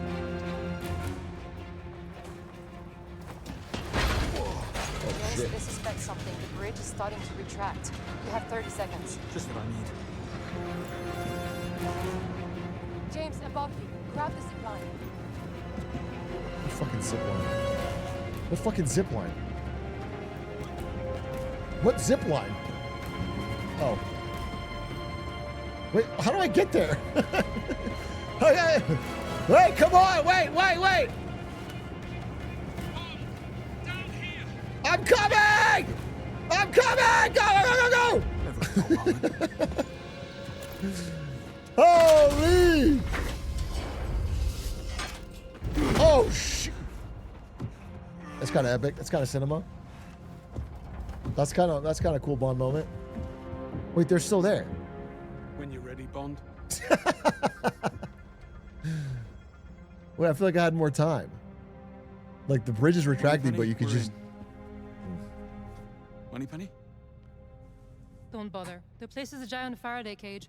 Nothing goes in or out. Now she tells us. The evidence is here, and we need access before they wipe the servers. Okay. Good luck with that, boys. We should do this again sometime. She's mysterious. Is she gonna shut the door on us? You bitch. She does that. Oh my god! Nice coat. Where's mine? I'm sure you'll think of something. Look, in the ceiling. Fire suppression system. Possibly. Still, let's tread carefully. I'll think about considering. I'm gonna be fighting everyone on this floor in 5 seconds. No matter what you say about treading carefully. Some kind of cooling system. We're here for the code white. You're late. Got stuck in traffic. Surprised we made it at all. Fine. You can join the degaussing team. Come on through. Not you. Get your uniform first. Company policy. Sure. It's the middle of the night. Oh, I wasn't aware the rules only applied in daylight, sir. You Wow. heard her. Diva. Perch rules. I'll wait upstairs. Fine. Let's have no more. Look, I was 4 points in. So I gotta get a fucking. Gotta get a lab coat. Company secrets, I expect. The work we do, especially what comes out of R&D, it's just too valuable. Can't allow some new bureaucrats to walk away with hundreds of millions of pounds worth of research. Right. No matter the reason. Right, totally. Say, where's your lab coat? In my locker. I can't find the key. I had it on the ride up, so it must be around here somewhere. If you dropped it, the cleaning robots will find it. Those things swallow anything in their paths. Just what I I'd need. say we look about the same size. Uh-huh. Okay. Cleaning report. Just recall the cleaning unit, maybe? Service desk is closed. I'm only... Oh! You shouldn't be back here, mate. Fletcher, operations. We're conducting an investigation on an employee, Isla Vale. Turns out she's a corporate mole. She may have gotten into the perch. Whoa. That would explain the lockdown. Okay. Well, don't let me stop you. Good. You won't Good stop me. man. You won't stop me. And I just... I'm gonna be punching everyone out so soon. I'm just making a fucking ruckus of a mess.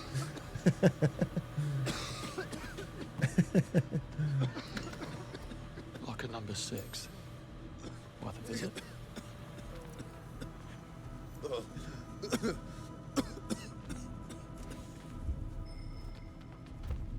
Apologies, sir. You can't be here. Right. But I Just can't. leaving. Thank you, sir. All right, no problem. So I got the key. Now I go to the locker. Probably over here.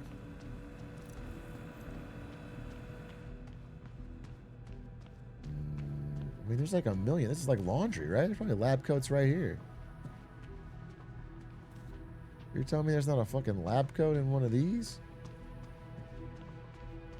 West corridor. Nope. Nope. Bro, I'm just gonna beat somebody up and take their fucking lab coat. That's what I'm gonna do. Locker room. Okay, locker 6. What have you got for me? Easy clap. Wow, he's most bugs fixed. Wow. This works. Good man. Good man. Good man. Hey. Hey. Oh. Look at this. That's the thumbnail right there. That's the thumbnail of the fucking... Holy. Funniest shit I ever seen.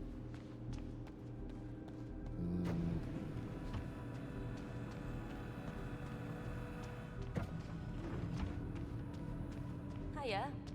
Okay, I got a fucking lab coat. Disguise. Don't you know? All right, let's stay. rules are rules. Out of the way. Out of the way. Join me in the Out of the way. control room. We'll be able to access the data from here. It uses an electromagnetic pulse to realign the magnetic elements. Mind yourself. Rendering the data impossible. Sure. Does no one notice that? No one has a problem with me doing that? No, guess not. Let's just get it done. Any questions while we wait for the go-ahead? Yes, Tom. Yes. All right. Bollocks, they've taken most of the servers offline already. Someone, well, don't mind me. Lay it on me. Well, first we must work out the procedure. Check the control panel on the admin unit over there. See if you can't turn it back on. Sure. Sure. What are you looking at, punk? Control panel on the admin unit. Don't mind if I do. Don't mind if I do. Don't crush me. How's that? Don't crush me. Still no access. Must be some kind of firewall. Let's Don't try worry. something else. Take it back offline and look for a manual override switch. For a manual override switch. There we go. Here we go. Good. Now put the server back online. Fingers crossed. Riveting. Riveting. Oh no. It's now moving. I truly feel like James Bond in this moment. Scan your search history for keywords. MI6, they are 009. This IT shit easy, bro. This IT shit is easy. You turn it off, you turn it on, bro. You eat some pizza. Bond, what are you waiting for? Get in there. Bro, I'm sorry, I was not listening. I was not listening. You want me to go fucking hacker mans?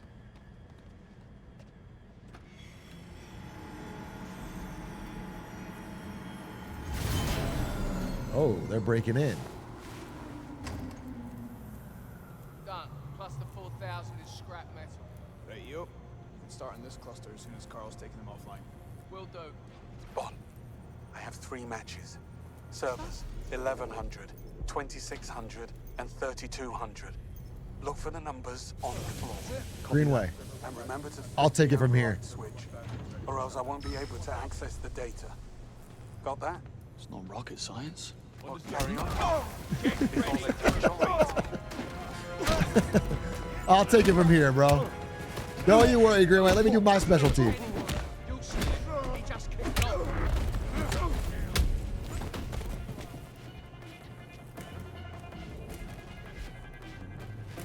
Wait.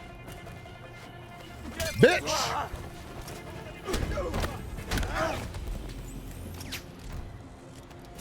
What's up? What's up? Just passing through. Contained! Contained!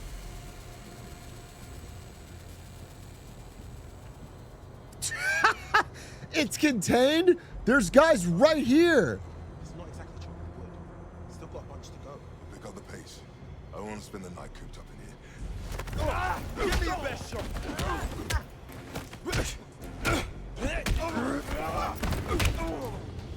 Contained. None of you heard that shit? All right, what are we looking at? We're looking for server 3200, 1100, and 2600. Ain't no thing, dude. Ain't no thing. We're gonna find those for you right away, Greenway.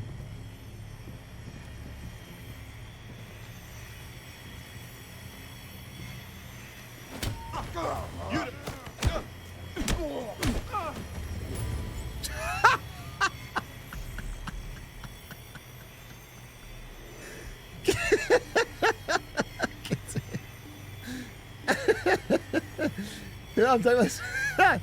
Imagine Hitman doing that, bro. That'd be crazy. All right, contained again. What number are we talking about? 2600 right here. It's the one. Overhead. We need to go to 1100.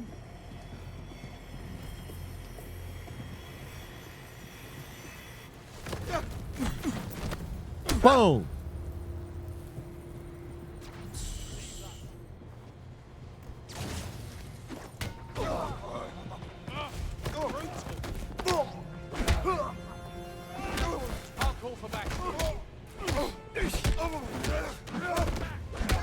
Oh, that was sick. That was sick. Boom! James Bonk. All right. Sabotage. Come investigate. Come investigate. Oh, come on, wait here, please. Do not leave that spot. Come on, investigate. Not now. Stop that. Whatever you're doing needs to stop. Enough is enough. Time to die. Oh, shit.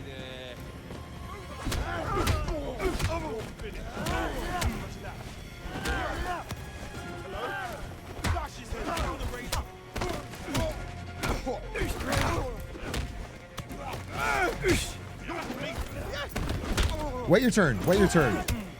Okay. This guy's kind of tough. This guy's kind of tough. Wait. This guy's kind of tough. Wait, he's dodging everything.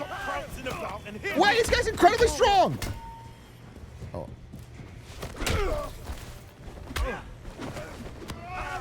This guy's like an elite guard. What the fuck? What the fuck? What is that fucking guy, dude? Hard.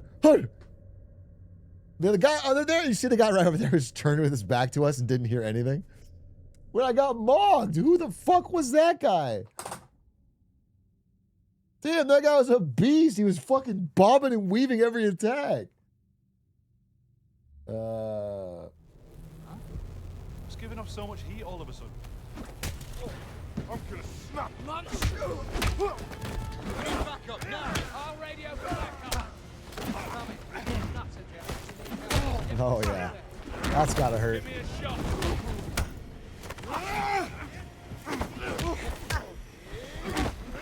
Just give up. You're a dead man. What the these guys are strong. Wait, hold up. Now I'm gonna fuck you guys up. I'm gonna fuck you guys up. Bond-vicular punch mogged by Perch Guard leader. Wait, that's exactly what happened. Word for word.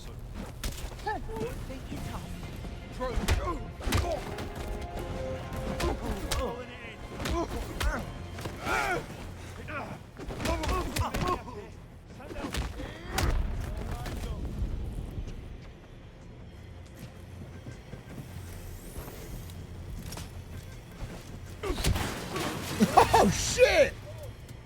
Contained. I didn't know that would work. That was kind of sick. What's that, huh? You investigating? What happened here? Easy Did now. you do this? No, bluff. Is that arrest? Who are you? What are you doing here? Easy. Watch out, Trade Chin.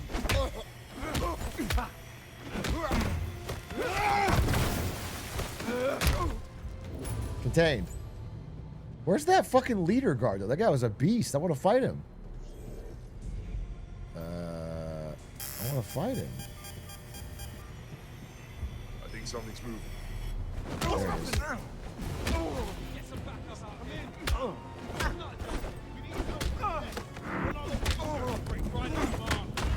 Wait, throw.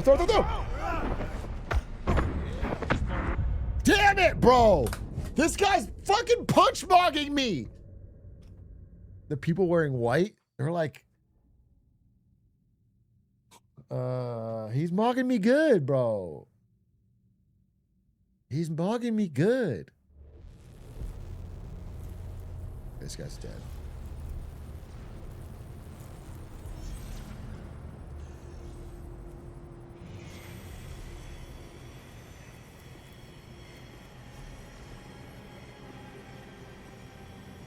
I need to like... You. Yeah, you. Guess I'll take a look. You. Right. Why are you? Take it easy. I'm gonna mess you up. Radio for support. No, go. No, wait! What was that dive? Wait! Oh, leave me alone. Leave me alone, you bitch. Hold on. It's fine. It's fine. It's fine. It's fine. It's fine. It's fine. It's fine.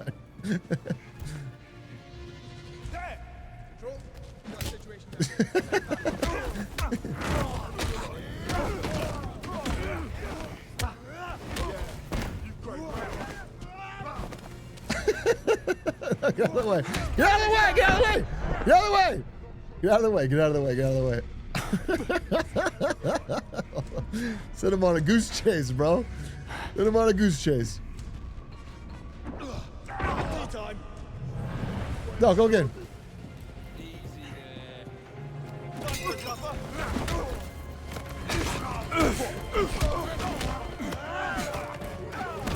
Oh, go, go, go, go, go, run, run, run, run, run, run, run, run, run.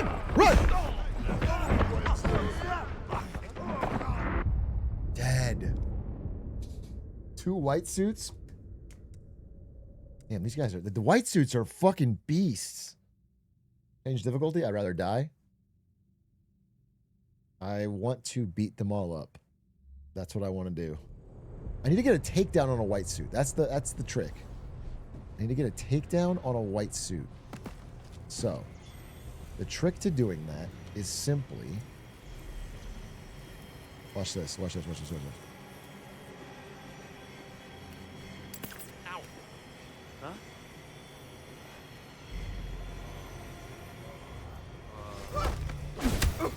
Huh? That made no sense.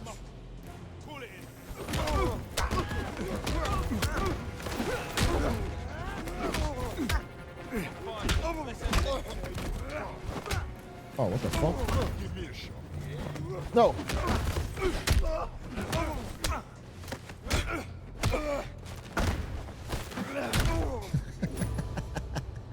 You people need to work on your communication. Contain.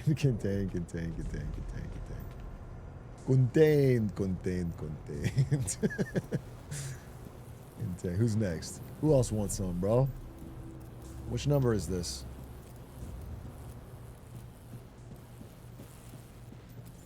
Yoink, yoink. Yoink, yoink, yoink. Hop the wall. Oh, hello. White suit. White suit, 4 o'clock.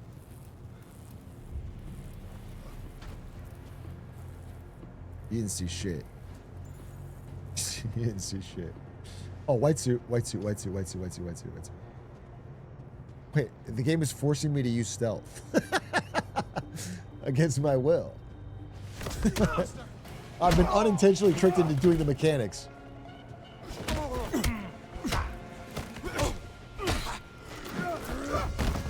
Just violent stealth.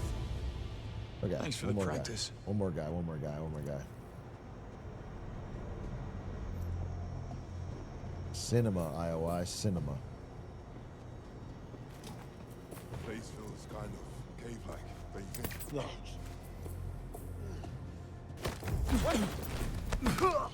Ah! Damn, that fucking looked good.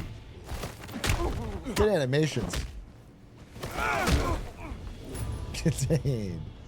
All right.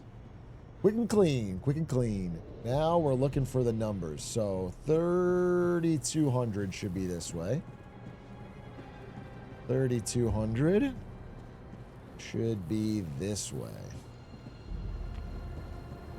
3,200 right here. That won't work. Need the manual override first. Okay. Sorry, do I have to do the fucking whole process every time? Okay, I'm sorry. I have to bring it up, I have to manually override it, then I have to bring it down. Is someone coming? There it is. Over there. Don't take them out. Just be careful. Could be that there's someone dangerous in the area. Identify yourself. What the? Take it easy. I want some.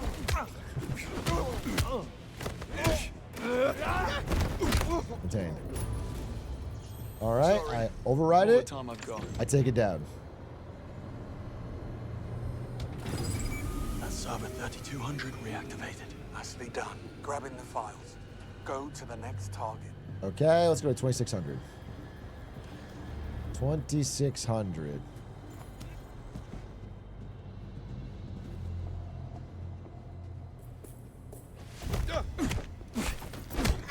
Detained.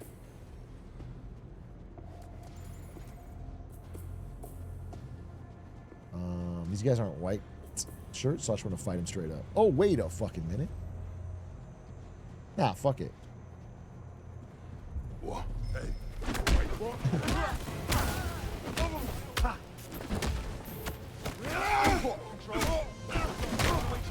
Send somebody. Oh, fuck. Oh, oh, no! 1 second, fight!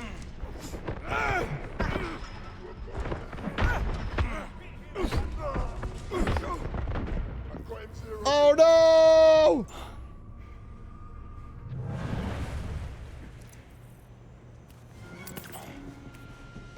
Son of a bitch. All right, all right, all right. Server 2600. They're right here. So we already manually override it. We just take that shit down. What it? Server 2600 is back online. Good And man. then we're looking for 1100. Head on to the next server. Right here. Hit that manual override. Where are the reinforcements? I don't fucking know. There's probably like 6 people in this room just looking the other way. They didn't hear or see anything. Server 1100 is active. Good show.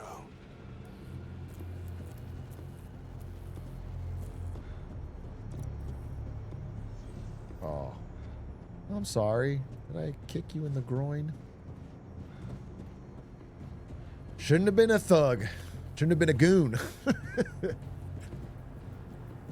I just gotta wait around while everything hacks.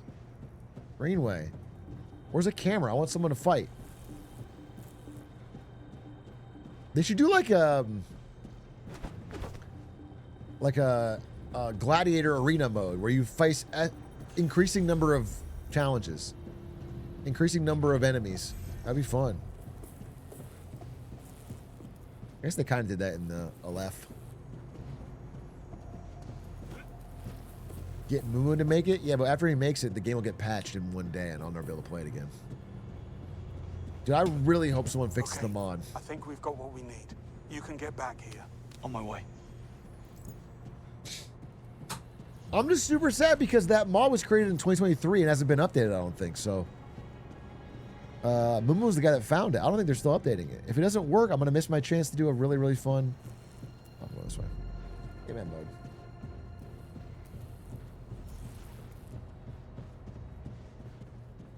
It breaks every patch? Okay, good. All right, never mind. Then I'm wrong. Oh, I have to go around. I have to go around because there's a small cart with wheels on it in front of the door, and I'd hate to move that.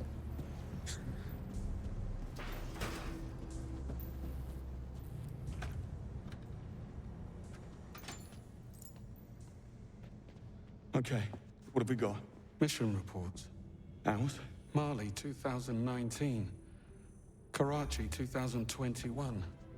The drone strike on Sarazin, the arms dealer. I thought that was the CIA. So does the CIA. Bond. These are all MI6 Black Ops based on confirmed Theia data.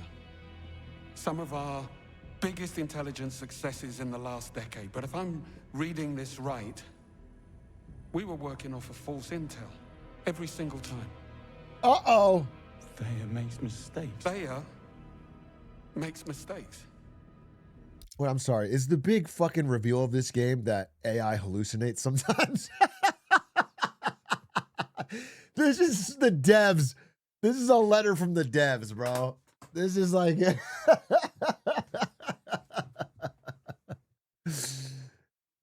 this is like playing a fucking... Like 10 years ago, it's like playing the game and you find out at the end that you can't use Wikipedia as a source. Teacher-ass game, bro. And the reason we don't know about it is because Webb covers it up.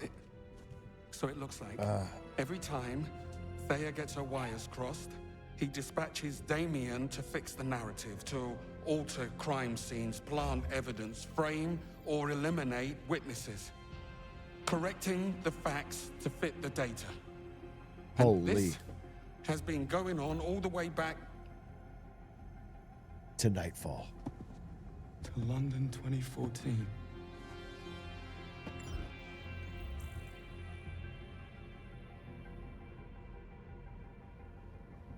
It was a lie right from the start. Well, yeah, I mean... There was no mole ring. Thea drew a false conclusion, so Webb made it true. He framed 009 and the others. Uh-oh. They never betrayed anyone. You lived your whole life based off that, Greenway. Do you feel like shit? You kind of should. Greenway. You trusted Thea? We're out of time. Give me someone to fight. James Bond. You ever phone ahead? I know you did. Give me a gun, no You bullets. lied about everything. You're not seeing the big picture. It's not your fault. Monologue. It takes a certain kind of mind.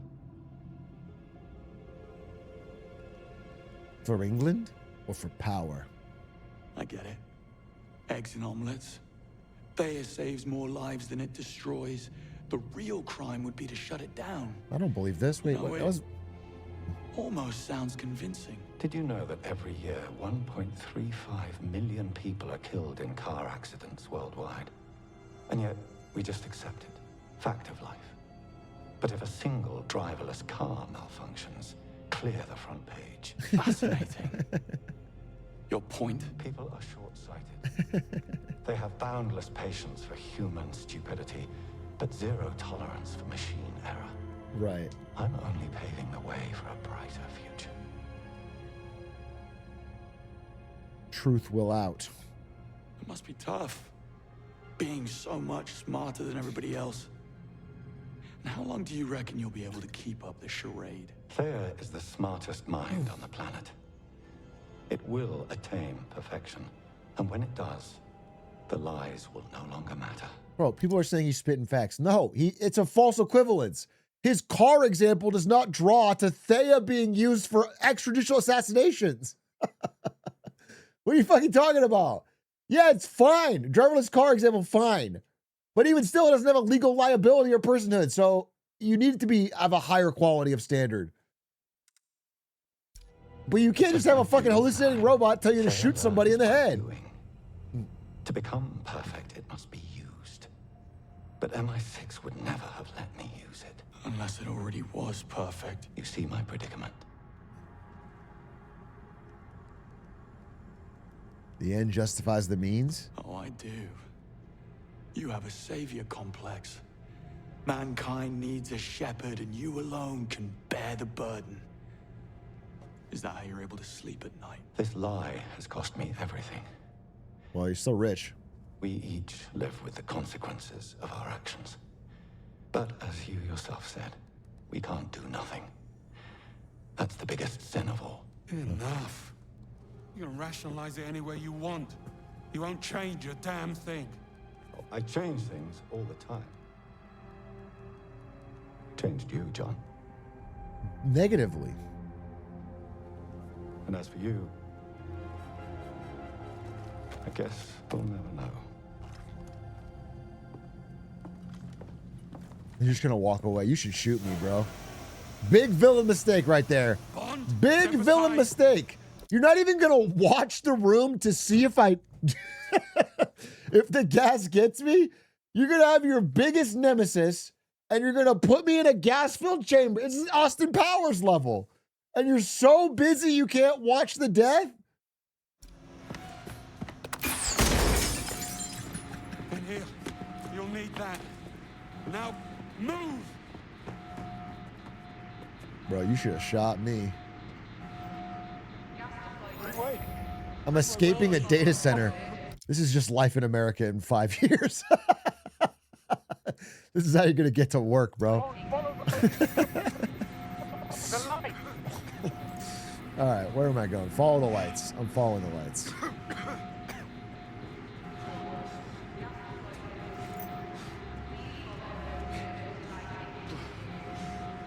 This is the lights. Am I just gonna die here?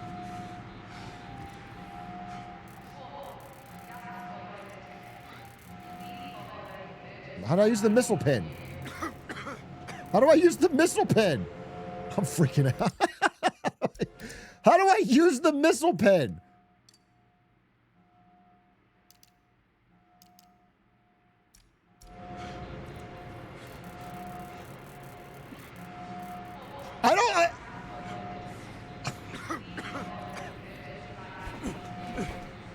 I mean, I have the Q watch open.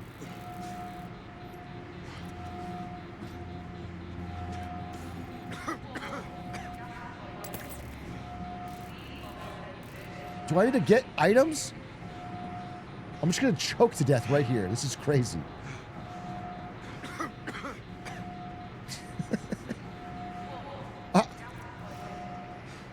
Is this?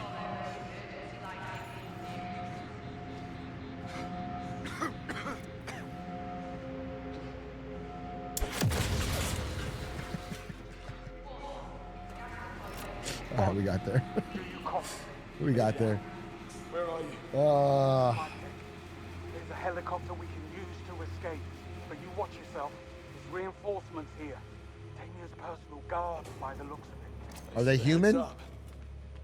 They have a weakness of having a gun thrown at them? Then I'm fine.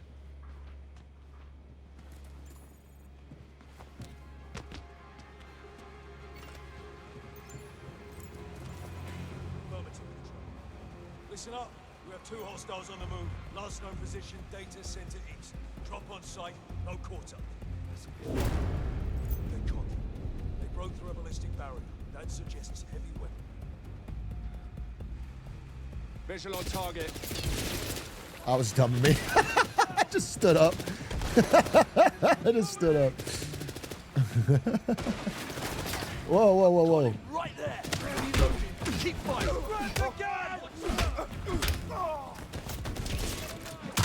And we're back, baby! Like we never left! And we're back! Wait, wait, oh, wait. Throw the gun! No, throw the gun!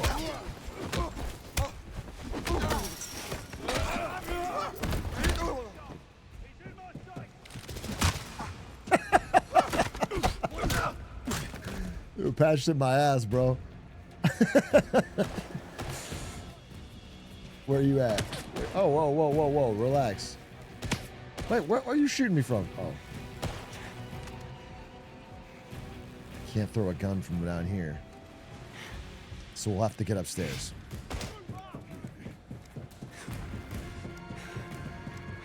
I'm coming for you. And I won't use bullets. They just keep on coming, don't they? Oh, fuck. He's disarmed him.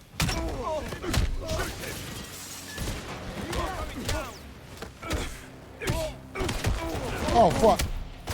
I need a gun, I need a gun. I need a gun. I need a gun, I need a gun, I need a gun. I need a gun, I need a gun, I need a gun.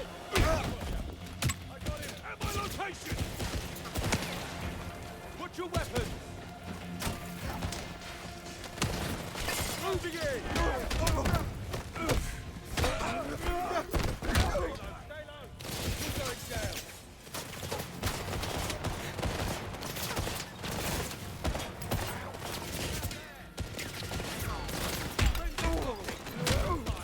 Say good night. I'm reloading. Keep him up. Beneath you. Stay sharp. Ow, ow, ow. Still with us. You won't get rid of me that easily. Well, I'm glad to hear it. I'm almost at the flight deck. Get here as fast as you can. Do my best.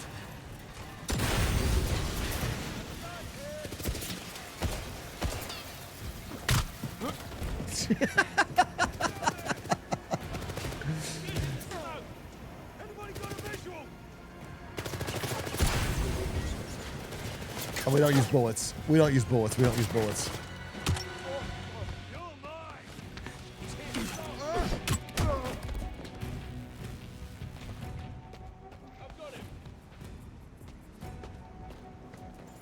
Oh, you get a full reload on that. He's not as sharp as he looks. Come on, just push through.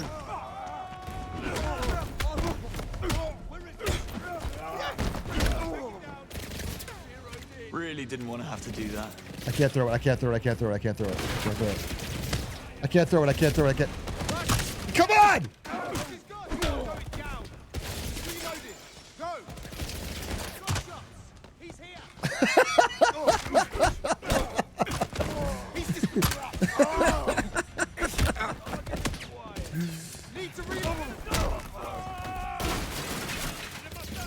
Uh-huh. Go, go, go! Holy fuck, wait!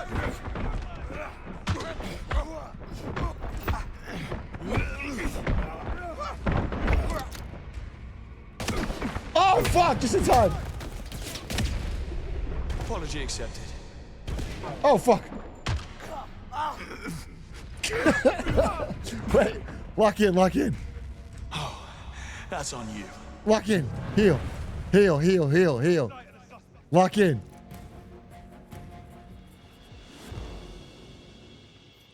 Okay. Good job.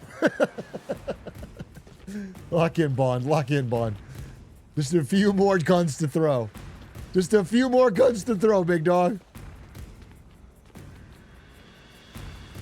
Lock in, James, for England. A place where they use... Oh, you're fucked. You know you're fucked, right? You know you're fucked. You're there. Listen carefully. It's worse than we imagined. Webb is covering up Thayer's mistakes and Damien is the key to prove it. Moneypenny, do you copy? He's got his gun. Can't keep up this pressure forever. Oh, wait.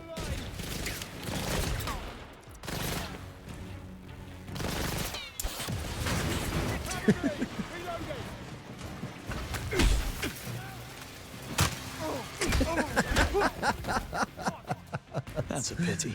That's so beast. Yeah, the game's fun. You gotta give it that. I'm at the flight deck. What's your status? Popular as ever? Well, hurry up. The place is crawling with murder. What the hell? If they spot me, I'm done for. Wait, I don't have a gun. Not die faster.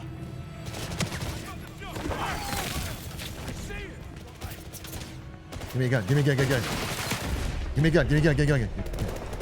I'm about to die. I'm about to die. I'm about to die. No. Heal. Heal. Heal. Okay. All right, ready? 3, 2, gun. I've got eyes on him. Oh no! Oh no!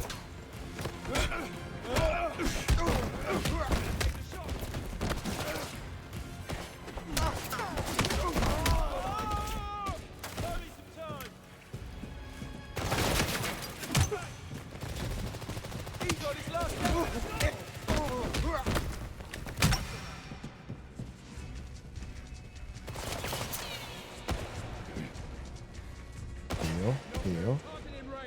Heal.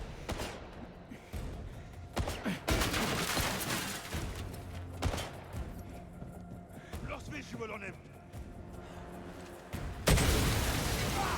Watch out! I need more green juice.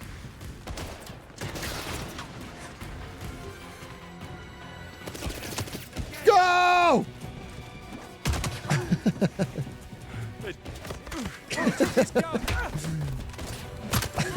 Oh, he framed perfect. He framed perfect. Vaulted. Wait, he vaulted. Oh fuck. Wait, I don't have a gun. I do. Go, go, go! Watch your weapon.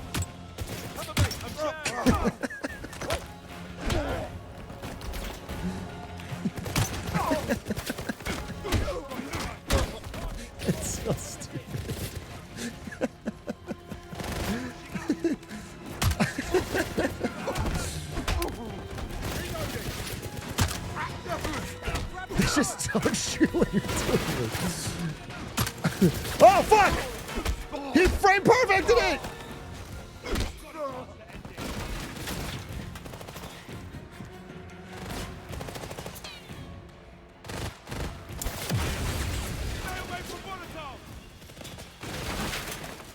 Go.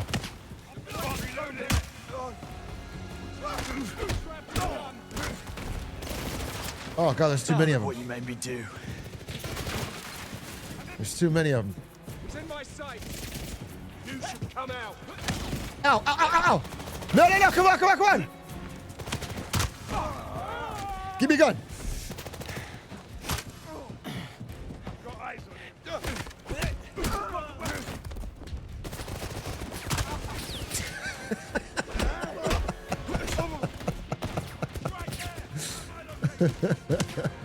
Ow, ow, ow, ow, ow. Kind of low on options here. Unless I can find a green juice. Ow, ow, ow, ow, ow, ow, ow, ow, ow.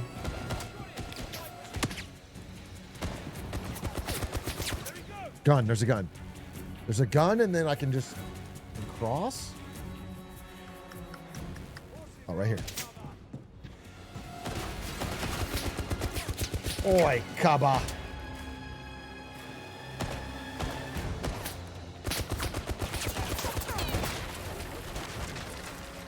What did that do? Did it hit the thing? Stupid, stupid, stupid, stupid.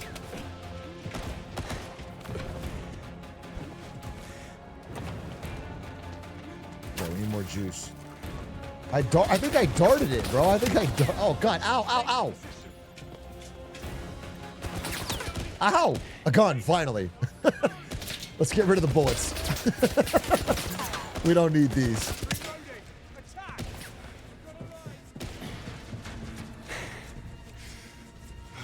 Okay, heal, heal, heal up. Heal up, heal up. We don't need these. Not gonna be useful.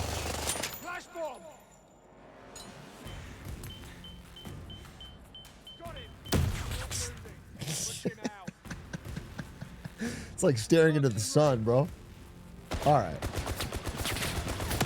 Ow, ow, ow, ow, ow, ow, ow, ow, ow, ow, ow. Oh, I can't go up that way. Huh. I need to go that way. Ow, vault. Serpentine. Serpentine, serpentine, serpentine, serpentine, serpentine.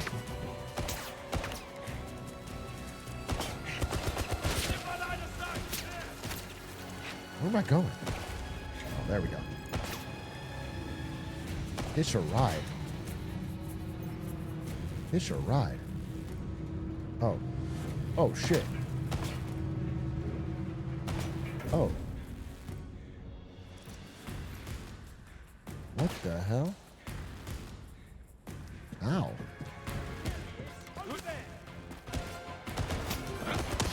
Ow. Ow. Error. Weight imbalance detected. Please vacate the loading area. Oh, it's tight. Rescanning cargo. That's tight. Greenway, I'm near the flight deck. Get ready for liftoff. Greenway, acknowledge. Greenway. Damn it. Gotta hurry. Contained. Really? They just did. Evening, fellas. Is this the way to the rooftop bar? No? You hear that, Lawrence? The man's thirsty. Oh, shit. Let's quench it for him. Oh, shit. Two tough guys, huh? You bloody.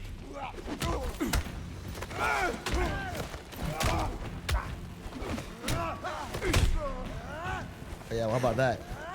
One-on-one now, baby.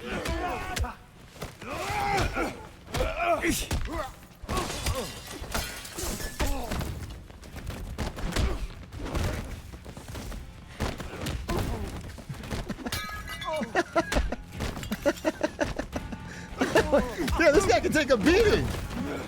This guy can take a beating. Well, that was fun. I was fucking comboing his ass. I was ragdolling. Shit. All right. They got satisfying combat animations in this game. I gotta say, it is fun, despite being kind of goofy. It's just fun to punch somebody and then grab, throw, punch. All right, we're going this way.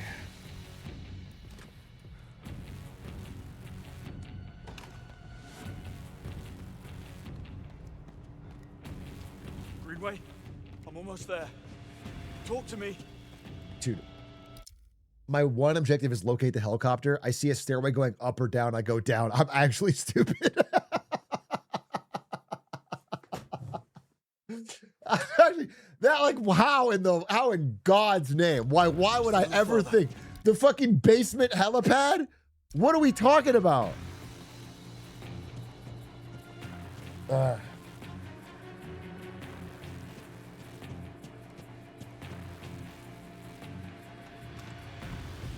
Oh, I want to kick it open. Aura.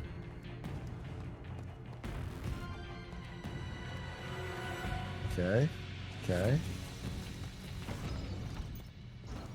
Greenway, Bond, I'm holed up inside the helicopter. I need you to draw their attention while I raise the Oh, I'll draw their attention, all right. How do I reach you? Your only chance is to jump across from the control room. And I won't lie, it's gonna be tight. As long as I have a gun, I'm okay. They'll shut the hangar doors to lock us in. If I don't make it, go. I have to create a diversion? Bond, distraction. Shoot the pipes. Good call. I don't shoot. I don't shoot. I've made a choice not to use guns. Yeah!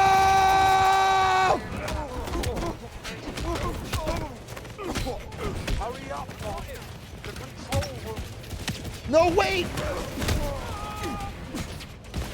Go! Go! Go! Go! Go! No! I'm dead. I'm dead. I'm dead. I'm dead. I'm dead. Holy cinema. Okay. Let's try that again. Cover. They'll shut the hangar doors to lock us in. If I don't make it, go.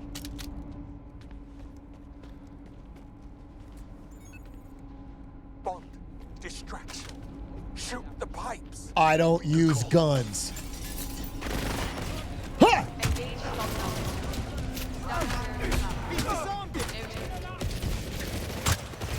Time is running out. Get to the control room. So he took his gun. Get up and die. Ow! Oh, wait, they actually shoot you. Oh. That was using a gun? I don't use bullets then, I'm sorry. I need to reset. I don't use bullets. I don't use bullets. I do use guns. Quite a bit. Shut the hangar doors to lock us in. If I don't make it, go. I don't use bullets!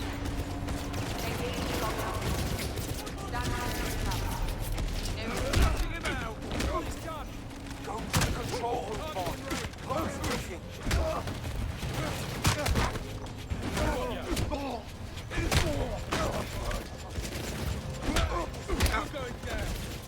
Go! Go! Go! Go! Go! Go! Go!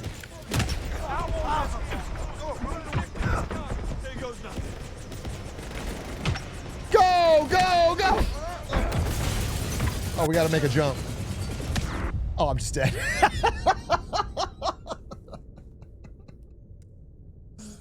Okay, you just gotta jump. You gotta run for it. I just see red like a bowl, dude. I see a guy I can throw a gun at, and that's all I want to do. I'm hungry. If I don't make it, go. I don't use bullets. I don't use bullets. I don't use bullets.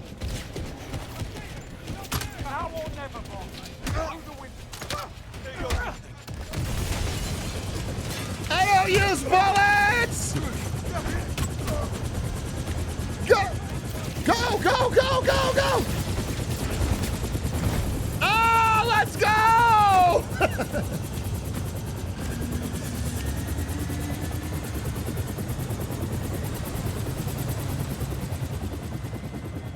Cinema!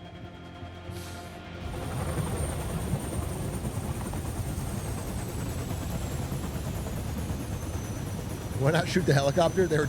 I got all their attention, okay?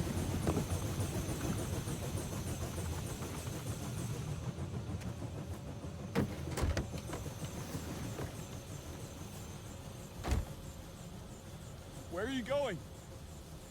We need to finish this. Okay. I'm done. Greenway, you were right, Bond. I couldn't have known, but I didn't even try. I never even looked. You're giving up. We can't let him win. There is no we. Oh, come on, Greenway. There's only one way to redeem yourself, bro. We have to kill Elon Musk. He's being a baby. Greenway, I just killed 100 men by throwing their own guns at them. And you can't finish the job with me?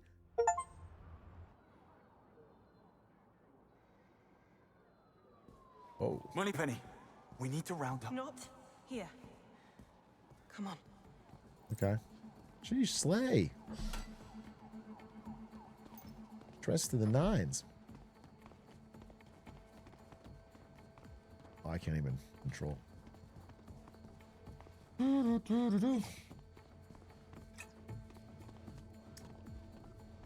What the hell happened? Greenway killed his partner, 009, or like condemned him or whatever. And it was all based on a hallucination from an AI. And now he's upset about it. Now he's like, oh, it's sad. I looped the security feeds in the lobby and the elevator. We don't have a lot of time. No, we don't. They're wiping everything at Web HQ. We need to send a team over there right now. Look, it's not that simple, James. What? We messed up. Going to Web's. You don't do a thing like that without consequence. Consequences for Web. He is a very powerful man. What's wrong with everyone? First Greenway, now you. Why is everybody fucking... Greenway, this is a whole different game. What he learned tonight, it changes everything for him. He doesn't deserve your anger. Well, perhaps not, but still. What we did tonight changed the rules.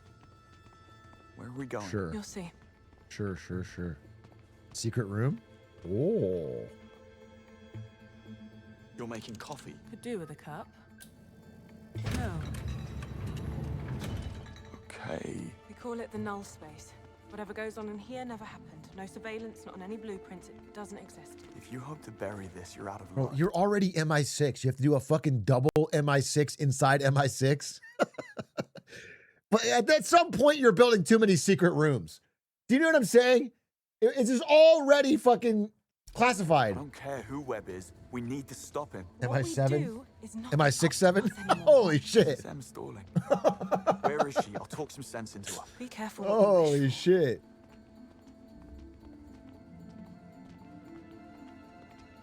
Very clever, very devious.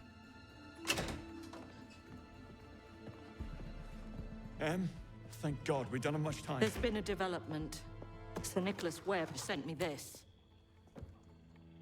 In case you're wondering, it is footage of you and Greenway assaulting Webb HQ. Two of my agents rogue on British... I can explain. I know the footage is 30 minutes long. I couldn't figure out the puzzle. I'm sorry. No, it looks bad on my competence that you had to watch a lot of me running in a circle. I understand that. But understand this. Does it count as assault if I didn't fire a single bullet? Is there a legal loophole if I never actually fired a bullet? Can I plead down to less time? That doesn't change the fact It changes everything. He is accusing you of terrorism. No, He what? CC'd half the cabinet. As we speak, there are arrest orders with your names on them working their way through the system, and my future's not looking much brighter. Well, we just have to show them what we found. Oh, God, don't be so naive. It's one thing that you broke into Web HQ. It's another that you got caught, but leaving without proof? You couldn't have botched this any worse had you tried. Shit. But you're not handing me in. Of course I'm not. I'm sending you on a black op to collect the irrefutable proof we need to bring down the webs. I am putting a lot of trust in you. Don't you dare disappoint me. Hey, just give me a gun, lady. Money penny. Unloaded. Go and finish the mission brief. Bond, you go and see Q. You're dismissed. I thought we got proof. That was the whole point, right? We downloaded the shit off the servers. I told you I would get us straight. What did Hera say? Hera, what are you talking about? What are you here, Hera? You're here to fucking talk shit on my fucking win rate or something? Huh? You got something to say? You think it's not cool to have a 30% win rate in a tournament? What's your fucking message? Bro, relax, Lamau. No, say it, bro. Fucking come in here, say it. User Hera. What did you say? So, you didn't say anything. I'm a little on edge. He didn't say anything, but he was talking about the game. I'm a little on edge. I'm a little on edge, bro. I'm fighting ghosts. This fucking Age of Empires ladder's miserable, bro. Fighting demons out here. Everyone on this fucking ladder.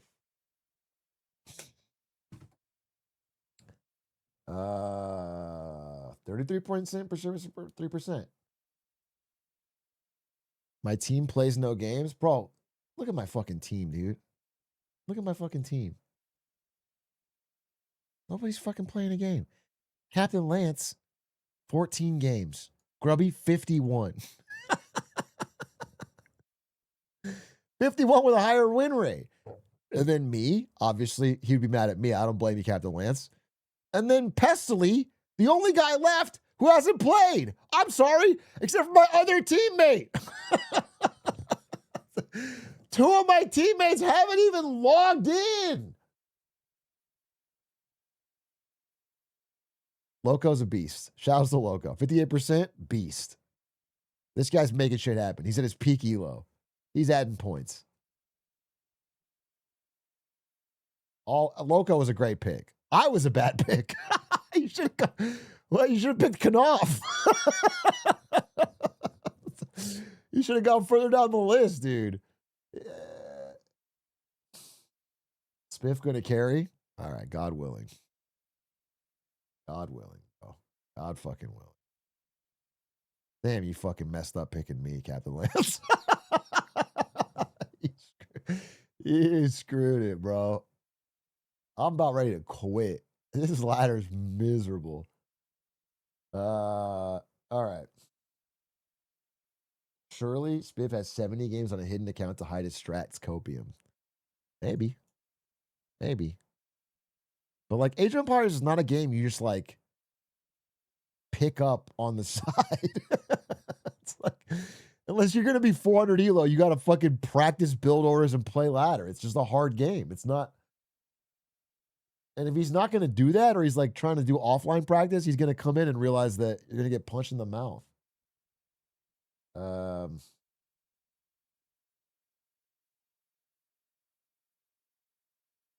it's a hard game. Day 9's been climbing this ladder, bro. Respect. Day 9's been climbing. I thought he was like 900 or something when he started. He's like put in the work. I respect that. And then this guy, Wagamama, just got a 7 win streak. What a beast. Sing Sing kind of stalled out. I thought he was going to shoot up to 1,800. All right, well, let's finish this cutscene. I might call it here, though. And what about Thea? It's obviously compromised. This mission is strictly off the record, so we can't use it anyways. MI6 needs to shut it down right now. And then what? Em needs to play her part and aid in apprehending her rogue agents. And Thea will assist. Yes. However, I'm taking a few pages out of 009's playbook. I've already set up hundreds of breadcrumb trails for rogue agent James Bond on the run. That should buy us some time. Meanwhile, you, Mr. St. John Smythe, do what billionaire playboys do best. Go to a luxury resort. That sounds fun. The trip booked a year ago. No one will suspect a thing. Damn, she planned this shit. A luxury resort, you say? Sounds awful. So, we know Damien is heading to Vietnam. I've managed to figure out his destination. The exclusive resort, the Pearl. According to his social media, St. John Smythe was really looking forward to his stay. But unfortunately for him, he bears a striking resemblance to you. And some odd mix-up with the permit for his private jet is now delaying his takeoff. I dare say he will stay grounded until you send word it's safe to clear up this misunderstanding. The Pearl. Okay. That might take some time. Actually, it might. Without Thea, you're in for some good old-fashioned spy work. Yep. Believe me. All right. Well, all right. We'll call it here then. We'll call it here. We'll call it here. Exit the menu. That was a good session. That was fun. I had a good time. I'll finish the game. I got to be close at this point. I got to be close. A little bit more. It's the end of the chapter. Perfect. All right, chat. That's 5 hours in the books. I put a lot. This is like the most I've streamed in a week in a year and a half. We've been doing presentations. We've been doing gaming. We've been doing reacts. We've been fucking hitting the whole fucking 9 yards. 07. I'm gonna raid somebody. We'll raid Pig, dude. That's I want to practice with him. We'll raid Pig. X5 Pig. He's grinding. Raid X5 Pig.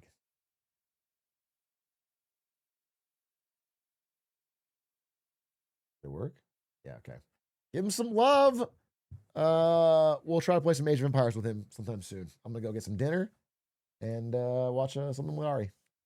Good night. I'll see you on Monday, most likely. I don't think I'll be live tomorrow because it's Sunday. I'll stick to my schedule on the off days and the on. Goodbye.